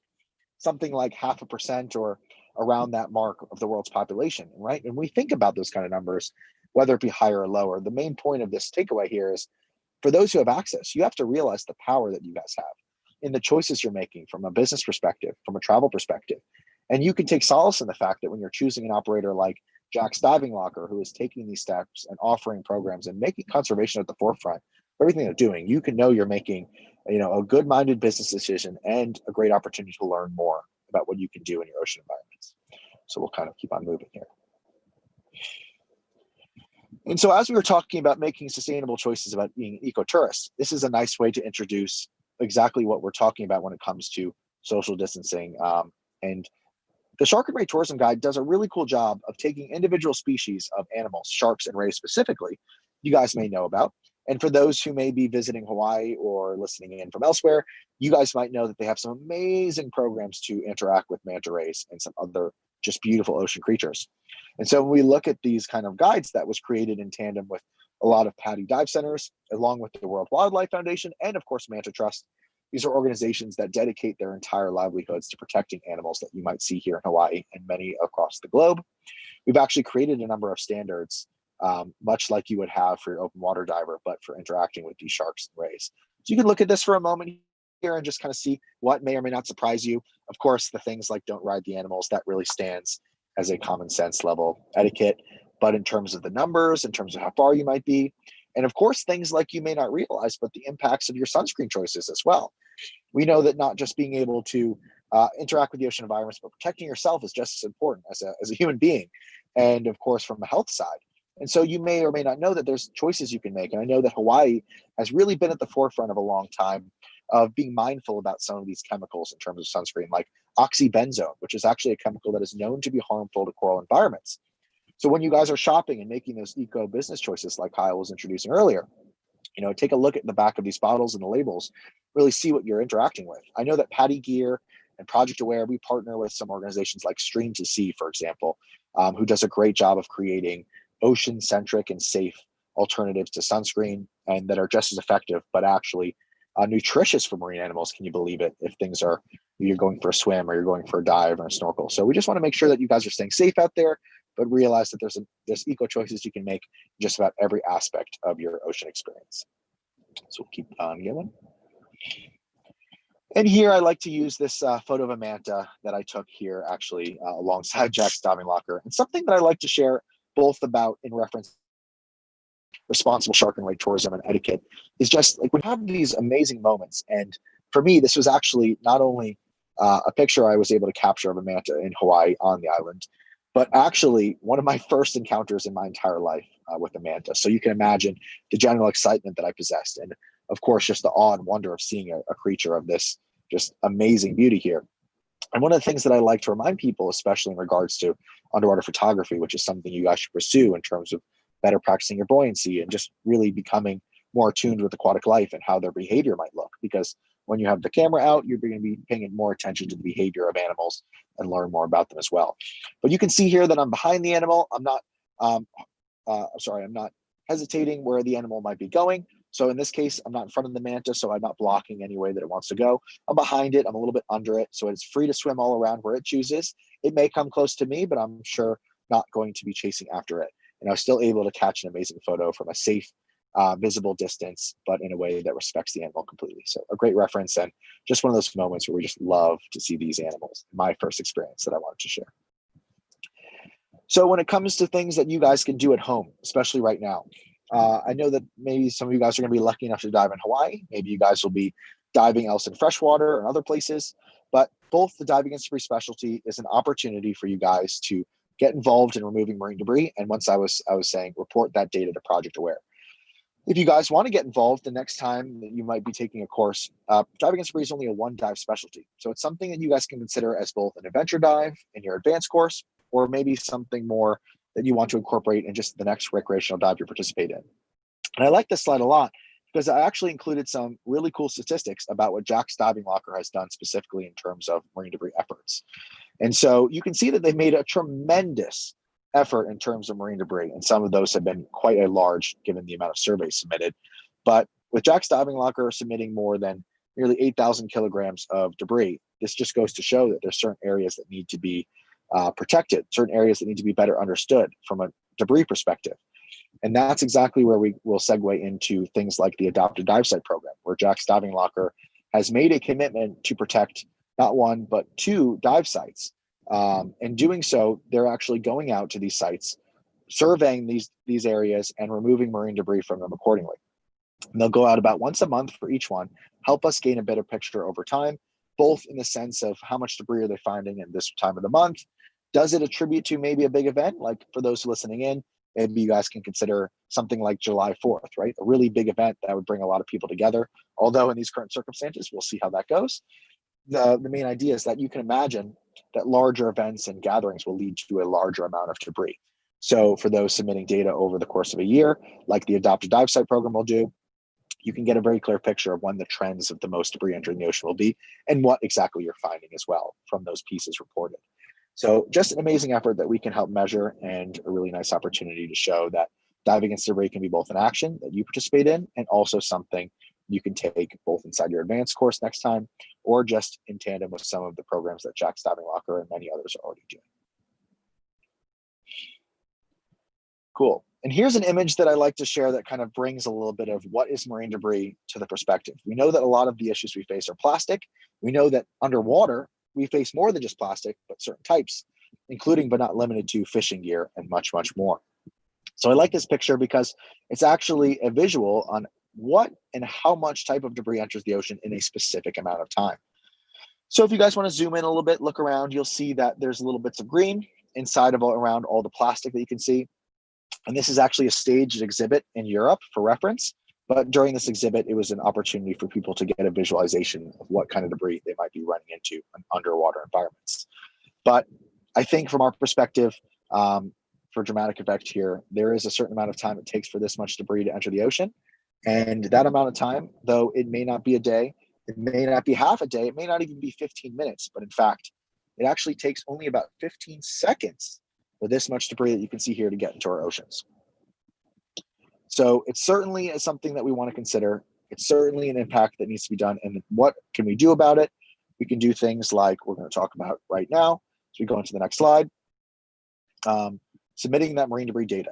So we've talked about you guys already removing marine debris, probably something you're aware of, but the easiest way to do this, and it's free, and if you go to Jack's Diving Locker and come to the Project Aware specialty tomorrow, you'll learn more about this as well. But you can go to our website right now at projectaware.org and or to the PADI Resource Hub to find more information as well for those who might be involved with those programs, and just make a MyOcean profile. If you make a MyOcean profile, we have a platform on our website, similar to the way PADI does, called MyOcean. And using this, you can interact with other conservationists around the globe, kind of see the impacts that are being made not only in your local environment, but anywhere. And it's really, really important to note that things like submitting marine debris isn't just something for a professional or a dive center to do. You as a recreational diver, as long as you have access to the ocean and safe diving practices, can participate in this process and make a difference on your dives. Our goal at Project Aware is to give you the confidence and tools free and easy so that you can make every dive a survey dive. And using things like our Diving Against Debris app, which is a free download in the App Store and Google Play, you can use this right now and get started with all of that. So we'll keep on going. So exactly as we were leading into that commitment to submit marine debris data, we were talking about how Jack's Diving Locker has been doing this. They've been doing an amazing job removing just literally tons of debris from our waters. And it's really cool to see how their impact has directly related to the successes of these programs. For example, when we were talking about hitting that 1 million pieces of marine debris, what's amazing is that more than a third of all of that comes from our participants like Jack's Diving Locker and many others who have actually helped remove more than a third of all of that debris submitted. So just an amazing effort. You can trust using our Adopt a Dive Site map or Diving Against Debris map, or even our Project Aware action map, all available on our MyOcean profile, so that as you guys are being those eco-tourists, you can see what dive centers and other organizations are participating in scientific programs like Project Aware will offer. And that way you can choose a better practice for your next vacation. So as we move along here, essentially that is the presentation about ways you can get involved. We know that a lot of times right now it's going to be transitioning into diving local, or maybe you guys are in Hawaii. I encourage you guys to take a look at our website, encourage you guys to reach out to myself or Kyle if you guys have any questions about how to get more involved with diving programs and conservation. We've learned about some amazing eco practices and opportunities to stay safe during this time, to be able to get back in the water with some better safe opportunities, and of course to bring conservation back into that. Because of course, we've been seeing now that humans have kind of stepped away from the ocean picture at this time, that the ocean always will heal itself. At the end of the day, it's us who needs the ocean, and really the ocean who does not need us. And so as an ocean ambassador, as someone who respects it, as many of you guys are passionate ocean enthusiasts, we want to be able to come back there with more responsibility, more action, and more opportunities to do better and to bring that value of human interaction to a positive from here on out. Because everything that you guys do from a small ripple will always lead to a big wave of change. So thank you guys so much from my side at Project Aware. Awesome. Thank you, Jack. And as well, I would just like to thank you for attending and watching. And of course, if you have any questions, our contact information is there, but I'd like to throw it back over to Chrissy. And Chrissy, just thank you so much for letting us participate in this. Oh man, guys, it was really great to have you here with us today. We do have a couple of questions, and we do have a giveaway to give to one of our attendees who has been watching all day. My first question for you guys is, for each of you, what has been your favorite PADI course? Ooh, I'll start that one off. I would say prior to moving to Hawaii, my favorite course to not only teach, but also the favorite course I took was Wreck Diver. I really enjoyed that. That's kind of what got me hooked on diving. But as soon as I made it out to Hawaii and started diving Niihau, I would say drift diving became my favorite specialty, not only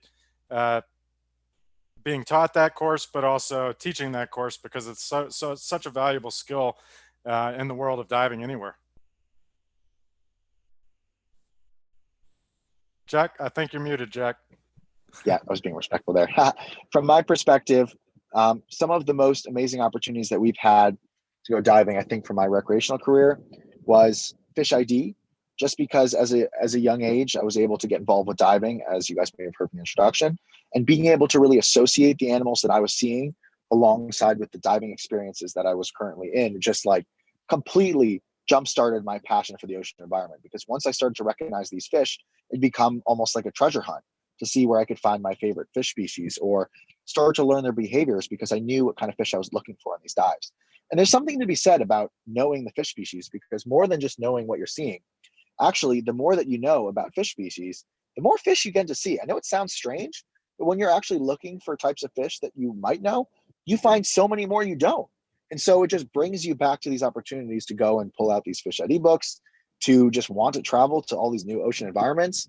And Fish ID just really gives you this new level of interaction about learning about the ocean environment and its inhabitants in a way that's so engaging that it just keeps compounding. And even to this day, I'm constantly looking to find new fish species on my dive. And it really just brings that passion back every time. Well, you know who has a passion for diving is one of our attendees, Inari. Inari has been asking questions all day to the different speakers, and she has been diving with us before, and she's middle school, and we would like to give away a Patty pick to Inari for signing up for potentially the class tomorrow, and if she can't make it, maybe a class in the future. So. Oh, that's awesome. Well, yeah, thanks. Congratulations. Thanks for being here all day. Congratulations. Thank you so much. And so, Inari, we'll get your info here in just a sec. There are instructors around the shop who are excited to get you that Patty pick. And Inari says, thanks so much. They're excited. Of course. Yeah. That's great. Of course. Very cool. And so thanks, guys. We really appreciate the support, both from Project Wear and Patty. You guys are both amazing, and we hope that we can dive with both of you again soon. We're going to go ahead and take it directly to our next presenter. Her name is Kathleen Clark, and she is from the Kohala Center. And she's going to talk about one of the most beloved bays here on the Big Island and in West Hawaii, Kahaluu Bay. She works for the Kahaluu Bay Education Center, which is located on site. And they have been doing significant teaching about the bay to all of our visitors and tourists who come and to use the bay, much like Hanauma Bay in Oahu. So let's give it right over to Kathleen. Thanks so much for being with us today, Kathleen. Thanks for having me. I'm so excited to be here. And thanks for everybody who's tuning in. My name's Kathleen Clark, and I am the Marine Stewardship and Education Specialist for the Kohala Center.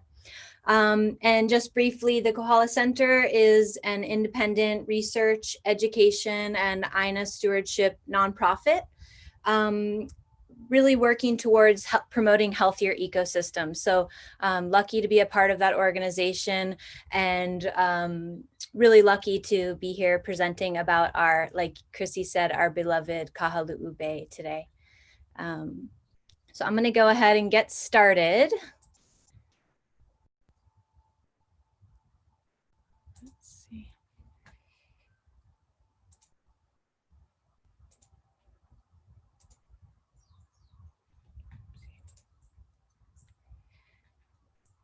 Great.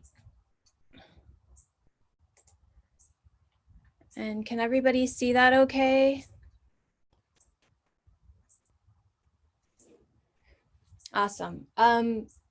So like I said, my name is Kathleen Clark, and I am the Marine Stewardship and Education Specialist for the Kohala Center. Since 2006, we have been down at Kahaluu Bay as stewards of the place, and through a program called Reef Teach. and we're just so lucky to be able to be down there and to care for such an amazing place. And I feel honored today to be able to share a glimpse of what we do and some of our accomplishments over the past few years. But before I go ahead and do that, I really want to acknowledge Cindy Punihale. She's the director of our program, and she has been basically leading and guiding us the whole way through, and our program would not be what it is if it weren't for her. So we're just so lucky to have her, so lucky to have her as our guiding light, our beacon. So we're so lucky. So I just wanted to acknowledge her and before I got started. Great, so I'm gonna move along here, and if anyone has any questions, please let me know, or I think you can raise your hand if you're in the Zoom app, or you can type it in the chat and we'll be happy to answer your questions as we go. So Kahaluu Bay is often referred to as Aina Le Ali'i. This is otherwise known as the land adorned by chiefs. This really tells us about the significance of the place and the history and the past. It has a storied past of different chiefs who lived there and made their home there, significant figures in history. The name Kahaluu literally means the diving place, or to be deeply immersed. And if you've ever been there, you've probably spent some time underwater. And you may have felt deeply immersed in probably one of the most beautiful coral reefs on Hawaii Island. The area of Keauhou and Kahaluu is known to have one of the highest concentrations of important cultural sites on Hawaii Island. It's a complex of heiau, bathing ponds, canoe houses, and other really important cultural sites that some of which are still visible today. Some of the ones you might recognize are Ku'emanu Heiau, which is near St. Peter's Church in front of the surf break at Kahaluu. The Waikua A'ala Pond, which is actually on the shoreline at Kahaluu. And many of you who swam in the bay at Kahaluu know the Pa'o Ka Menehune, the wall that nearly encloses the whole bay.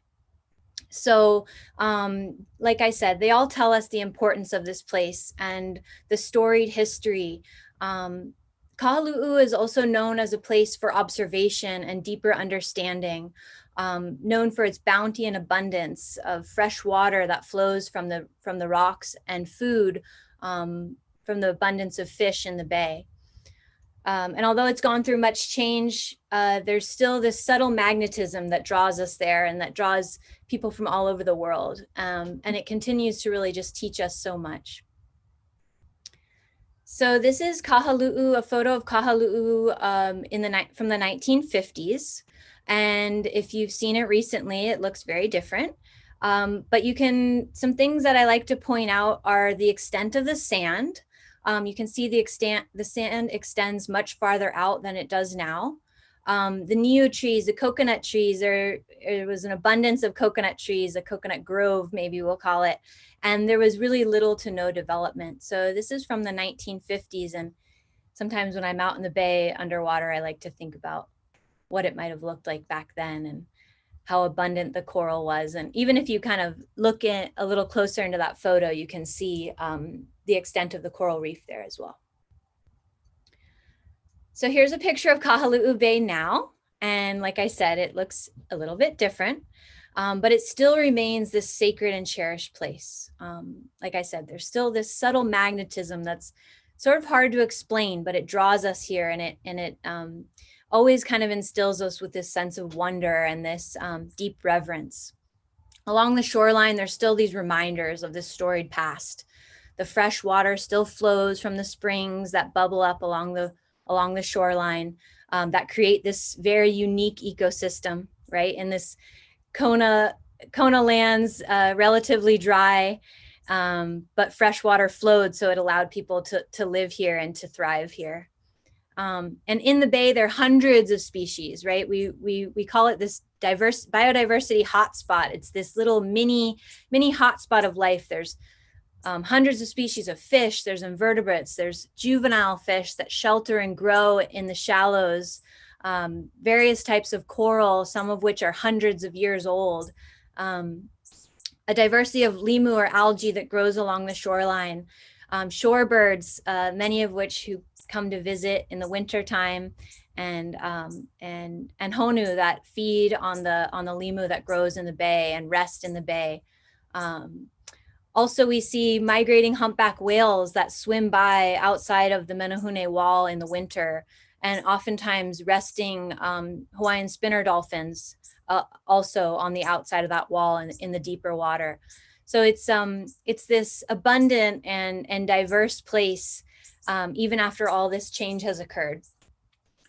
So we really seek to learn from Kahalu'u Bay, through the wisdom of its coral reef and the abundance and diversity of its species, through its fresh water that flows from the shoreline. It's really just teaching us all the time, right? It holds this wisdom, and we're so lucky to be able to experience that and to learn from it.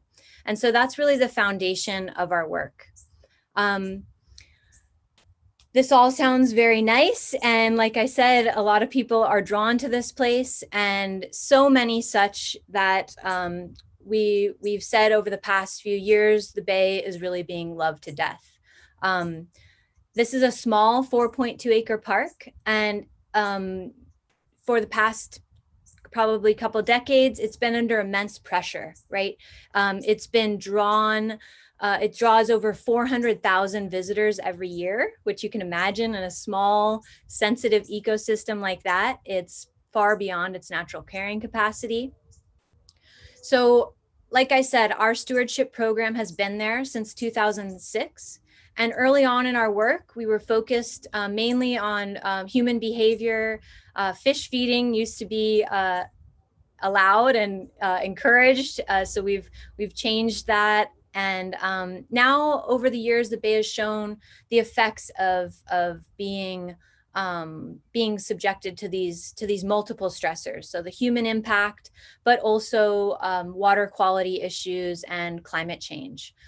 So it's led to this sort of rapid decline in the ecosystem, which has been difficult to watch.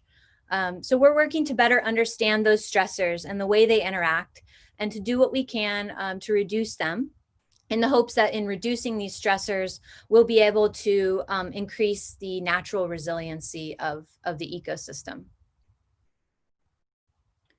So one of the biggest issues that we face on a daily basis at Kahalu'u Bay is human damage, right? Overwhelmed by over 400,000 visitors a year, if you can imagine that. Now, and at this time, it's kind of hard to imagine because we haven't seen many people at the Bay lately, but this was a daily onslaught of visitors, beachgoers who were, a lot of them unknowingly trampling the reef and the intertidal zone, chasing and harassing marine life like turtles, and also introducing toxic sunscreen chemicals into the Bay.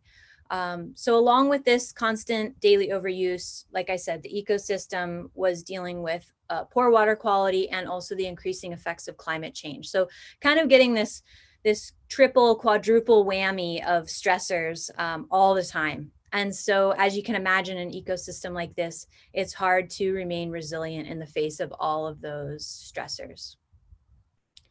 Another stressor, like I mentioned, was poor water quality. As many of you know, we deal with a barrage of cesspools along our coastline, especially down by Kahalu'u Bay. There's quite a few homes that are still on cesspool. So this adds raw sewage basically directly into the nearshore waters. Also runoff from development. So as we develop more of our Mauka lands, our inland lands, and those become hardened, you get more runoff from when we get rains, so from car oil and things like that. Also, if you go even farther up Mauka, you know that there's a lot of coffee land and agricultural land inland of Kahaluu Bay, and this often leads to agricultural runoff, so fertilizers and pesticides. So we find high levels of nutrients in the bay, which often leads to algae blooms, blooms of cyanobacteria, and we've also seen an increase in coral disease. And then the other poor water quality constituent that we'll talk about a little more later is the increase in concentration of sunscreen chemicals as well. And then the other thing just always looming in the background is climate change and the effects that come along with that. Over the last 5 years or so, marine heat waves have become more and more common, as many of you have witnessed with your own eyes. And observations after the 2015-2016 coral bleaching event led to us discovering massive coral bleaching in Kahaluu Bay and loss of species like the cauliflower coral. Upwards of 90% of all of those colonies we lost in Kahaluu Bay. So that was a big blow to the ecosystem.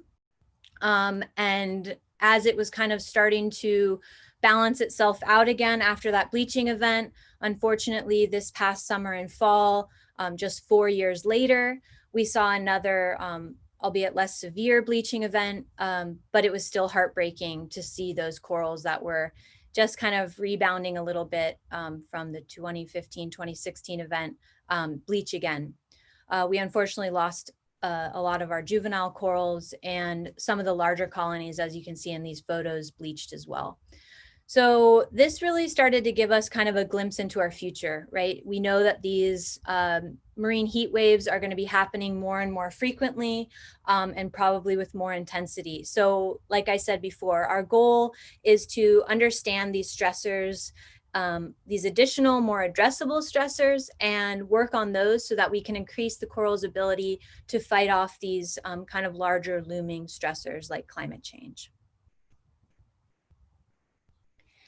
So that sounds awful, right? All those things that poor Kahaluu Bay has to endure. But we have hope, right? We have to have hope. We always have to have hope, and we definitely have hope at Kahaluu Bay. There's signs every time I get in the water of why we have hope and why we have to keep that hope alive. These two photos are a good example of that on some recent monitoring efforts. 2 juvenile corals that we found, you know, in spite of it all, they were out there growing and looked to be fairly healthy. So we have hope, and we have hope for a few reasons. We have hope because since 2006, we've had this dedicated community-driven stewardship effort, just really dedicated to caring for Kahaluu Bay and to empowering beachgoers and local businesses and school groups with ways that they can help too. So I want to give our shout out to our committed community stewards, right? We have such a wonderful group of stewards from our community and from really all over the world who have been trained to help Kahaluu, all rooted in the aloha spirit. So always with a positive attitude and welcoming attitude. Since 2006, since we began keeping track, we have empowered almost 700,000 visitors, beachgoers with this type of information. So like I said, this program has grown and changed over time, from fish feeding and now really to focusing on sunscreen awareness, coral bleaching, and water quality. So we're changing with the times, but we're as committed as ever to being there. Like I said, we've trained reef teachers from all over the world. We have people who visit every year and want to come back and help out. So it's a great a strong model, and that's really what we hope it is a strong model for other communities that are interested around Hawaii and the world, who want to take an active role in caring for their cherished places and knowing that they have a say and they have the opportunity to help.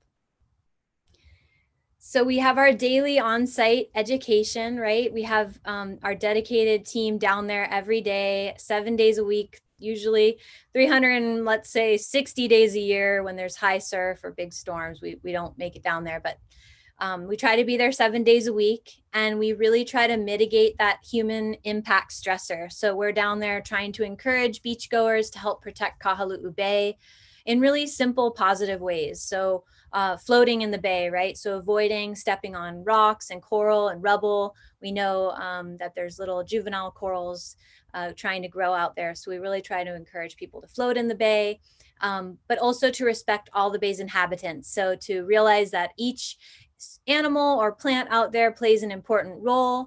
And so one of the things that you can do is just float and watch them.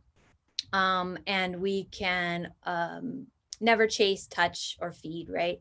But also we encourage people to learn more and use reef-friendly sun protection to cover up or use a small amount of mineral-based sunscreen. And we'll talk more about that as we go here. I'll talk a little bit more about reef-friendly sun protection. So yay for our reef teachers, right? They are some of the most dedicated people I've ever known out there in the hot sun, getting out there and doing the work on the ground, that face-to-face interaction. So this program wouldn't be what it is without all those people. So many of you might have heard about our reef-friendly sun protection initiative. We've really started a concerted effort back in 2018 to educate people about the harmful effects of sunscreen chemicals on the coral reef ecosystem. I never thought I would learn as much as I have about sunscreen in the past few years, but man, is there a lot of misinformation out there. And so we really wanted to give people a simple kind of best practices way to help protect themselves from the sun, but also to help protect our marine ecosystems from the effects of chemical sunscreens. So in 2018, like I said, we started this initiative, but we kind of wanted to track our results. So we also sampled the water, and we took water quality samples from 5 sites in the bay to see what were kind of our baseline levels of oxybenzone in the water. And I think most of you know that in 2021, the state of Hawaii will ban the sale and distribution of sunscreens containing oxybenzone and octinoxate, but those aren't all the harmful chemicals. So we will encourage you to use best practices, which I'll talk about here in a second. So when we got our results back from our 2018 sampling, the results were staggering. They were some of the highest results they had ever seen in the world. The EPA has what they call risk quotients. And these risk quotients are basically the standard threshold for risk to marine life. And the risk quotient for Kahaluu Bay for oxybenzone was 262 times higher than the acceptable limit set out by the EPA. So we knew we had a problem, but now we had the data to show that we had a problem. And so we were more determined than ever to get out there and educate people about this, and actually not just tell them not to do it, but to give them resources to figure out how they could make it better. And so we began producing educational materials, hosting sunscreen swaps where people could come and turn in their their harmful sunscreens, and we would provide them with an alternative. We provided daily free sunscreen samples down at the beach.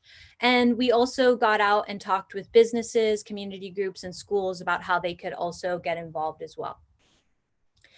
And then we went ahead and sampled again in 2019. So November of 2019, so a few months ago now, we sampled again to see if our what had happened to the levels of oxybenzone in the bay. And we were so excited and really actually kind of surprised and shocked to find out that the levels of oxybenzone in the bay had dropped significantly. So I told you that in April of 2018, the level of the risk quotient was 262 times higher. Well, that had dropped to only 2 times higher. So we were still at a high risk, but the level had dropped significantly. And if you take a look at this image, you can see the different sites in the bay, and you can see just how big of an impact this education and outreach had. And you know, a lot of what we do is difficult to, it's not very tangible, right? And our education can be sometimes daunting when we see those large numbers of people every day. But this was really tangible, and this was really an exciting moment for us and for our team, and really showed the power of community stewardship in action, right? So this was really exciting for us, and we're committed to continue this. And right now, like we said, there's a lot less people down there, but we're still down there every day talking with folks about it. So what are the best practices, right? What everyone's saying, well, then what should we do? So best practices are really first and foremost to cover up. Wear your sun shirts, wear your rash guards, wear your hats and your swim pants when you're out in the water. Avoid the sun during the peak hours. But if you are going to wear some sunscreen, you really want to check your label, and you want to make sure that the active ingredients are either zinc oxide or titanium dioxide, non-nano zinc oxide. The labeling is an issue, right? If you've been to the store in Hawaii, you've seen those reef safe labels. Well, a lot of those, most of those are not actually reef safe, and there's no process by which you have to get a certification to have that label. Most of those just mean it doesn't have oxybenzone. So really you need to be your own best advocate and read the label, read the active ingredients, and make sure it's only zinc or titanium dioxide. And more information comes out about this all the time, but currently the FDA only recognizes zinc or titanium dioxide as safe and effective. The jury's still out on the other common sunscreen ingredients. So, you know, we'll be updating our information as time goes on, but right now we know that those are the two most common, safe and effective ingredients. I always tell people, go find the baby sunscreens, because that's generally zinc oxide is what is in baby sunscreens. So we're really happy about this. We're not done yet. Obviously, we're still over the threshold, but we're getting our numbers down. Something else we're really excited about is our coral spawning advocacy. As many of you may have seen in the past few years during the month of May, Kahalu'u Bay or Kahalu'u Beach Park has been often closed for a few days to encourage coral spawning without too much intrusion, right, by people. And so after the 2015-2016 coral bleaching event that really decimated the cauliflower coral populations on the west side of Hawaii Island, we began monitoring in Kahalu'u Bay for any survivors. If you've snorkeled in Kahalu'u Bay pre-2015-2016, you know that there used to be hundreds of these colonies dotting the reef, these vibrant browns and pinks, and it was really one of those kind of beautiful sights to see out there. And then after this bleaching event, there were only about a handful left in the bay. And so we were happy to find about half a dozen or so adult survivors, and then another, 10 to 15 actual juvenile cauliflower corals as well. A little bit later that year, we were alerted by our partner agencies that there was a potential spawning event that was going to happen in May and June. And so we decided that we were going to advocate and ask for the county to close the beach park to allow for this to happen undisturbed or relatively undisturbed, because we knew that this was a critical time for these coral colonies to reproduce.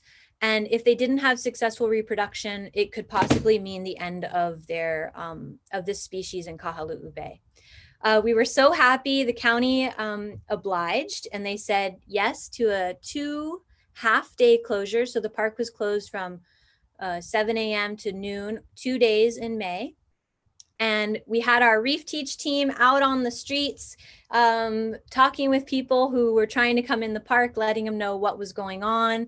And people were actually really supportive. So we had our observation team in the water, and we were so happy to report that we did observe one colony that did spawn. So we were happy to see that. After that, we observed for juvenile colonies in the bay, and we did find quite a few. And so that was another really positive sign. And so 2019 came and we advocated again for another closure of the park. And this time, because of the success of the previous year, the county granted us 2 full days. We were so excited. 2 full days of rest for Kahaluu Bay was a big deal. And so our observation team again went out. Our reef teachers were on the shoreline or on the street talking with folks. And this time we observed 3 colonies that spawned. So again, another great success for this species, this iconic species. Important species in Kahaluu Bay and on our coastline. Unfortunately, a little bit later that summer, we did experience more bleaching, and a few of those juveniles did not make it. But then again, in 2020, we advocated for a closure again. We were in a little bit of a different situation this time because we were under the stay-at-home orders due to the COVID-19 pandemic. And so there wasn't a lot of traffic at the bay, but we still wanted to keep up that advocacy. And so this time we worked along with the state and the county, and they both supported a voluntary closure for 1 week, which was, I mean, I was like jumping up and down. I couldn't believe that they supported this 1 week closure. These types of closures are really the first for any type of conservation efforts based around, closing off a recreational area in the name of coral spawning. And so we're hoping that as this moves forward, we'll continue these efforts and solidify this even more. But we did observe 1 coral colony spawning, and I was going to share that with you because it's the most coral spawning. If you have the chance to see it, it's probably one of the most amazing things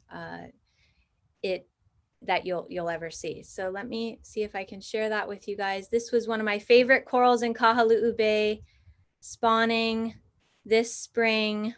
Just a very quick, light spawn, but we were so happy to see that after the, I'll play it one more time, that after that bleaching last year, that this one was healthy enough to spawn. So we know there's little gametes that have settled on the bottom out there. And so we continue to monitor and use this as a way to support and advocate for more regular rest periods during sensitive times, and use it as a model for other natural resource areas that are interested in doing the same thing, because it's proven to be really successful with a lot of community support. And we hope that we can continue doing this in the future. And I'm hoping this year we have a lot more coral recruits because we have far less people in the bay the past few months. So I'm going to move along here. Into another key part of our program, and that is our ecological monitoring. That's just, I feel like, a fancy way of saying, really knowing your place intimately. And I feel like to help care for a place, you really do need to know it intimately. And you really want to get to know all the subtleties, the cycles, what's normal, what's not normal, what changes throughout the year. And that really helps you have a keen eye. And in Hawaiian, there's a word for that, and that's called kilo. It's to have deep observation, this tuning into nature. And it was critical for the survival of Hawaiians before we had NOAA forecasting and other technological methods to observe and to monitor our places. So we try to do that. We try to really get to know Kahaluu Bay and learn from Kahaluu Bay on a deeper level, and to understand the cycles and the patterns. We do this in a few ways. We have a water quality monitoring program that we monitor temperature, salinity, dissolved oxygen, turbidity, pH, and we've been doing this since 2009. So we have a long data set. We've also been monitoring for nutrient levels in the bay, and we will be actually starting to monitor for bacteria levels coming up later on in June. We're doing our first sampling for bacteria levels later on in June. We also look at species abundance and diversity. The photo in the middle here is one of my favorite species, but sadly it's not as common anymore due to the loss of its habitat of the cauliflower coral. This is the alo'i, the domino damselfish. Was once very common in Kahalu'u Bay, but we started seeing them return, and we've seen each year, we've seen about 4 or 5 in the bay. So really, really awesome sign there. And then the picture on the far right is of a relatively small cauliflower coral that we've been watching grow. And so another part of our monitoring or kilo is watching for coral recruitment and observing coral health in the bay as well. So it's always fun to get out there and join in with that. And all of our monitoring is really community driven and community led. So there's always reef teachers involved, and it's really a team effort. So the last thing I wanted to talk about in terms of our program is our outreach and education. So, you know, we're not doing this for us. We're really doing it for the next generation so that we leave them with a healthy Kahalu'u Bay. This is really for their future.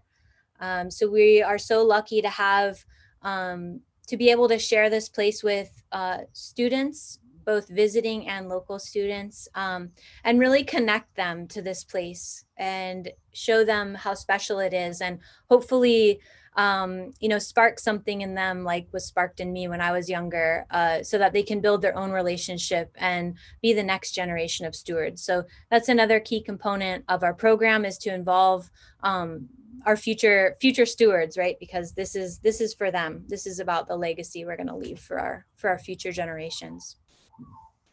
So a lot of people have been asking me, wow, with you know, so few people at the Bay, what's been happening? Have you seen a lot of changes? And the short answer is yes. I didn't think I would see as significant of changes as I have over the past few months, but we really have seen some pretty amazing things. And I think the presenter before me said it well, that, you know, the ocean if we give it a chance, the ocean or nature in general always wants to heal itself. And this is just a testament to that.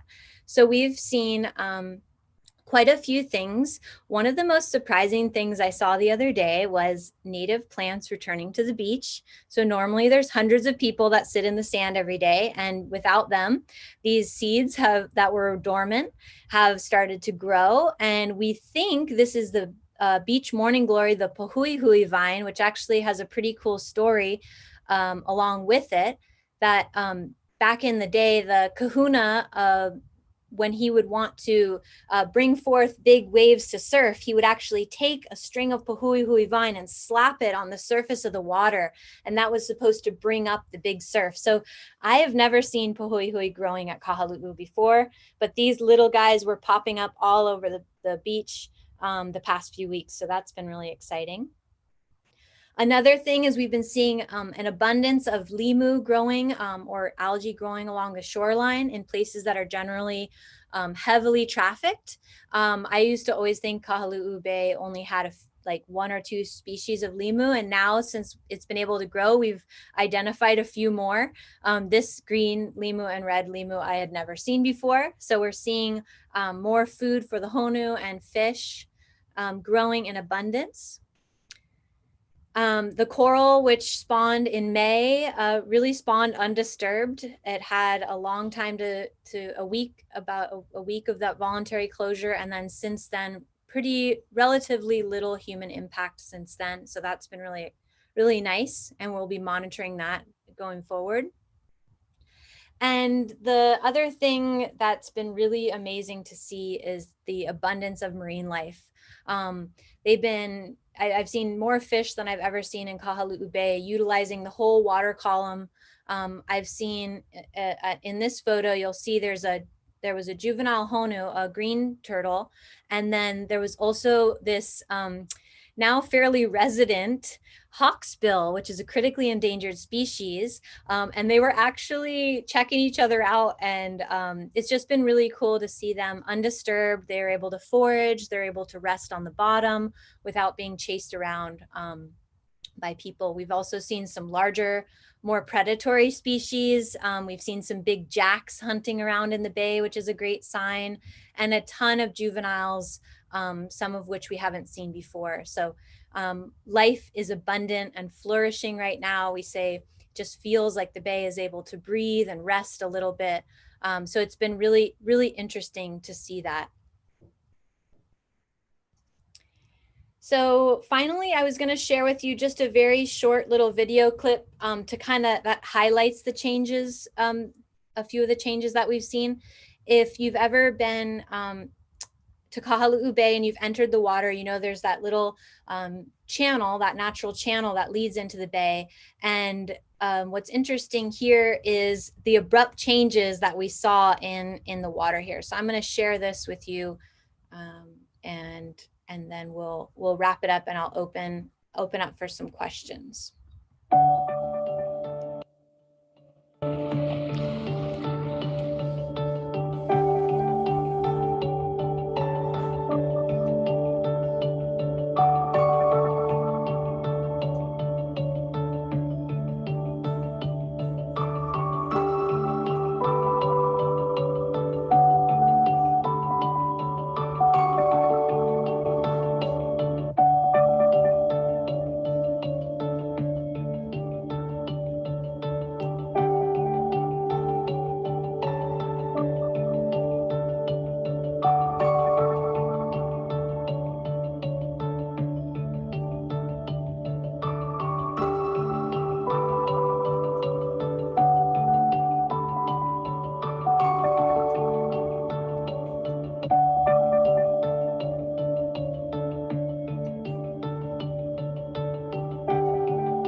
Great. So that was just a little video that we put together that showed the change from March 10th or March 20th to May 10th. And it just showed the extreme change in that one area in particular that usually has hundreds of people every day kind of traversing through it. And anyway, kind of highlights the changes that we've seen over the past few months.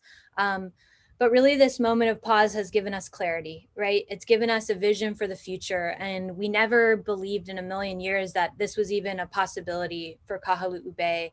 And I feel like, this has given us a chance to see what is possible and what we can expect and what we want for our future. And so I invite you all to join us to help care for this place. There's opportunities for everybody to get involved, whether you live here or you visit here or you are a student or a teacher or a community organization. There's many different ways you can get involved. And Kahaluu Bay is really this model, right? Kahaluu Bay represents all these other places that we all care about. It just so happens that this is the place that we steward, but it really these messages can be spread out to really anywhere. And so I really appreciate the opportunity to give this presentation and to share a little bit about a place that I love so much. And like I said, I welcome anyone who's interested to get involved. You can go to our website for more information, or you can email me directly. I'd be happy to answer any questions or let you know how you can get involved. We love to have people come down and join us. So thanks again. And I really had a great time sharing with you guys today. And if anyone has any questions, I'd be happy to answer. Awesome, Kathleen. Thank you so much. That was just amazing. Oh, thanks. We are really happy to get all the great information on how we can protect our reefs. So it's fantastic. We have had actually several questions. So Lou is asking, why is coral bleaching bad and what causes coral to die? Great question, Lou. So coral bleaching is basically a stress response. And so corals have a certain threshold of temperature that they can withstand. And when the temperatures exceed a certain that certain threshold, what they do in the simplest terms, is they expel this this photosynthetic marine algae that lives inside their tissue, that provides it with a lot of their nutrients. And so that's why and also color. And so that's why you see that stark white, bleached color when we say coral bleaching. When coral is bleached, it enters this state of like extreme stress, and it's really vulnerable, and it can lead to mortality or death if the temperature doesn't return. Additional things can increase the stress. So, poor water quality or human stress can also increase the likelihood that coral won't survive that. What was the other question? What was part 2? And what causes coral to die? I think you. Oh yeah, it's really due to the fact, so the photosynthetic algae that lives inside the coral tissue provides it with upwards of 80% of its nutrients. And so when that is expelled from its tissue, it's almost like it's starving. And so that's what usually causes it to die. Great. Thank you, Kathleen. Yeah. Oren is typing in, and he says that he really enjoyed your presentation. It was awesome. And how can divers help? Oh, great question, Oren. Actually, we are right before the kind of stay-at-home orders went into effect. We were about to launch into a coral temporal texture monitoring program where we actually need scuba divers to go out and be able to do this standardized monitoring procedure, and that we were going to use to show change over time of the corals in Kahaluu Bay. And it's just safer to use scuba divers because otherwise you're having to go up, surface all the time as a snorkeler, and that's, as we know, not safe. And so we do need scuba divers to help with that. But the other way you can help is just, taking these practices with you on your dives and sharing them with your fellow divers and friends. We always say lead by example. That's one of the best ways any person can help any ocean lover. Awesome. Now we have a question from our 12-year-old who is an advanced scuba diver. Wow. And she completed the Reef Renewal Diver Distinctive Specialty while she was in Bonaire. Wow. She said she worked on the coral nursery trees and transplanted coral. This is Inari. I am wondering if Hawaii has a similar program or is planning to start one. And if so, I would love to volunteer when I am in Hawaii. Great presentation, Kathleen. Thank you, Inari. You're very impressive with your ocean, with your diving skills and your love for the ocean. That makes me so happy, and I encourage you to continue and follow your heart with that, because we need people like you. As far as I know, there are a few places that are doing some coral propagation. I know Hawaii Institute of Marine Biology over on Oahu at Mokulo'e, the Coconut Island facility. And then I do believe that DLNR, the Division of Land and Natural Resources, the DAR organization here, has been doing some outplanting, but I'm not as familiar with the program. So Inari, if you want to take my email address and I can try to connect you with the right people to learn more about that, I'd be happy to. Awesome. Yeah. Kathleen, we have another question from Lou that says, do turtles help coral reefs? Do turtles help coral reefs? Lou, you've got all the good questions. The way I look at it is that all the animals in the reef ecosystem play an important role, and the various functions that they carry out. One of the things that they do is they eat the limu, or the algae that grows on the coral reef. And so, we need those herbivores to keep the algae in balance. Too much algae can start overgrowing coral and cause kind of that getting things to be a little out of whack or out of balance. So yes, they do help. I haven't heard of an instance where they hurt a coral reef, but in general, I think each species generally plays an important role on the reef. Awesome. Great question. Yeah. Now we have one from Allie. She wanted to know, my question just jumped, why it's a positive thing for the larger predatory fish in the water like jacks. Great question. So so sort of similar to Lou's question, the reef is this balance, right? It's this delicate balance. And we know that when there are all the different levels of the food chain represented on the reef, that it's in more balance, right? So it means that one level of that chain of the ecosystem or the food chain isn't going to get too big or too heavy. So the larger predatory fish help keep that natural balance of the ecosystem. So it's always exciting to see them come into the bay because they give off a whole different vibe than our sweet little butterfly fish or damselfish. They come in and they look like they mean business. Yes, definitely. And they're so cool to see. Yeah, so cool. Yeah, we saw 2, maybe 3 foot jacks the other day, and we went, whoa, we don't see that very often. So it's pretty cool. Fantastic. That's Yeah. a good sign. Yeah. Jamie asks, will we be able to get funding for more sunscreen swaps? Jamie, that's a great question. So if you know anything about nonprofits, you're always looking for funding. Our funding sources are mixed. We are always writing grants. And so that was one of the ways we were funding our sunscreen swaps. We're also really lucky to receive some donations from businesses. Some of the sunscreen companies actually donated sunscreen to us. And other monetary donations were also really helpful. And as most of you know, we used to have our snorkel rental operation, which brought in some funding for us as well, which we no longer have at this time. And so we are always looking for funding. Another way you can help get involved, obviously, is through donations. So if anyone's interested in supporting us that way, you can email me directly or go to our website as well. But yeah, we hope to be able to do that because it's a really powerful way to spread the message, because you're giving someone a full size swap and then they can take that and go, wow, now we know what to look for in the future. Awesome. Yeah. We have a question from Jean who's asking, has there been any talk about limiting the number of people per day?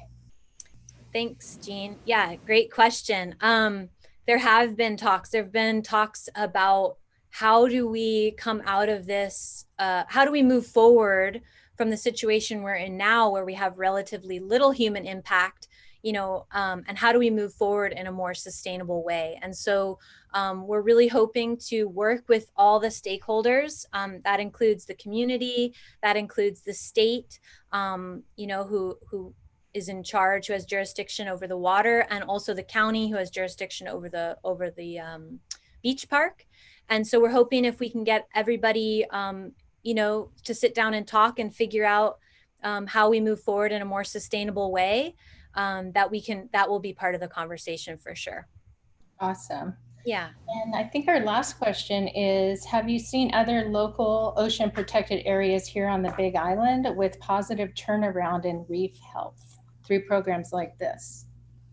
I'm not aware of any other programs exactly like this, but there are other marine protected areas that have maybe different rules in place, different than Kahaluu Bay, that may provide a little more protection. But I haven't seen anything specifically. And if anyone has any examples, please feel free to share, because we're always looking to learn from other organizations that are doing similar things, and vice versa, share our experiences with organizations that are hoping to do things that we've done as well. So I would be more than happy to sit and chat with you if you know of anything. Great. Yeah. We're looking forward to partnering with you more in the future. And everyone, please remember, if you'd like to donate to the Kohala Center, you can go to their webpage. Kathleen's kindly put up her email as well, so you can ask her further questions. And right now, we're going to give away some Reef Safe sunscreen, and some other products that are sustainable to help our oceans. So thank you so much, Kathleen, and we'll look forward to seeing you soon. Yeah, thank you guys so much. It was really an honor to be able to share about our program and share a little bit about Kahaluu Bay. So I appreciate it so much. Thank you. Mahalo. Mahalo. Bye-bye. Bye. So it's time now for this giveaway, guys. We are going to go to our Reef Safe sunscreen, Stream to See. You can buy this right here on our online store or come to our sidewalk sale today. We're also going to be giving away this water bottle, Cool Jack's water bottle, sustainable when you refill your own and don't use plastic, right? We also have some cool Aloha reusable straws. So you can use all these products and our great utensils, which are bamboo. Everything that you can do to replace plastics that will go eventually into the ocean is our goal. So for these questions, the first person that can answer these, we will be giving away these gifts one at a time. So the first question is, name 2 ingredients in sunscreen that harm the reef. Please type in your answers. The next question is, name 2 ingredients that are found in Reef Safe sunscreen. And what are some alternatives to sunscreen for sun protection other than something that's chemical or a product that you put on? That's a hint. So we'll like to see if you can answer those questions. We're going to be giving away all these great prizes. And we want to give you Pono gifts. We have our rash guards too that we'd like to be able to feature. That's one way that you can also not use any kind of products. And hats, we have great, I'll show you right here. These are Reef Safe rash guards, because no chemicals, right guys? And they have SPF. So these are really cool. We have kids and adults. Those are prizes that we'd love to give away. So the more that you can get involved right now, we'll be doing that. Please watch and give us a like also. When you're on our YouTube channel, please subscribe. We have more videos that you can watch after, and we're going to be placing these videos from today onto our JDL channel. So you can watch these after. Let's see, Chrissy, do you see any questions coming through here? Joe, I'm looking to see if we have anybody. So we had a comment from the Keahole Center that said, thank you for all your hard work. It's truly inspiring. And we also have, let's see. Yes, oh, Inari, yay, go girl. So Inari answered correctly. She's gonna win this amazing rash guard here, Inari. So we hope you enjoy it. It's got our cool Jack's Diving Locker logo on it. She answered correctly, and she wants to promote everyone to do the same, to use products that help their reef. We have Jean. Oh, Jean answered correctly as well. Jean, yay. So we're going to be giving Jean the utensils and the bamboo straws. Great job. We got one more prize. We're going to give away this great bottle and Reef Stream to See product. Oh, okay. We had our final winner, Karen. We are going to give you the wonderful products. We want you to hang on the line so that we can get your information. We'll type to you and you can give us a way to contact you to get you these great gifts. And we are going to be also wanting to mention that our sale is going on through the end of the day, but you can also shop online at jacksdivinglocker.com. We have amazing gear here. We have packages, full scuba kits that you can buy. We have snorkeling gear, great island gifts, and you name it. So we'd love to either see you down here for our sidewalk sale. It's all the way through 4 p.m. today. Or you can come in tomorrow from 8 to 4 and join us as well. It will be ending tomorrow, so don't miss out. And wanted to mention a few services we haven't had a chance to yet, which is that we have a wonderful new online store. If you purchase anything either on our online store that's over $100 anywhere in the US, we will give you free shipping. Pretty cool. Also, we have personal services that we are adding new to Jack's Diving Locker, which is personal shopper. If you don't want to leave your home and you need some help, give us a call and we will shop for you. We also have curbside pickup and we can deliver it right to your car, so we can make it easy. But we would love to see you if you can make it down and can join us here on the Big Island for our great sale. We are going to be taking it in just a minute to our next presenter. I am so excited to introduce him. He is one of our local experts. And from the time he was a young boy growing up in the crystal waters of Hawaii on Oahu, Keoki Stender has immersed himself to better understand our oceans with extensive firsthand experience and knowledge of Hawaii's life in the sea. As a diver, scuba instructor, repair technician, photographer, and fish ID specialist, Keoki has wide-ranging knowledge and skills that he has used throughout his life to contribute to marine conservation and education.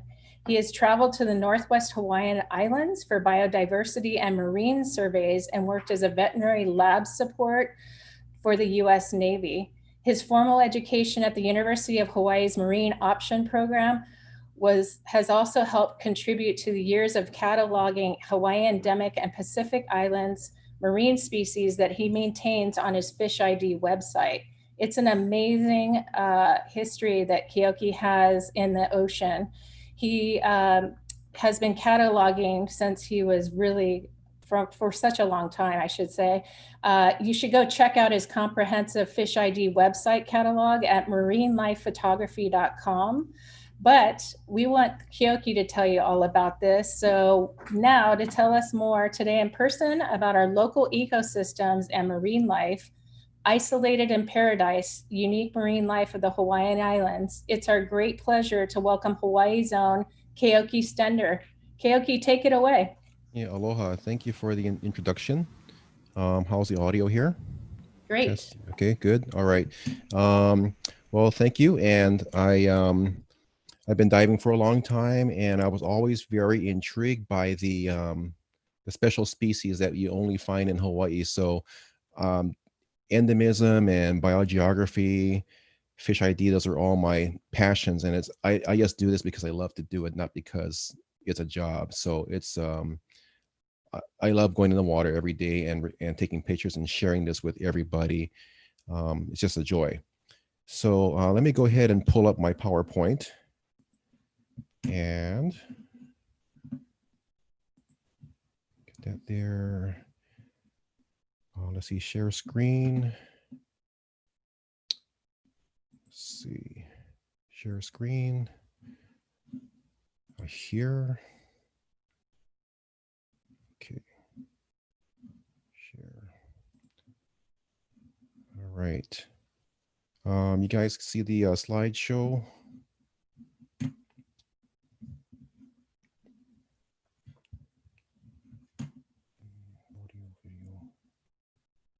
All right, anybody there see the slideshow yet? I don't have any audio. Yes, we see it. Okay, let's see. I gotta try and get that to go full screen. Okay, there we go. All right, so we'll go on to the first page. So first things first, science has a lot of big words, and there are some that I have to explain before we go any further, because otherwise you'd be like, what are you talking about? So some of the things we're talking about are ecoregions. Ecoregions are geographically distinct areas, such as Hawaii. Hawaii it's a island chain, whereas also you have Fiji, or you have Japan, or the United States. Each one's an ecoregion, and so Hawaii has its own ecoregion. What is native? A native species is one that is naturally present before man's intervention. Alien species or introduced species, those are things that have been brought by man either intentionally or unintentionally. For example, the ta'ape and the Roy grouper, those two are fish that the state had brought in the 1950s to enhance the fisheries, but they became invasive, which is the next term. Just so we're on the same subject here, when you look at all the plants, almost all the plants you see where we live, those are plumeria, mangoes, those are all alien species. They've all been brought in by man. Very few native plants still exist aside from Naupaka and perhaps maybe the coconut tree. And most of the vegetation you see in Hawaii now in the lowlands is all introduced. Okay, now invasive. An invasive species is one that actively displaces native species. But an invasive is not always or necessarily an alien species. There are situations where if the water conditions are correct, then a native species can actually begin to overgrow or cause distress to native species. For example, there was a seaweed called bubble algae in Kaneohe Bay here on Oahu. And when there was sewage, raw sewage going into Kaneohe Bay, the bubble algae became really, really abundant, and it would grow these thick mats, and they would just cover over and smother the finger corals. So that was actually a native invasive species. But an alien invasive would be Ta'ape and Roy. An endemic species. An endemic species is one that is restricted to an ecoregion. And we have about 25% endemic Hawaiian fishes. And there are additional categories I'll talk to you about with examples. You can find endemics no place else, only to the ecoregion. And then finally, there's a relic species. A relic species is one that has no similar relative or sister species in other ecoregions nearby. So we have quite a few of those as well. So here are some of our famous relic species. And a few of these you may not see very often, especially around the main Hawaiian Islands. The top left corner is the male masked angelfish. And then we have a banded angel on the right. And below on the left is the checkered kauri. And then of course, we have the Hawaiian monk seal. These are all endemic species. They are very, very unique and very different from any other species in nearby ecoregions. They have been in Hawaii for so long that whatever common sister species that lives in other parts of the Pacific are no longer present. Either they died off or something happened, but these are quite unique. So, for example, the masked angelfish, most divers in the main Hawaiian Islands have never seen this fish, except if you go into an aquarium. And the masked angel likes colder water, and it prefers to live down below what's called the thermocline. And that is an area where the water temperature dramatically drops, like 5 to 10 degrees, depending upon the season. And they like the cooler water down past 150 feet. So in the Midway Islands up northwest, the water is actually cooler all year. And so these can live comfortably at about 40 to 60 feet, and divers can see them quite easily. But here in the main islands, you don't really get to see those unless you go past 300. The banded angel, for example, that one, you can see it off the Kona coast. I've seen a few in the years, but they're still quite uncommon, and they tend to like water past deeper than 50 feet. So they like cooler water as well. The checkered kauri is very famous. People who love to collect shells, that is one of the most desirable Hawaiian shells because it's got a very unique pattern, and there is no similar species around the world. But you can, if you're lucky, if you go diving, you look in the rubble pile at the base of a ledge, you might find an worn out old checkered kauri, and you're quite lucky. And then here, finally, the monk seal. The monk seal, there are 3 kinds of monk seals, one in the Caribbean, one in the Mediterranean, and one in Hawaii.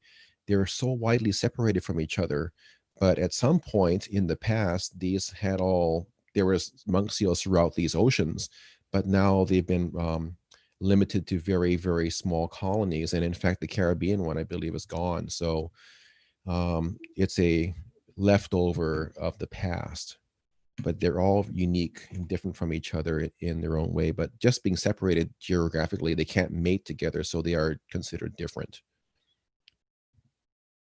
Okay, so Hawaii is Earth's most isolated islands. Most of you have seen a map, and Hawaii is basically in the center of the Northern Pacific. To any major landmass, like the continents, we are very far. So the closest we are is 2,400 miles to California, 4,100 miles to Japan, 5,000 miles to Indonesia. Now, Indonesia is important because that is where the highest number of marine species occurs. It is called the Coral Triangle, and this area is considered the hub of biodiversity of number of species. And so as you travel east or west from Indonesia, you will find that the number of species of any particular group will diminish as you travel in distance away from that point. So that was probably an area in the past that was very stable. It didn't change much, and the climate was very uniform. So a lot of species were happy there, and as currents take these larvae from that point out east or west to the Indian or Pacific Ocean, then they become established on various island groups, and they become isolated due to distances and larval lifespan. So we'll talk about that some more later. The Hawaiian Island chain, I'll show you a picture of the chain shortly. It's 1,000 miles from it's 1,000 miles from Honolulu to Midway, and from Honolulu, it's 1,000 miles to Palmyra, which is the Line Islands. Midway is important because it is the northwestern tip of the Hawaiian chain, the second to last exposed land before the islands become seamounts as they head towards Japan. And Palmyra is the other island group that is to our south. Those are two areas that actually are bridges for species that come into Hawaii. Johnston Island, which is 700 miles south of the northwestern Hawaiian Islands, is also an important stepping stone. It is basically a bridge between Palmyra, which is south, and Johnston, and then up to the northwestern Hawaiian Islands. So fishes and species can hop island to island, but the currents are usually unfavorable for this hopping. So it's a very rare occurrence when this does, when we get a new colonization. But the important thing to remember is that all these areas that are listed above are all downstream or down current from Hawaii, except for California. But California is in a different realm, because if you've been in California water, you know it's really, really cold, and marine larvae cannot survive that come from California like cold water. They can't survive all the way to Hawaii. So we don't have a lot of California species here. We may have a couple of Mexican triggerfish and jacks, but pretty much none will make it and survive to Hawaii. So it's not considered a source of species. So Hawaii, as you can see, is a very extraordinary place. There are 400 inshore fish species in the main Hawaiian Islands. And of those, 25% are endemic. Now, just talking about endemism and all that kind of stuff, most people know about Charles Darwin and his evolution theories. Well, the Galapagos sounds real cool, but they only have 9% endemism in the for fishes, so it's not that great. Hawaii is far above, much more unique. We have 1,100 shelled mollusks or snails and clams, and 20% of those are endemic. The snail above is called the Ostergaard's kauri. That is a endemic species and very, very prized by collectors. And the fish there, that red fish, is a female flame wrasse. In Hawaii, we have 70 hard corals. Of those, 14 are endemic. corals, there are 500 in the Philippine, Indonesia region, the Coral Triangle, much, much more diverse there. Oh yeah, and fishes, we have 400 in the Indonesia Coral Triangle. There are about 2,200 species of reef fishes. So it's far, far more diverse as you go to the west from Hawaii. Seaweeds, we are quite good. We have a ton of seaweed species, and many of them are still undescribed. We have at least 500 species, and every time scientists do exploratory dives in the northwestern Hawaiian Islands, they are collecting more and more new species that are as yet unidentified. And when you think about seaweeds, they can be leafy, or they can be filamentous like hair and microscopic. So there is seaweed that grow up on seaweed. So there's so much that can be done. If you want to describe a new species and you're an expert, you can become a seaweed expert, and you can pretty much get some names of new species. When it comes to fish, it's a lot harder. You have to dive really deep.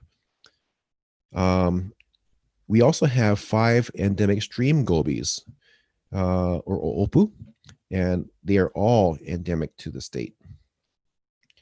And in contrast, on land, the endemism is much, much higher. The ocean is very uniform. It has a lot of currents. It's easily connected as a unit.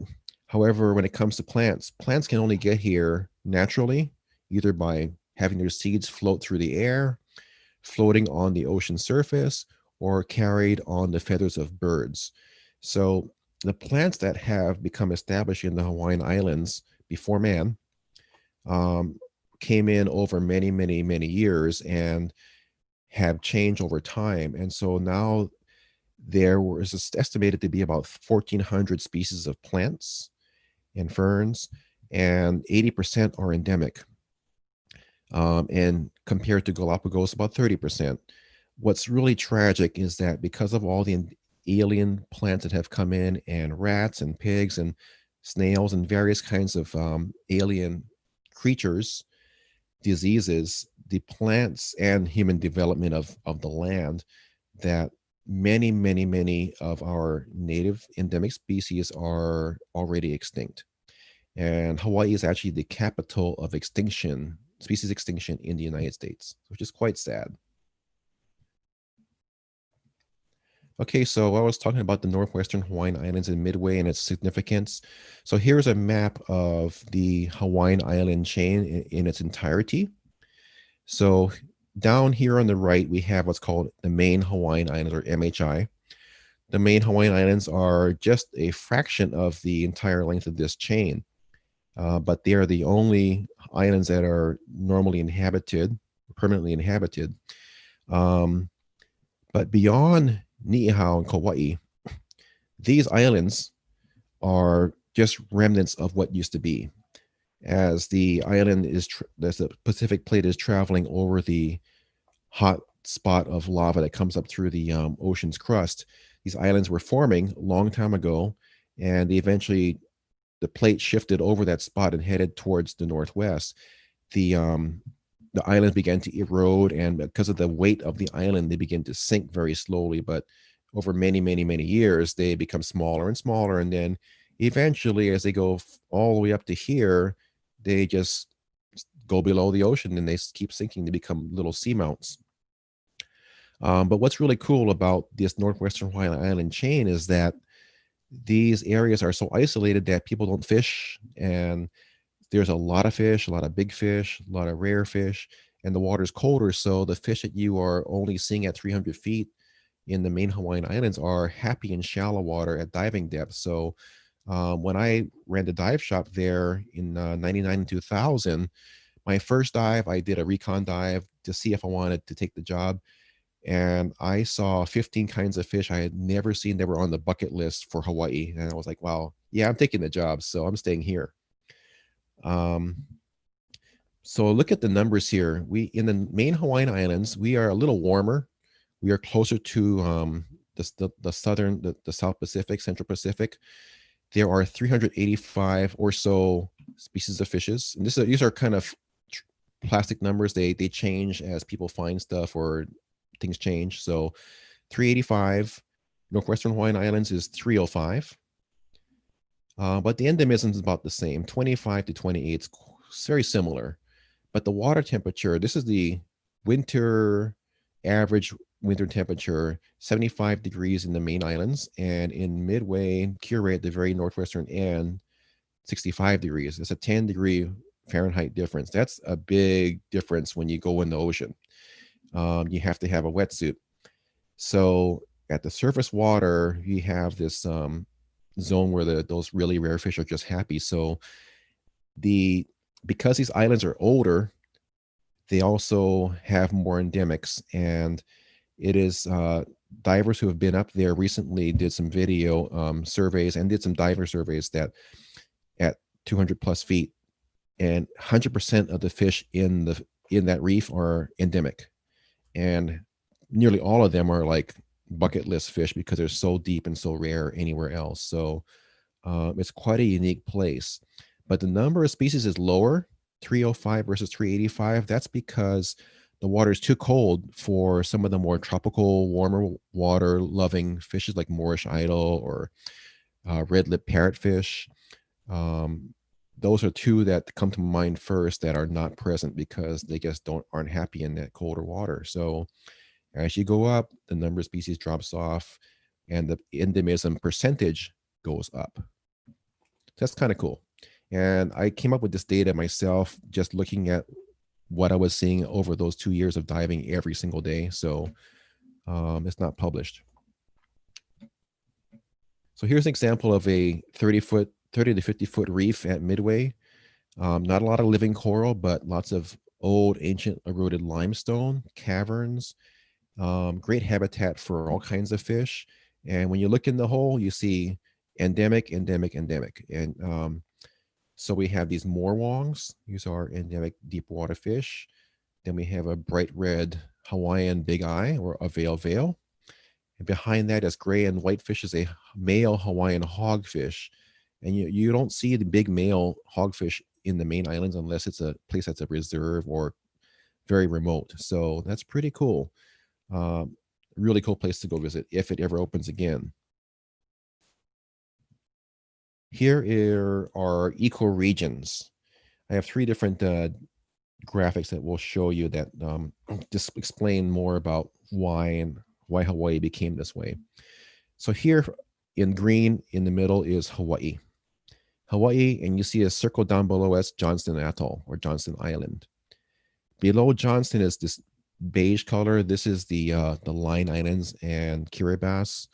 And it's this ecoregion kind of includes French Polynesia, Cook Islands. So this is kind of like a commonality, a lot of common species in this area here. Hawaii got its own, but you can see this little linkage here. It's kind of close for Hawaii and the Line Islands.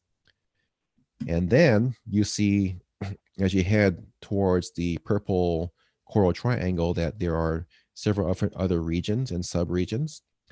But surprisingly, we have more Japanese species here. This magenta color. These Japanese species are actually coming more to Hawaii than ones from the Marshall Islands or from the Mariana Islands. That's because of ocean current patterns, which we'll look at shortly. Just kind of just shows you that certain parts of the Pacific are different from the others. It's not all the same.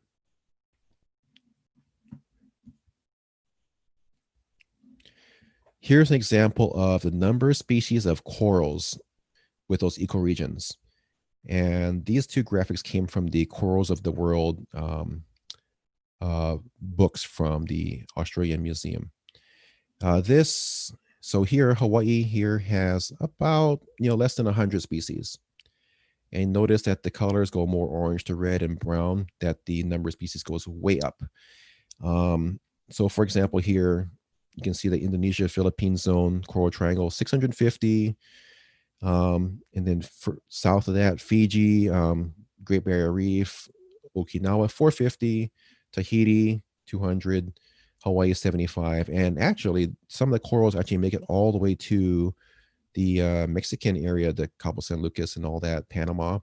And they have about 25 species. They have a lot of cauliflower coral and some pork chop coral, some similar things. But it's quite interesting to see that linkage there.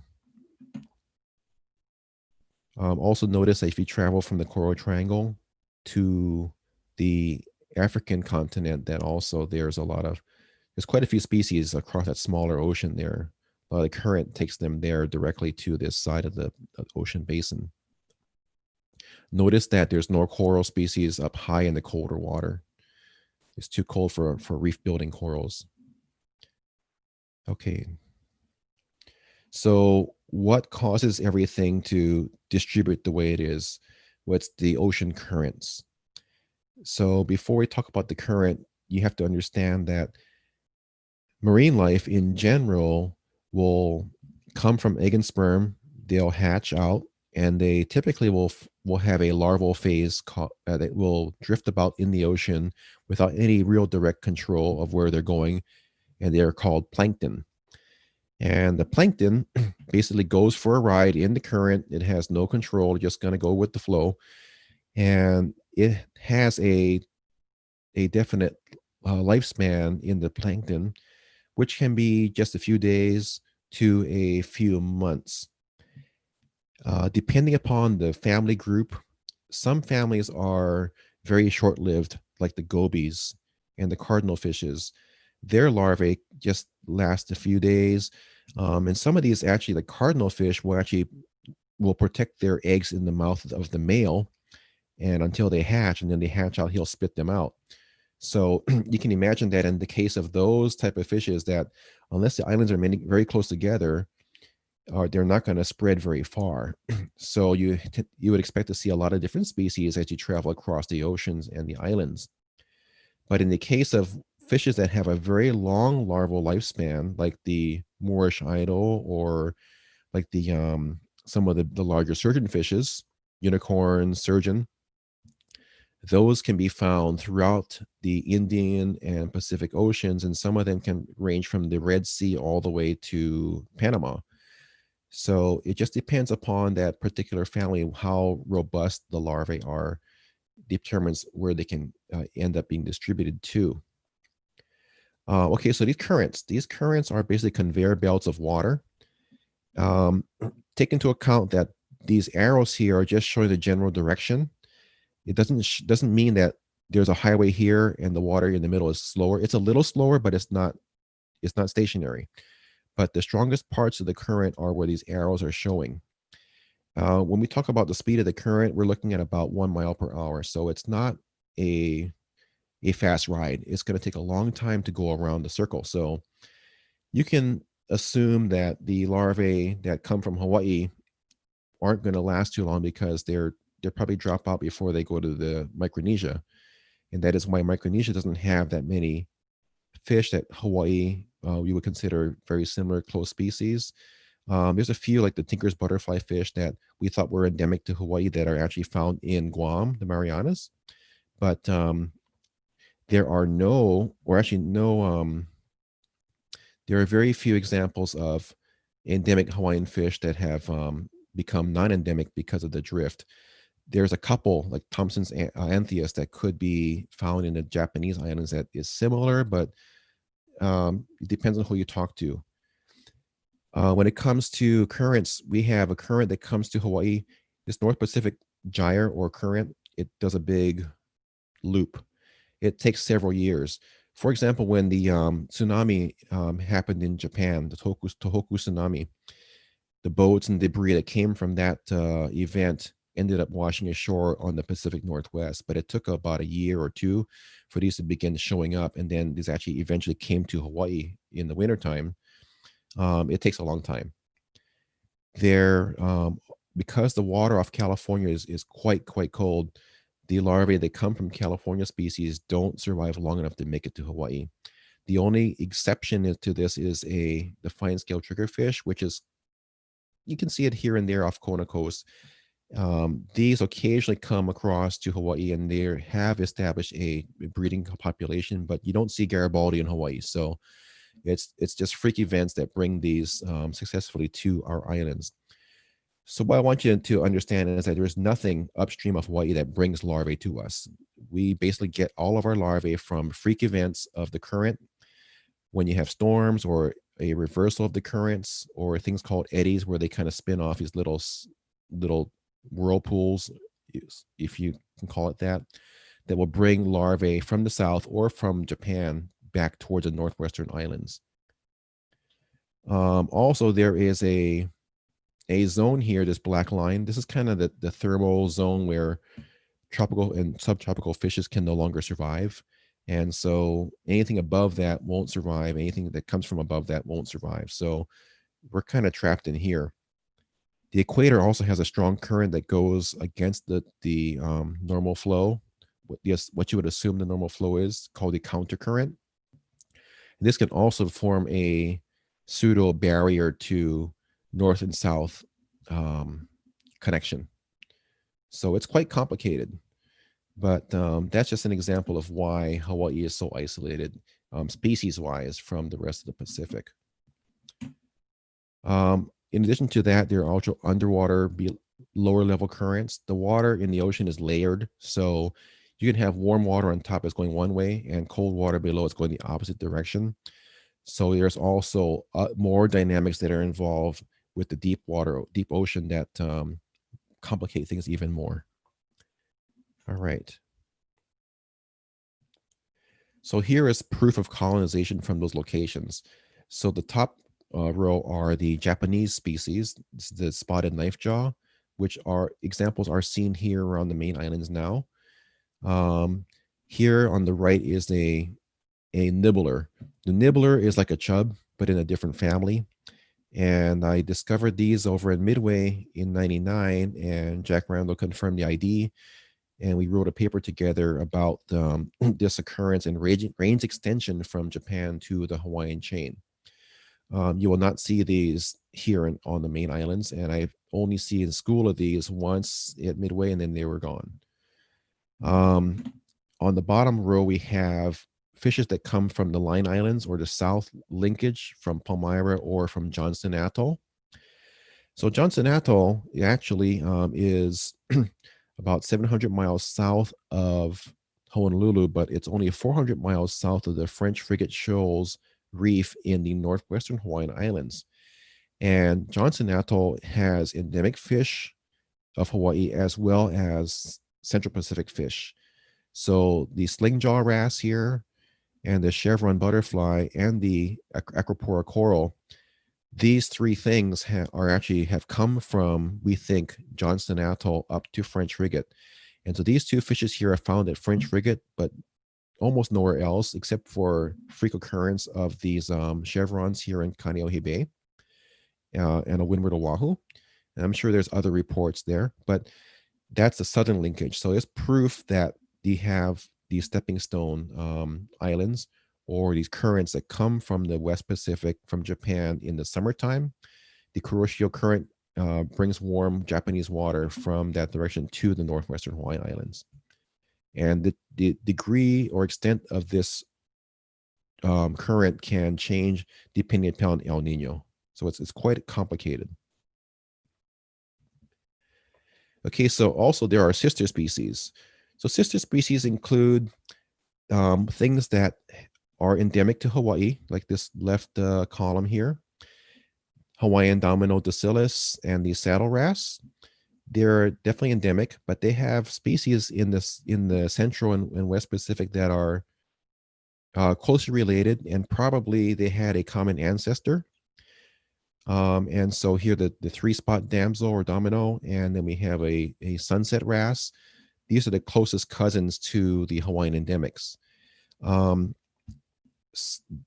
Interesting here, especially in Kona, there are observations of these sunset wrasse. What happens when you have these very close cousins or sister species, when they occur together with endemic and almost what they call an alien, they may decide to breed with each other because they have no other choice. And so it does happen. And I'll show you an example of what can happen in the worst case scenario with the sergeant majors at the end of this.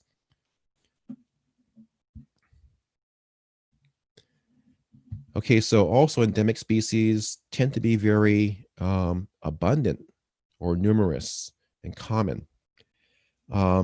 And that the theory behind that is that these endemic species have been around for a long time, and so they have been able to be very effective in their role on the reef, and so they become very successful and produce a lot of offspring and are become very common.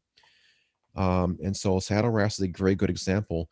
When I do fish surveys or fish counts, usually the top 5, I would see saddle wrasse, maybe a sharp-nosed puffer, Hawaiian Gregory, and maybe the lavender tang, but oftentimes also Kole or gold ring surgeon, with some exceptions. But basically, these are usually the top 5 or top 10 on a fish survey. So it just goes to show you that an endemic species actually also the benefit is that they're also very successful, because they found when they became established here as larvae and became a different species, that was just they found a sweet spot that is very good for them to survive. They do have sister species for these as well, except for the Kole. Kole, well, has a similar, but not quite, doesn't have a gold ring, but yeah, these all have sister species in the Central Pacific.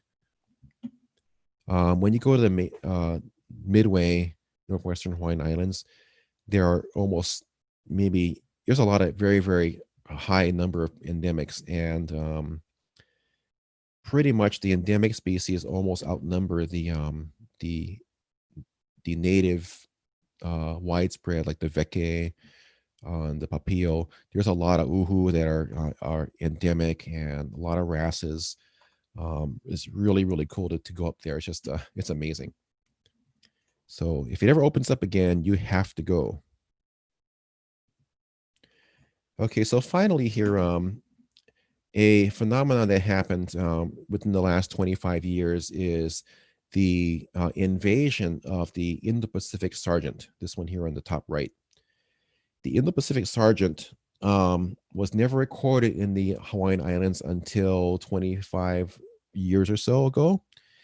And it is assumed that the Hawaiian endemic here in the top left is a sister species. It's related.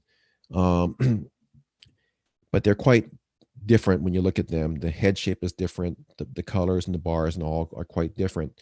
So the Hawaiian mama was happy here and abundant.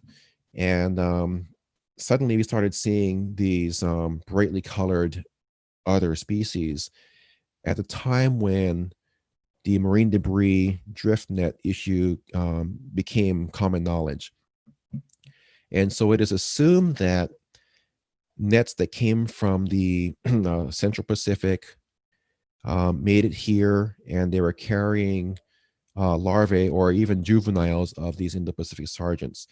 And actually, if you go snorkeling and you go near a buoy or some floating debris that's been in the ocean for quite a long time, you might find baby Hawaiian mamo next to it, but now you find these kind of mamo there too. And so it's determined that these came in by a indirect cause of man, and so it's considered alien. And they became established. They began to form breeding colonies. And at about 20 years ago, I told Jack Rand, I swear I saw a hybrid mamo. It looked different. I couldn't put my finger on it, and I didn't have good pictures. Back in those days was film, and you couldn't take a bunch of shots. And of course, when it comes to a rare fish, you can never get the great shot because it always runs away. But I guess I had this feeling it's a hybrid. And so this bottom here, that is a hybrid in adult. And the picture on the right, on the left here, is a example of all three together. This is off of Waikiki, about 15 feet. You can see here's a hybrid out front, and there's a Hawaiian mamo, and below that in the bottom there is a Indo-Pacific. So what I didn't realize until some friends of mine at University of Hawaii and Hawaii Institute of Marine Biology, they're doing genetic research as well as catching fishes and doing doing their biology on them. Richard Coleman did his PhD on this issue, and it was really interesting to see his data, because not only do you have a 1-in-1 hybrid half breed, but there's like second generation hybrid, third generation hybrid, fourth generation. There are all these layers of hybrids because hybrids are mating with this one, or this one mates with this one, and or hybrid and hybrid. It's a mess. And you can't always tell on the outside. They may look like one or the other, but their genetics are actually mixed. So the implications of this for our native endemic species is bad, because if this happens enough, then it's going to dilute, and there's not going to be that many leftover, purebred mammals. So it's a good example of what happens when, man should not introduce things on purpose to an area, especially because these kind of crazy things can happen. So that's a good example of what goes on. It's really cool because having a camera and being able to see and record these things and then say, hey, what do you think about this? That is so valuable, because I mean, now that digital is so much easier, people are learning so much more about the oceans, and making range extension or reports of, I saw this fish here. Oh, really? Wasn't recorded here before. So I think digital photography is making it so easy and accessible to anybody that we are learning from technology. All right. So here's my website. It has everything that I was able to photograph, including land plants and a lot of things from outside of Hawaii, California, where I've been traveling, Cuba, California, Indonesia, Palau. I've got all kinds of stuff on there, all kinds of species. It's been growing and growing. But if you are trying to identify a critter or a plant, give it a try. If you are stumped or you just don't know where to start, feel free to send me an email through the contact page on here. Send me pictures. Send me some pictures via email. I'm happy to respond. And if I don't get to you right away, be patient. It may have gone into spam, but I'll check. But I'm always available to answer questions. I love to connect with people and just learn about what's people are finding, because it's we learn from each other. And if you have something really, really cool that I don't have a good picture of, I'll be happy to put your name on it and add it to the collection on the website for everybody else to appreciate and to use. And with that, I can start taking questions. Awesome, Keoki. That was so great. Gosh, a plethora of information, which brings us to our first question. We wanted to know, we have from, I believe it's Melody, how many hours do you have underwater or days? Have you ever counted? Well, I started scuba diving in 1984, and I would say I probably have over 5,000 scuba dives, but I don't really keep a log anymore. Just so many. And I did a lot of diving when I was helping with the Navy. It's a lot of up and down to watch sea lions do their thing and look for mines and stuff like that. So it was a lot of working dives that were not really fun dives. And so it's just like up and down all day, and it counts as dives. So I would say now I don't dive as much because I'm running snorkel trips for the Oceanic Society to places like Palau and Fiji, and I'm just snorkeling for 7 days straight. I might do a couple dives at the pier after we're all done, but I do maybe 10 dives in a year now. But when I snorkel on a trip, I snorkel a lot. I'm in the water. I probably do 1,000 up and down dives in a day, Perfect. Yeah. That's a lot. That's 5,000 dives is quite a lot. So Mark Lee has a question. He wants to know if you've noticed any impact from the aquarium trade of our endemic species, and do you think it's a sustainable industry? Yeah, great. That's one of those questions like, oh, how am I going to answer this one? It's I think there is an impact on the number of endemic species. And of course, the endemic species are the targeted species. Yellow tang is also very popular. Yellow tang is found almost no place else except for Hawaii. So it's almost pseudo-endemic. It's the only place that's easily accessible. So, I mean, if you look at the really popular fish like the Hawaiian lionfish, the banded angel, the Tinker's butterfly fish, these aren't as common as they used to be. When I talk to old timers, they say, oh yeah, you see those banded angels all over the place now, no more. And so I think it does have an impact. And, fisheries reserves are a good idea, because if you can't, eliminate the tropical fish collecting overall, setting aside enough reserves for food fish, as well as ornamental fish to populate and to breed and resustain or refill our reefs, that's important. So that's a very political question. So I have friends on both sides of that, and so it's a hard one. But I know that when I go diving in a reserve and outside a reserve, I can tell. Yeah, absolutely. Another question from our viewers is asking, what's an endemic species that we wouldn't realize is rare to Hawaii, but that seems common? Hawaiian Gregory is one of those that you think, oh, that's a great little fish. It's no big deal, but that's, it's one of our endemics. Another one, let's see. If you go to my website, and go to the fishes page, there is a link to Hawaiian endemic fishes, which is a very good tool. You saw it all on one page. You scroll down, you see all of them all together.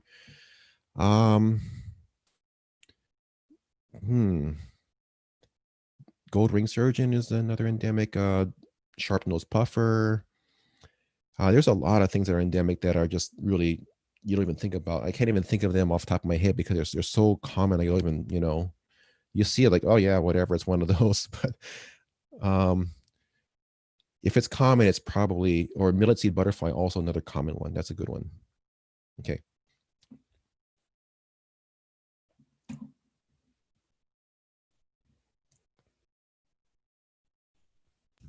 Sorry, Nope. Now I'm back. We have a question from Inari. She says, hi, Keoki, I enjoyed your presentation. Do you have a favorite spot to find nudibranchs? What island? She's from the mainland, but she comes to the Big Island to dive with us. And I think she plans to travel elsewhere in Hawaii. Okay, I haven't looked too much for nudibranchs on the Kona coast, but I know some friends up north, they go to Kauai Harbor and they night dive or night snorkel around the boat ramp. That I've seen some really cool stuff come out of there. Yeah. I imagine Kahalu'u might have something. What you want to look for nudibranchs, it has to have a lot of sponges or things growing on the rock. You don't want a whole lot of live coral like Honaunau, Kealakekua. They're not that good because they have too much living coral. Nudibranchs and snails in general, mollusks, do not like live coral. So you want to go where it's got more seaweed and more rocks and non-live coral. Awesome. Good tip on Kauai. That's where I find a lot of great ones too. So good job. Wanted to ask you our last question. We want to know how we can locally better support and protect Hawaii's endemic species. I think you should support efforts that if fisheries reserves are proposed, definitely want to testify when they have public hearings. Also, reef safe sunscreens. Don't litter the ocean, no plastics. Just the kind of things that we've all been told that are good for the environment. Continue doing those things, but also you want to educate other people. You want to pass on the knowledge that you pick up with others because it's interesting, and also it might trigger them to start learning about it, and then they become really passionate about something like that. So share what you know, and then keep reading, keep learning. I mean, most of the stuff that I know and I talk about, it's not because I went to school. It's because I was reading and seeking the information myself because I was curious about it. So, learning and sharing from others is really important. Awesome. We have actually one additional question from Gene, who's been hanging in the whole day. He's excited to hear you. And he says, are harlequin shrimp native to Hawaii? Okay, harlequin shrimp are native to Hawaii, but they're not endemic. There's two species. There's the ones that we have here with the more purple magenta colored spots. And the one from the Western Pacific has more of the lilac or more bluish purple. That's a different species now that they've discovered it's separate. But they are native to Hawaii. But yeah, that's one of those that's also very highly impacted by collectors. Yeah, absolutely. So you mentioned keoki. A great way to learn about these is to read about them and to, let your curiosity drive you. We have this fantastic book that you are featured in. Many of keoki's photos and behavior observations were posted in this book, which we're going to be giving away. It's the Hoover's Ultimate Guide to Hawaiian Reef Fishes. Keoki's been in many books, both his beautiful photography, which you've seen in his presentation, and you can go on his website at marinelifephotography.com. We use it quite extensively to ID fish when we're diving as instructors here at Jack's Diving Locker. And literally Keoki is quite a legend in our eyes. So we're so excited, Keoki, that you came to join us today. We really appreciate it. Mahalo nui loa to you. And we are going to be giving away gifts now. You're welcome to hang out with us, Keoki, but we really appreciate your time. Thank you so much. Thank you very much. Aloha. Aloha. Thank you. So guys, we have some great prizes. We are going to start off with a fish species water bottle. So again, sustainable products that we want to support. And this one is going to be given for the first person to answer these questions correctly. So name 3 Hawaiian endemic fish that Keoki talked about. The second question is going to be, what is the connection between endemism and isolation? And name 2 best practices that we should model when snorkeling or diving in the ocean. So the first person to type in those answers, we're looking to probably Inari. She's been awesome. Jean's been online today, Mark D. We've had Melody join us. Jean, I see is up on the screen right now. Maui Dreams just joined us. Hey, Maui Dreams, good to see you. One of our friends over there. They have great dives as well. You should check them out if you're ever on Maui. And let's see if we have anyone typing in. Oren, are you still there? I'm looking to see if someone wants a free prize. Chrissy, can you see any answers over here? We also, guys, have these awesome fish ID slates for Hawaii fish. On both sides, you can take these actually into the water and ID. And we also have more sustainable products, the Stream to Sea. So we want to support always, being Pono in the ocean. So I think we did have, let's see, Oren, good job. Hey, Oren, we just got you this cool water bottle. He answered correctly to name 3 endemic species. Millet seed was one of them, and that's one of my favorites, Oren, so thanks so much. We're gonna be getting your information. You can call our shop right now, actually, and we can get you your prizes. So thanks for participating today. Don't forget, guys, that you can come and find all these cool products on jacksdivinglocker.com. If you want to sign up for lessons as well, we have specialty classes that can help you to do more of what Keoki does naturally, which is fish ID. We have PADI specialties and Project Aware specialties, courses that you can find on jacksdivinglocker.com under our lessons tab. And we also have specialties like coral reef conservation, dive against debris, and aware shark conservation. So if you'd like to get started, you can do it now before you come to join us in person by going to our page, signing up for the e-learning, and then we can join you later when we can accept visitors. We're really missing you all and would love to have you come diving with us. But please look into those classes because it's a great way to have more information. And as we've been learning, the more information we have, the better we can be in the water and to save our planet. So our ocean planet needs all of us. Don't forget to subscribe today and to give us a like. It's a free and easy way to support Jack's Diving Locker in these challenging times, and we really appreciate that. We don't want you to miss our next speaker. He is near and dear to our hearts. He is one of Jack's Diving Locker's own. We're not going to tell you who it is just yet, and if you haven't been watching, you probably will be surprised. He is fantastic. He's going to be finishing off our program today, and then we have a finale prize giveaway, and trust me, you are not going to want to miss that. It is a big prize, so please stay tuned. We're going to be looking to see if there's any more answers to our questions. I'm going to look up on the screen. Let's see. Oh, and in a minute, we're going to go to the sunscreen scavenger hunt video. We've been doing videos for our kids camps throughout the whole time that we've been in COVID-19.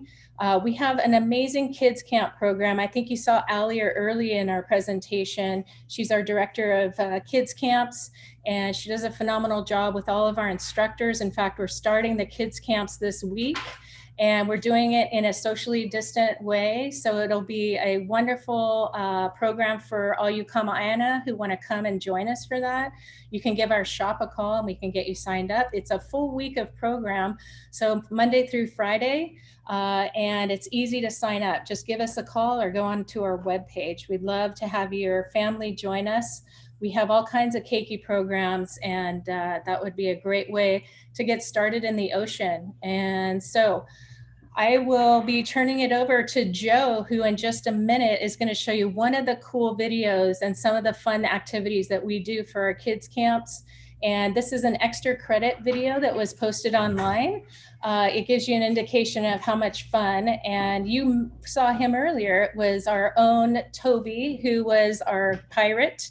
He is going to tell you more about Pono products like sunscreen and things for the ocean. Joe?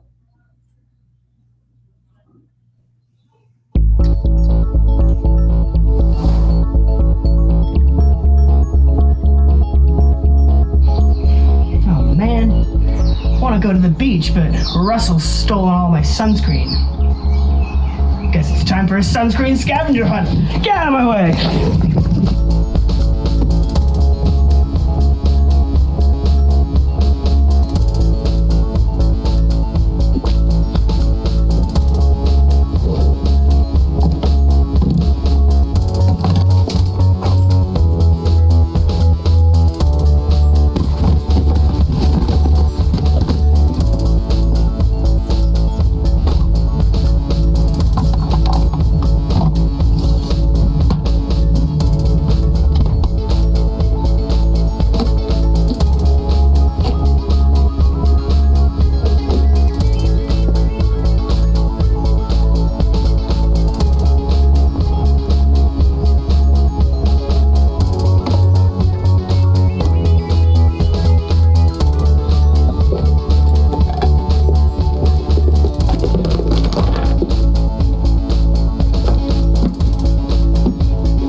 Booty we found. Sunscreen aplenty. My favorite is the mineral sunscreens we have here. What does reef safe mean? Avoid sunscreens with high content of oxybenzone and octinoxate. Try and use mineral-based sunscreen for physical protection. Titanium dioxide and zinc oxide sit on top of your skin and work by reflecting and scattering the UV light. Remember, if you don't want it on your body, it's probably not good for the ocean.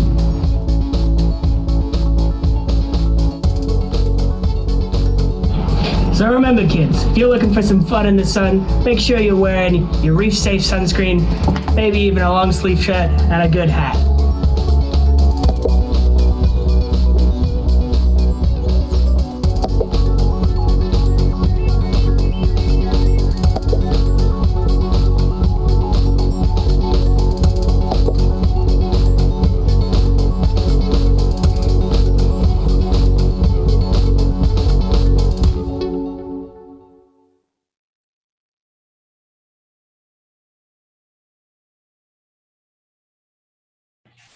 Wow, that was a really funny video. And actually, you know, our next presenter's son made a guest appearance in that video. So our next presenter and one of our very own JAX Ohana instructors is Keller Laros. And Keller had his first encounter with a manta ray in 1985. Don't tell anybody, guys, but that was the year that I was born. So puts it into some perspective. He became a scuba instructor shortly after that, and then a few years after that moved to Hawaii, where he started working for JAX Diving Locker and has spent his time as an underwater photographer, videographer, and he was able to capture all of these wonderful manta images, and which spurned this lifelong love of manta rays and a nonprofit organization called Manta Pacific Research Foundation. He's one of our favorite people. He's our manta man, and we're going to turn it over to Keller Laros. Aloha. Thank you very much for coming to visit today and enjoying this manta ray diver presentation that I have for you today. I'm going to talk about a little bit about myself, my experience. Then I'm going to talk about the manta rays and kind of about conservation and anatomy and things like that. At the very end, we're going to have a little quiz for people who are taking the class. And for the people who aren't taking the class, you can stay around and hopefully win some cool prizes. So here we go. Share screen. Is that it?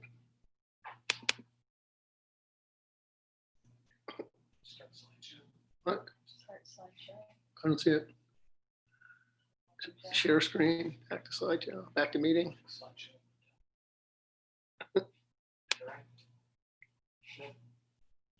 Oh, at the very bottom. There. Can you guys see that? Yeah. Okay. All right. Well, welcome to your manta ray diver specialty class. My name is Keller Laros. I've been a PADI scuba instructor since 1985, so I have one of these really, really low instructor numbers. I began diving when I was in college at Lewis and Clark College. In 1984, we got certified and came with a family vacation over and joined Jeff and Terry Gleischer at JAX Diving Locker. The rest of the family ended up getting certified. Came back in 1985, did a family vacation again, did my very first manta ray night dive, and was absolutely blown away by the manta rays down there in front of the Kona Surf Hotel. After that, I graduated, and instead of going back to grad school, I became a scuba instructor.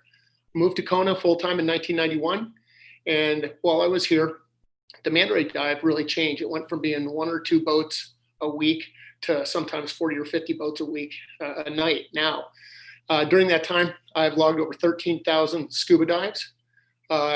We authored the manta ray diver specialty class in 1993. It's a PADI distinctive specialty. In 2002, we founded the Manta Pacific Research Foundation, a 501c nonprofit dedicated to research, education, and conservation concerning manta rays. Some of the important things we've accomplished, in addition to meeting my wife and having children here in Kona, we've founded the foundation, and in 2009, we got manta rays protected in the state of Hawaii. Currently been involved with the state trying to come up with a management program for the manta ray dive sites. The course goals are to expand your knowledge about manta rays, develop your ability to scuba and snorkel responsibly with manta rays, as well as create awareness about manta ray conservation and the marine environment. Some of the sciencey stuff I want to share with you is that manta rays are members of the animal kingdom. They're phylum Chordata, which means that they have a spinal column. Chondictes, elasmobranch, or cartilaginous fishes with 5 pairs of gills. Myliobatiforms means that they're rays, so they swim with a flattened body. Mobulidae means that they're devil rays, which means that they have cephalic fins at the front of their face. And the species are 2 of them. There's Manta borostris, which is the giant pelagic open ocean manta ray, and Manta alfredi, which is our nearshore manta ray. Manta rays propel themselves through the water by flapping their large wing-like pectoral fins. Manta rays can grow very, very large. Some Manta borostris are over 20 feet across, one of the largest fish in the ocean. In Spanish, the word manta means cloak or blanket. So in the early sailors saw mantas, they thought that they sort of looked like a blanket, and they called them manta. They also have the Hawaiian name, which is hahalua. Manta rays are elasmobranchs, like I said. They're related to sharks, which means that they have a cartilaginous skeleton. They have no swim bladder, which means that they stop swimming, they sink very slowly. They do have a very large liver with oil in it, so they can control their buoyancy a little bit, but not like fish with a swim bladder, which can make themselves perfectly neutral. Loosely translated, elasmobranch means flat plate-like gills. Manta rays are devil rays, which means that they have cephalic fins on the head of their body. When the manta ray curls the wings up, they look like horns. When the fins are uncurled, they act like fins to force water into the manta ray's mouth. There's two types of devil ray. There's the mobula ray, which you see on the left, and the manta ray, which you see on the right. Mobula rays tend to be smaller than manta rays. Mobula rays are very, very rare in Hawaii. As a matter of fact, in over 13,000 log dives, I've never seen one while scuba diving, and I've only seen them once on the surface. Manta rays, on the other hand, are very common in Hawaii. I'm happy to say that I've done thousands and thousands of dives with manta rays. Mobula rays have a tooth band on the lower jaw and on the upper jaw. Mantas have a tooth band on the lower jaw only. The cephalic fins are the things that really make manta rays special. The cephalic fins, or head fins, curl down and curl up, and they help the manta ray feed, and they're really dexterous and really, really cool. The two species of manta ray, as I mentioned, Barostris is the giant open ocean manta ray, and Alfredi is a nearshore smaller manta ray. They both have a light and a dark color morph. The light ones I've never seen before. The dark ones we do see occasionally here in Hawaii. Of the almost 300 manta rays we've identified on the Big Island, I believe that about 38 of them are Barostris. Manta Barostris was the first one described in scientific literature back in 1791. It was called Manta Barostris. Recently, 2017, a paper was published, and they've now changed the scientific name from Manta Barostris to Mobula Barostris. But I don't want to really do a mobula ray night dive, so I'm just going to keep calling them mantas. The giant mantas, over 22 feet across, one of the things that really makes them distinguishable from the Manta Alfredi is not just their size, but the fact that they have more teeth on their tooth band. Now, when I say teeth, they're not like big, scary teeth like a shark. It's more like coarse grit sandpaper on the lower jaw only. Also, at the base of their tail, where it meets the dorsal fin and right above the pelvic fins, they have a calcified knob, a little bump there. And inside of that are undistended tail stingers. Manta Alfredi, our friend here in Kona, they're the nearshore manta ray. They tend to be smaller. It says in the books that they get to about 16 feet across. They have fewer teeth on the tooth band, and they have no bump at the base of the tail. They also have a very unique set of spots on their abdomen that allows us to identify them very easily. The dark color morph, you can see this video here, shot at Lone Tree Arch. Looks like an alien ship swooping through. And right at the base of the tail where it meets the dorsal fin, you'll notice a little bump there. There's a Manta Barostris. Really cool looking creatures. And this guy was 16 or more feet across. As I say, very, very rare to see them, but always exciting. First time I saw one, we were at Hoover's Tower, and I was with my friend Captain Dave Mahan. He was diving, and out in the deep blue water, we could see something white, and we weren't sure what it was. But as I got closer, I realized it was just a white patch from this black manta. And then, kind of re-looked, and then you realized that there was this charcoal gray manta ray all around. Super awesome looking creatures. Evolution. Now, manta rays evolved from bottom feeding rays like stingrays and eagle rays. These are ancient creatures that have been around for hundreds of millions of years. Eagle rays and stingrays have their mouth on the underside of their body, as you can see here.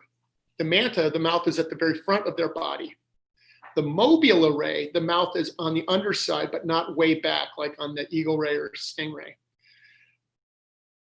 The stingrays and the mantas have nostrils on either side of their mouth. The nostrils allow them to sort of taste the water. We think that mantas may be able to taste the plankton in the water, just like sharks can sense blood in parts per billion. We think that manta rays use their sense of smell to navigate and find where the food is. Manta ray's mouth is very large and deep. When mantas and eagle rays are noticed, if you look behind their eye, there's an opening called a spiracle. Now, the ancient rays, like a stingray, they lay on the bottom, they camouflage themselves from behind, they have sand over their back, and when they need to breathe, they'll open and close the spiracles and water will flush over their gills. It allows them to breathe while remaining motionless. Mantas still have the spiracle, the little line behind the back of their eye, but they're hardly ever used, if at all, because we've never seen a manta ray just stop and not swim at all. For self-defense, eagle rays and stingrays, particularly if you're laying on the bottom, you're kind of defenseless from behind, can't see the predators coming. So eagle rays and stingrays still possess a tail stinger right at the base of the tail where the dorsal fin is. Manta alfredi, perfectly smooth right up to the dorsal fin.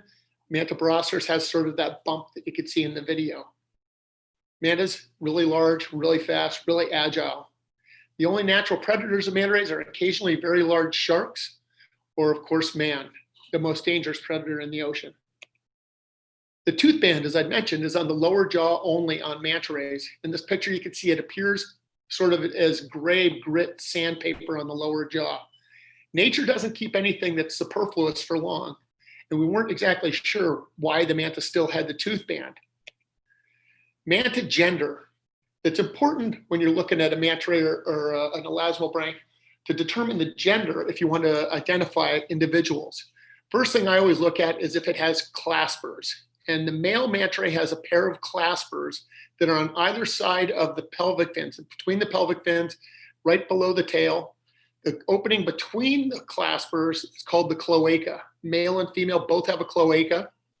The cloaca is where the digestive and reproductive tracts come together. Male manta rays, when they're very young, have tiny little claspers, as you can see in the top right photo. They don't extend beyond the end of the pelvic fins. When I'm trying to figure out which manta ray I'm looking at, I always try to check what the gender is. Manta ray reproduction. Now, mantas are super cool animals. They just blow me away. One of the things that's most amazing, if you get a chance to see it, is a manta ray courtship train. This picture was taken at the manta ray night dive site at Gardenhill Cove. And the manta ray in the front was being followed by all these males. My friend Mark Dikos over in Maui, who I'll mention again later, has followed these courtship trails for miles and miles and miles. And supposedly, the male that has the most stamina and strength, eventually the female stops resisting, and the last one there gets to mate with the female. On night dives, we've had the manta rays come in on a courtship train like this, going full speed. And the female is right in the front and the males are right on her tail. It's almost like fighter jets, and she'll turn as tight as she can. And then the male in the number 3 spot will take over the male in the number 2 spot. And they come in just so fast, they just disappear like that. And off they go. And we've seen this on the day dives as well. We've also seen it where it's just really slow, single file, males following the females. We think that the females reach maturity about 10 or 12 years old. The males maybe 6 to 9 years old. And we know that manta rays live about 40 years, maybe longer, sometimes unfortunately maybe shorter. Now, manta rays, when they mate, the male grasps onto the female's pectoral fin in his mouth. And this is very rare video we shot on a manta ray night dive. And I looked up and there's Big Bertha, and I write on my slate Big Bertha, and I start shooting video. And just as I started rolling the video, Timbuktu, another manta ray, grabbed onto her left pectoral fin with his mouth, held on tight, and then tried to maneuver himself into position to mate with her. Prior to this, there had been no courtship train that we'd seen. Everything was very calm. It seemed like this was very spontaneous. Now, you see him mating with her. He's holding on to her pectoral fin. He's not breathing. All the other male manta rays are Sugar Ray. They all get excited. There's J Ray, and then he lets go and coughs. Then she takes off at full speed. and she just zoomed off. And as I was rolling, apparently she went out and banged a 180-degree U-turn and just came back over full speed like that. Absolutely amazing. And the people who were sitting around, most didn't recognize what was happening, but the other guides down there all looked at each other like, oh my gosh, can you believe this? Really amazing. Only time I've ever seen it. Manta rays are ovoviviparous. That means that they keep the single egg inside the female. The egg hatches inside the female, and then she gives birth to a fully developed baby manta ray. We know from captive manta rays that the gestation period is approximately a year. When the baby is born, it comes out sort of rolled up like a little burrito. The little ones that we've seen here in Kona are about 3 feet across, just absolutely adorable. We figure they have a pup every 2 to 3 years, and they usually just have one pup. I understand that occasionally they may have had 2, but usually it's just one pup. That's really important because it means they have very low fecundity. They don't reproduce very, very quickly. Cleaning stations are one of the coolest places to see manta rays, particularly during the day. This is a spot where you might find the manta rays. Now, a cleaning station is an area where the manta rays can come and have parasites cleaned off of their bodies. The top right photo there, you can see parasitic copepods covering the manta ray's back. And sometimes they will have literally thousands and thousands of copepods covering their back and their body. And you look up and you just see these like writhing colonies of little crustaceans on their back. It must be itchy. I mean, I feel bad for the manta rays. Some people have actually theorized that when manta rays breach out of the water, it's to try to get the copepods off of them. The 2 primary fish that clean manta rays in Kona are the Hawaiian cleaner wrasse, the purple and yellow one, an endemic species here in Hawaii, as well as the Hawaiian saddle wrasse. I think that's another endemic species here in Hawaii. Do I win something? Anyway, here's a video taken at Hoover's Tower.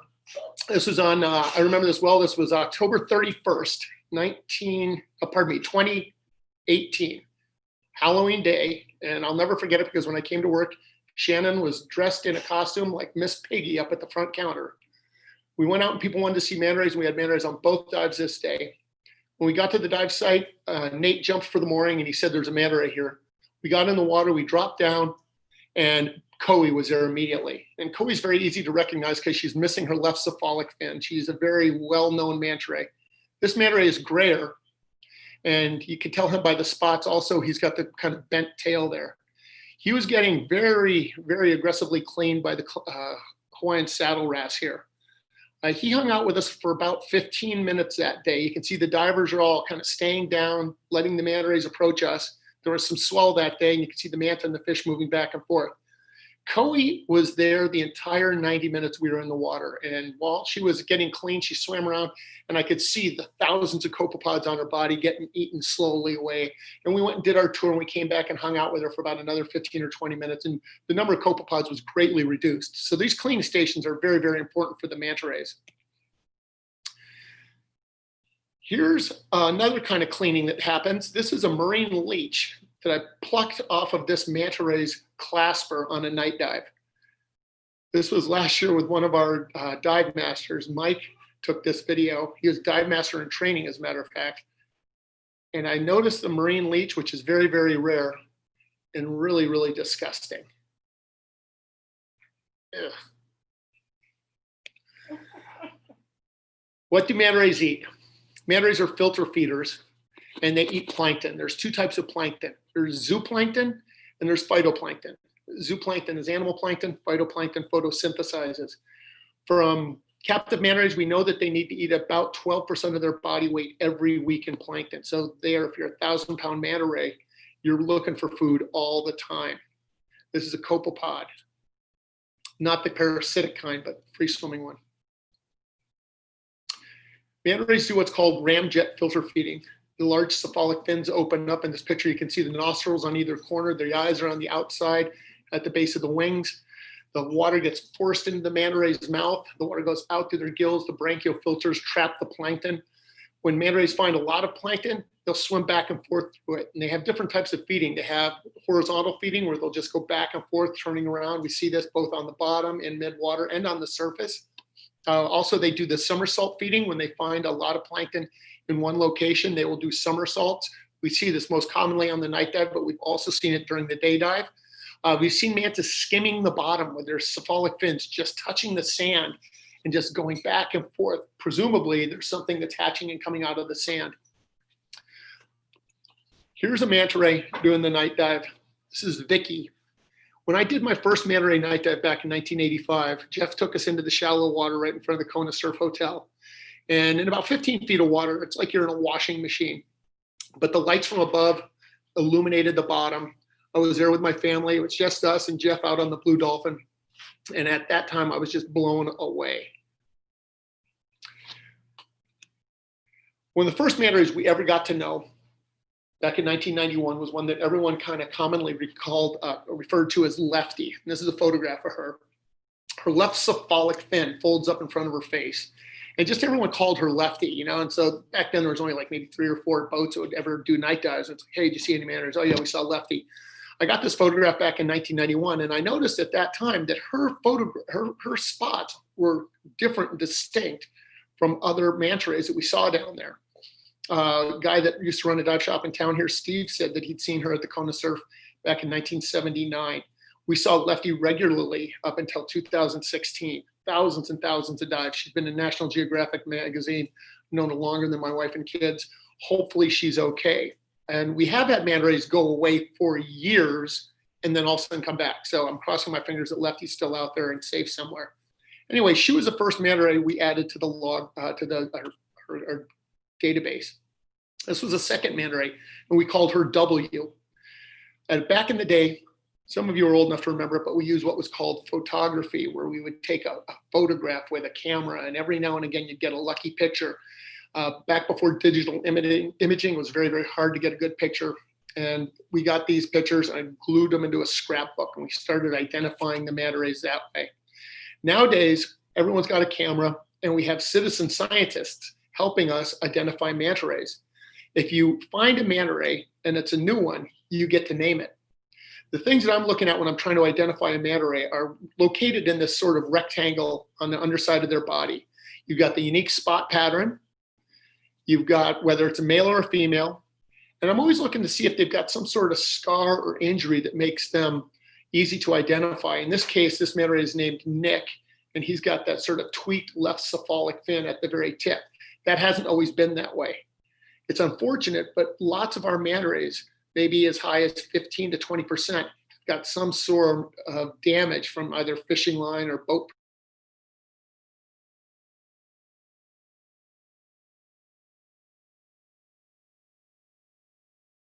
And the size and maturity. Then once you've got a good image like this, you can go and check the Manta Pacific database at www.mantapacific.org. If you get to find a new manta ray, you get to name it. Since COVID-19, I believe we've gotten 6 new manta rays. 4 of them are pups. So really cool. People have been seeing several new ones down at Keauhou. We've also had at least one new one here in the Bay that Emily named. I don't know if you guys saw hers, but Emily named a baby manta ray, a little female, and she named her Quarantina. True story.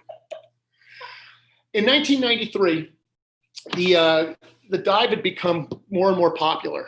Like I said, back in 91, or maybe 1 or 2 or 3 boats a week, but by 93, it had gotten pretty substantial. We'd have 3 or 5 boats a night.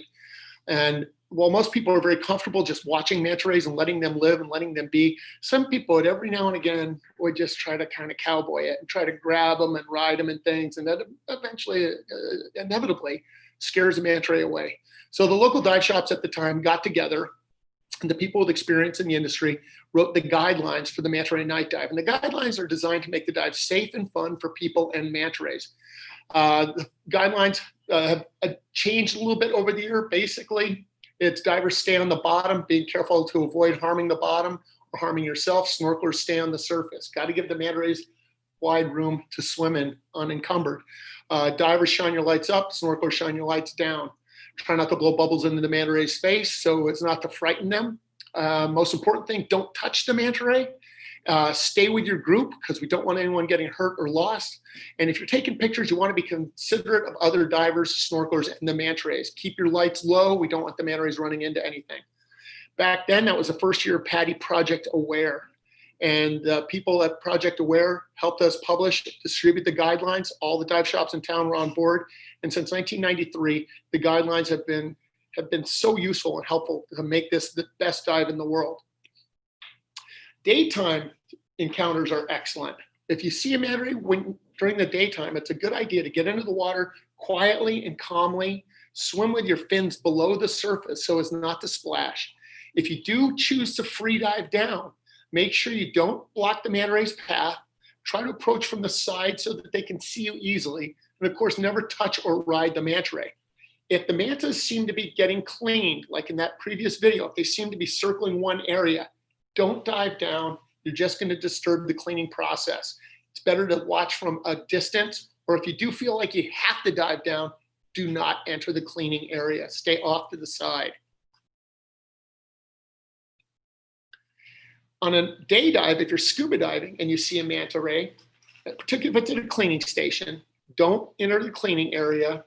Give them plenty of room to maneuver. Don't encumber their path. Stay out of their way. Let them touch you. Don't touch the manta ray. And they're curious. Sometimes they will come back and they will circle around. And some of the adults seem to enjoy getting bubbles blown on them. In 2002, we created the Manta Pacific Research Foundation, a 501c3 nonprofit dedicated to research, education, and conservation concerning manta rays. All volunteer, no one gets paid. We just do it because we love it. One of the first things we wanted to do was get manta rays protected. There is no threat to manta rays really in Hawaii. The native Hawaiians revered manta rays as an aumakua, a family god. There's no commercial fishery, but many parts of the world, manta rays had been fished. At this point, we'd known some of these manta rays 10 or 15 years, felt very strongly that we didn't want anything bad happening to them. So we wanted to get manta rays protected. In 2003, Tim Clark, who was working on his PhD at the University of Hawaii and working with the Division of Aquatic Resources, he and I presented to West Hawaii Fishery Council our plea for protection for manta rays. They agreed. The downside is the only thing they could do at the time was make a $50, $100, or $150 fine for killing a manta ray. And they can only make rules for the west side of Hawaii Island. In 2005, our rookie Senator Josh Green introduced Bill 960 into the House of Representatives to make it illegal to kill or capture manta rays. It was never heard in committee. We reintroduced it in 2006. It was advanced to committee meetings. And in 2006, the House passed a resolution urging the Division of Aquatic Resources to study manta rays and come up with a plan for manta ray conservation. There was no funding attached to the resolution. 2007, 2008, nothing happened. 2009, we reintroduced the bill, this time concurrently. Senator Josh Green in the Senate and Denny, Representative Denny, blanking on his first name. Anyway, introduced the bill in the House. It was signed by Governor Lingle, Act 09209, making it illegal to kill or capture manta rays in Hawaii. Some of the fines are pretty hefty, $500, $2,000, $10,000. They can confiscate your boat and the manta rays. Great first step, but there's still more to do.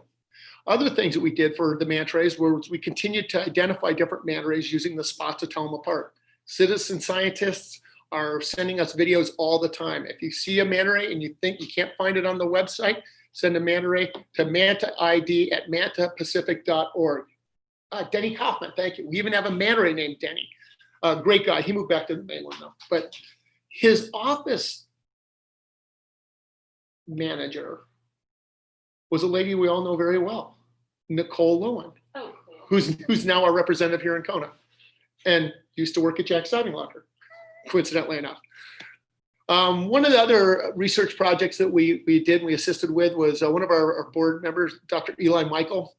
They constructed a pair of lasers that would fit on top of a video camera and shoot two perfectly parallel laser beams.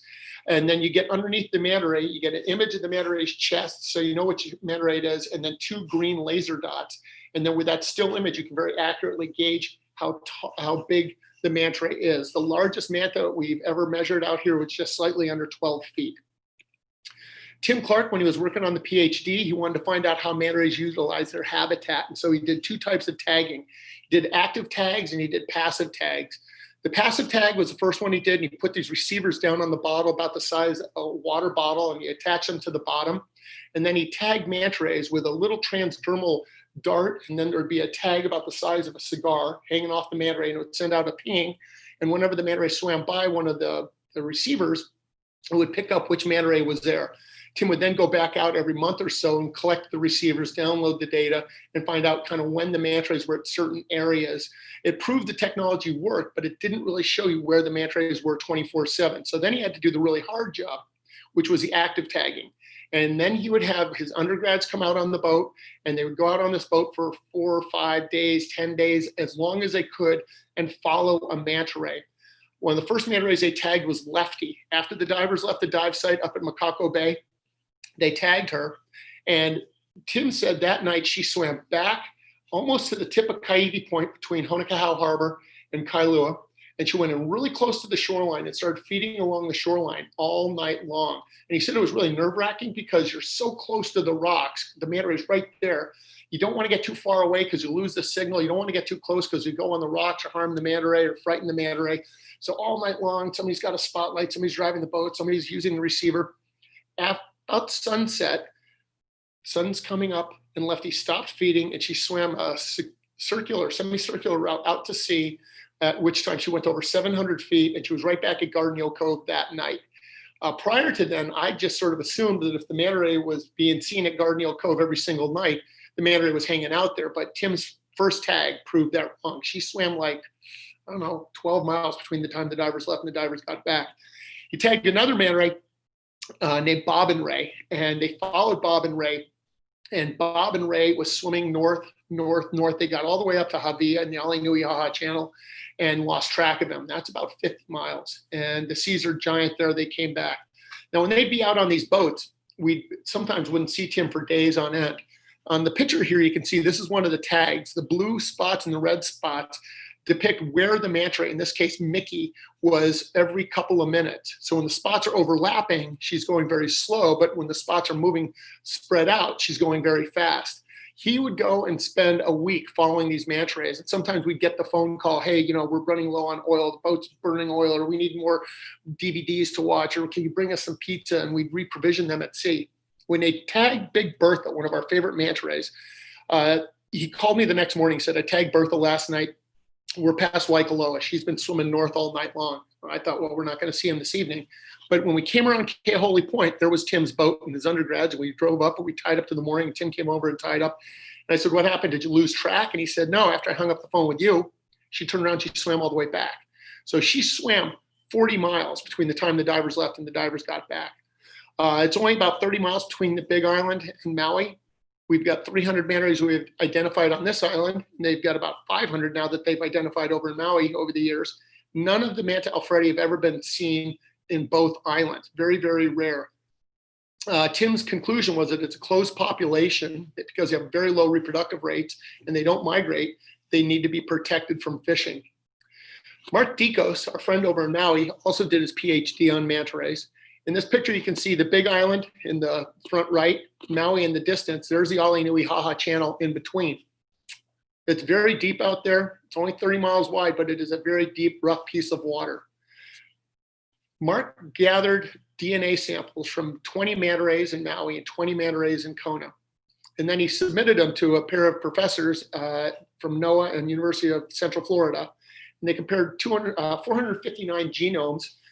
And what they found was using both the nuclear DNA that both mother and father contribute, as well as the mitochondrial DNA, which only the mother contributes, they've been able to ascertain that one single male manta ray will cross between the two islands every 50 to 150 years. One female manta ray, single female, may cross between the islands every 500 to 1500 years. So these are two really unique populations. We'd like to get more DNA because the more samples we can get, the better the conclusions we can make. Based on the DNA, Mark feels that there's about 130 breeding females, adults, that is in Maui, and about 100 here in the Big Island. Some of the effects of the population are based on the genetics. And Mark also feels that other stressors on the manta rays, entanglements, boat strikes, and problems with the environment are all things that contribute to the threats that exist for manta rays. One of the things that's a threat to manta ray are fishing hooks. This manta ray is named Jeffrey, and he's got a fishing hook in his right cephalic fin. Now, some of these fish hooks have a barb in them where they won't come out, but when he swam by, I noticed there was no barb in it, and I was able to reach up and go boink and just pluck the hook out like that.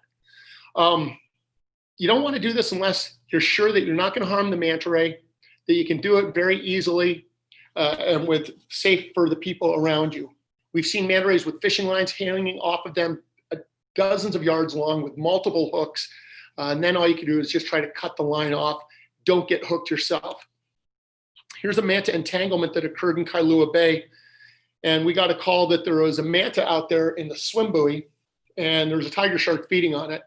And Division of Aquatic Resources needed help. So we went out, and you see the manta ray had swam into the chain, rolled, and pulled the buoyant buoys down.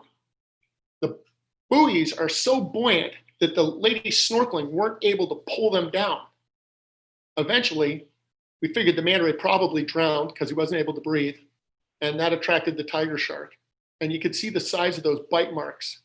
And so the whole time we were in the water getting this manta ray out of the swim lane, the divers on the boat up on the bridge, they could see it and they go, wow, look at the size of that shark, that thing's big. And we were in the water, never saw the shark once. That manta ray's name was China. And the night before, my friend Susan, a guide down in Keauhou, had seen China at Keauhou with snorkelers and divers that night before. And then he was gone. Here's another one. This is Koi. She's missing her left cephalic fin. This is one of those times where they show up and there's a lot of fishing line. And I love Koi. She's one of our favorites.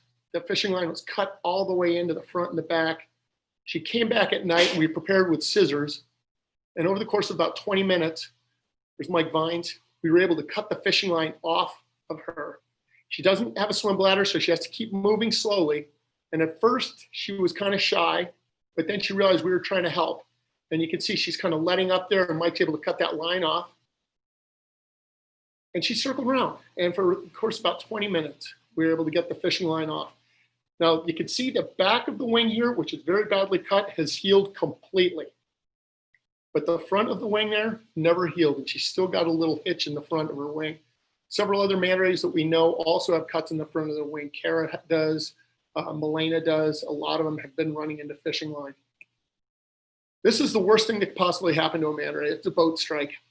And this manta ray is named Eli. And we saw him on the afternoon dive.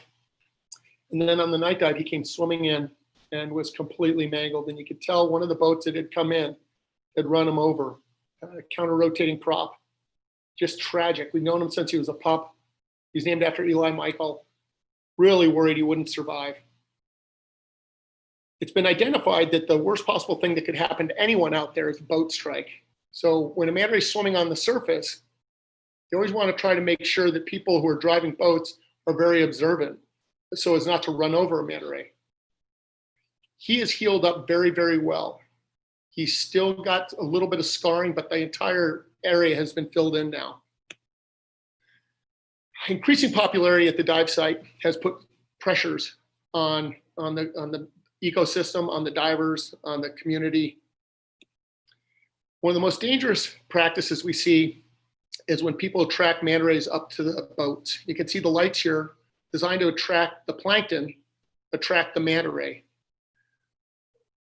Manta rays will attract divers, will attract snorkelers, and it's generally frowned upon having light attached to your boat. In 2012, the Coast Guard sent out an email to all local charter operators and requested that we gather for a meeting because there had been some conflicts over the dive site. At that time, about 50 different operators met, and they decided that between the Coast Guard and the Division of Land and Natural Resources, Division of Boating and Ocean Recreation, Division of Aquatic Resource Enforcement, and Division of Ocean Aquatics, they decided that the industry, the scuba industry, needed to come up with our own guidelines on how to run a manta ray tour. Everyone kind of looked to us at Jack's Diving Locker because we've been doing it longer than anyone. So we conducted 10 meetings from November till March 2013. And we put together kind of the community standard best practices, tribal knowledge, things that we've learned.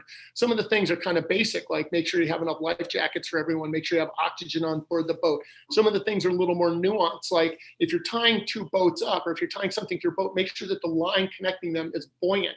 We'd seen it where a line would sink and a manta ray would swim into it, harming the manta ray, harming the boat. Some of the things like the lights are things that we'd learned just, kind of common sense. We published them, the tour operator standards, made it available to everyone. Also, we taught a class called Manta Naturalist for tour operators and tour guides. Taught it through Hawaii Community College. It's not required for anyone to do this, but we had a lot of people take advantage of this class. We taught the class, and the goal was to teach the teachers, share our knowledge and experience, try to make it so the people who are taking other people out on the water could get the best possible experience for their customers, both in terms of safety and knowledge and experience. There are other wildlife threats to manta rays. There's fishing, of course, habitat loss, ocean acidification, plankton decline, microplastics, declining reefs, sea temperature rise. There's a lot of areas that we need to work on to continue with our manta ray conservation efforts. Manta fisheries are still in existence in Asia. Traditional fisheries, if you ever get a chance, watch the movie Racing Extinction. Sean Heinrich, who spoke earlier today, is in that. And what they found is that a small demand for manta's branchial filters in the 90s caused a boom in the number of people fishing for manta rays and caused very substantial declines in manta ray populations. Primarily in China, they use the gills, they grind them up, powder them, sell them in pills to cleanse your blood, make you taller, that sort of stuff. And small subsistence level fisheries turned into large mechanized 20th century fisheries. The good news is that in 2013, we got manta rays added to the Appendix 2 in the Convention on International Trade in Endangered Species. And what that means is that you're not allowed to fish for creatures, animals in Appendix 2, unless you can determine that the take will not reduce the species. It can make it only a sustainable level. So it is now technically illegal to fish for manta rays and sell them internationally. The downside is this is only for countries that are part of the UN. Taiwan has one of the world's largest fishing fleets. They aren't members of the UN. Also, it doesn't curtail domestic fishing. So manta rays are still fished in many parts of the world. In January 2018, Manta borostris, the giant manta, was listed on the Endangered Species Act as threatened. So that's good. That's not our local manta ray, but we do see them occasionally.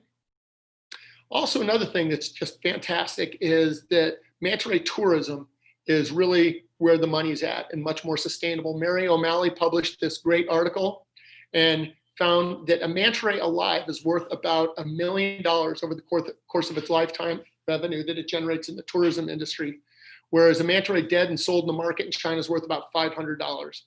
So there's a lot of push to try to rechange the environment and rechange the economy so that people won't feel that they have to fish for manta rays, but rather that they can take people out for manta tourism. Gets back to making sure that the tourism is safe and sustainable, but it's a work in progress. For the manta ray diver specialty, we're going to conduct 2 dives, an afternoon dive and a night dive. We're going to assemble the gear. We're going to do our briefing. We're going to descend, practice safe diving practices, log our dives at the end of the 2 dives, complete the quiz, and then you're going to be issued the PADI Manta Ray Diver Specialty. If you want to come and take that class, come on back to Jack's Diving Locker, and you can take it. We have a number of qualified instructors here. And now I've just got a little video show that we can watch if you feel like while we're talking. Are there any questions, ladies? Yes, we do. We have some questions. Actually, your first question, Keller, comes from a personal message sent to me. Do you remember who your first Manta specialty student was? No. Your first Manta specialty student was BG Junk. Oh, that's right, it was. Hi, BG. Good to see you. BG also wants to know if you remember which manta ray she named. Big Bertha.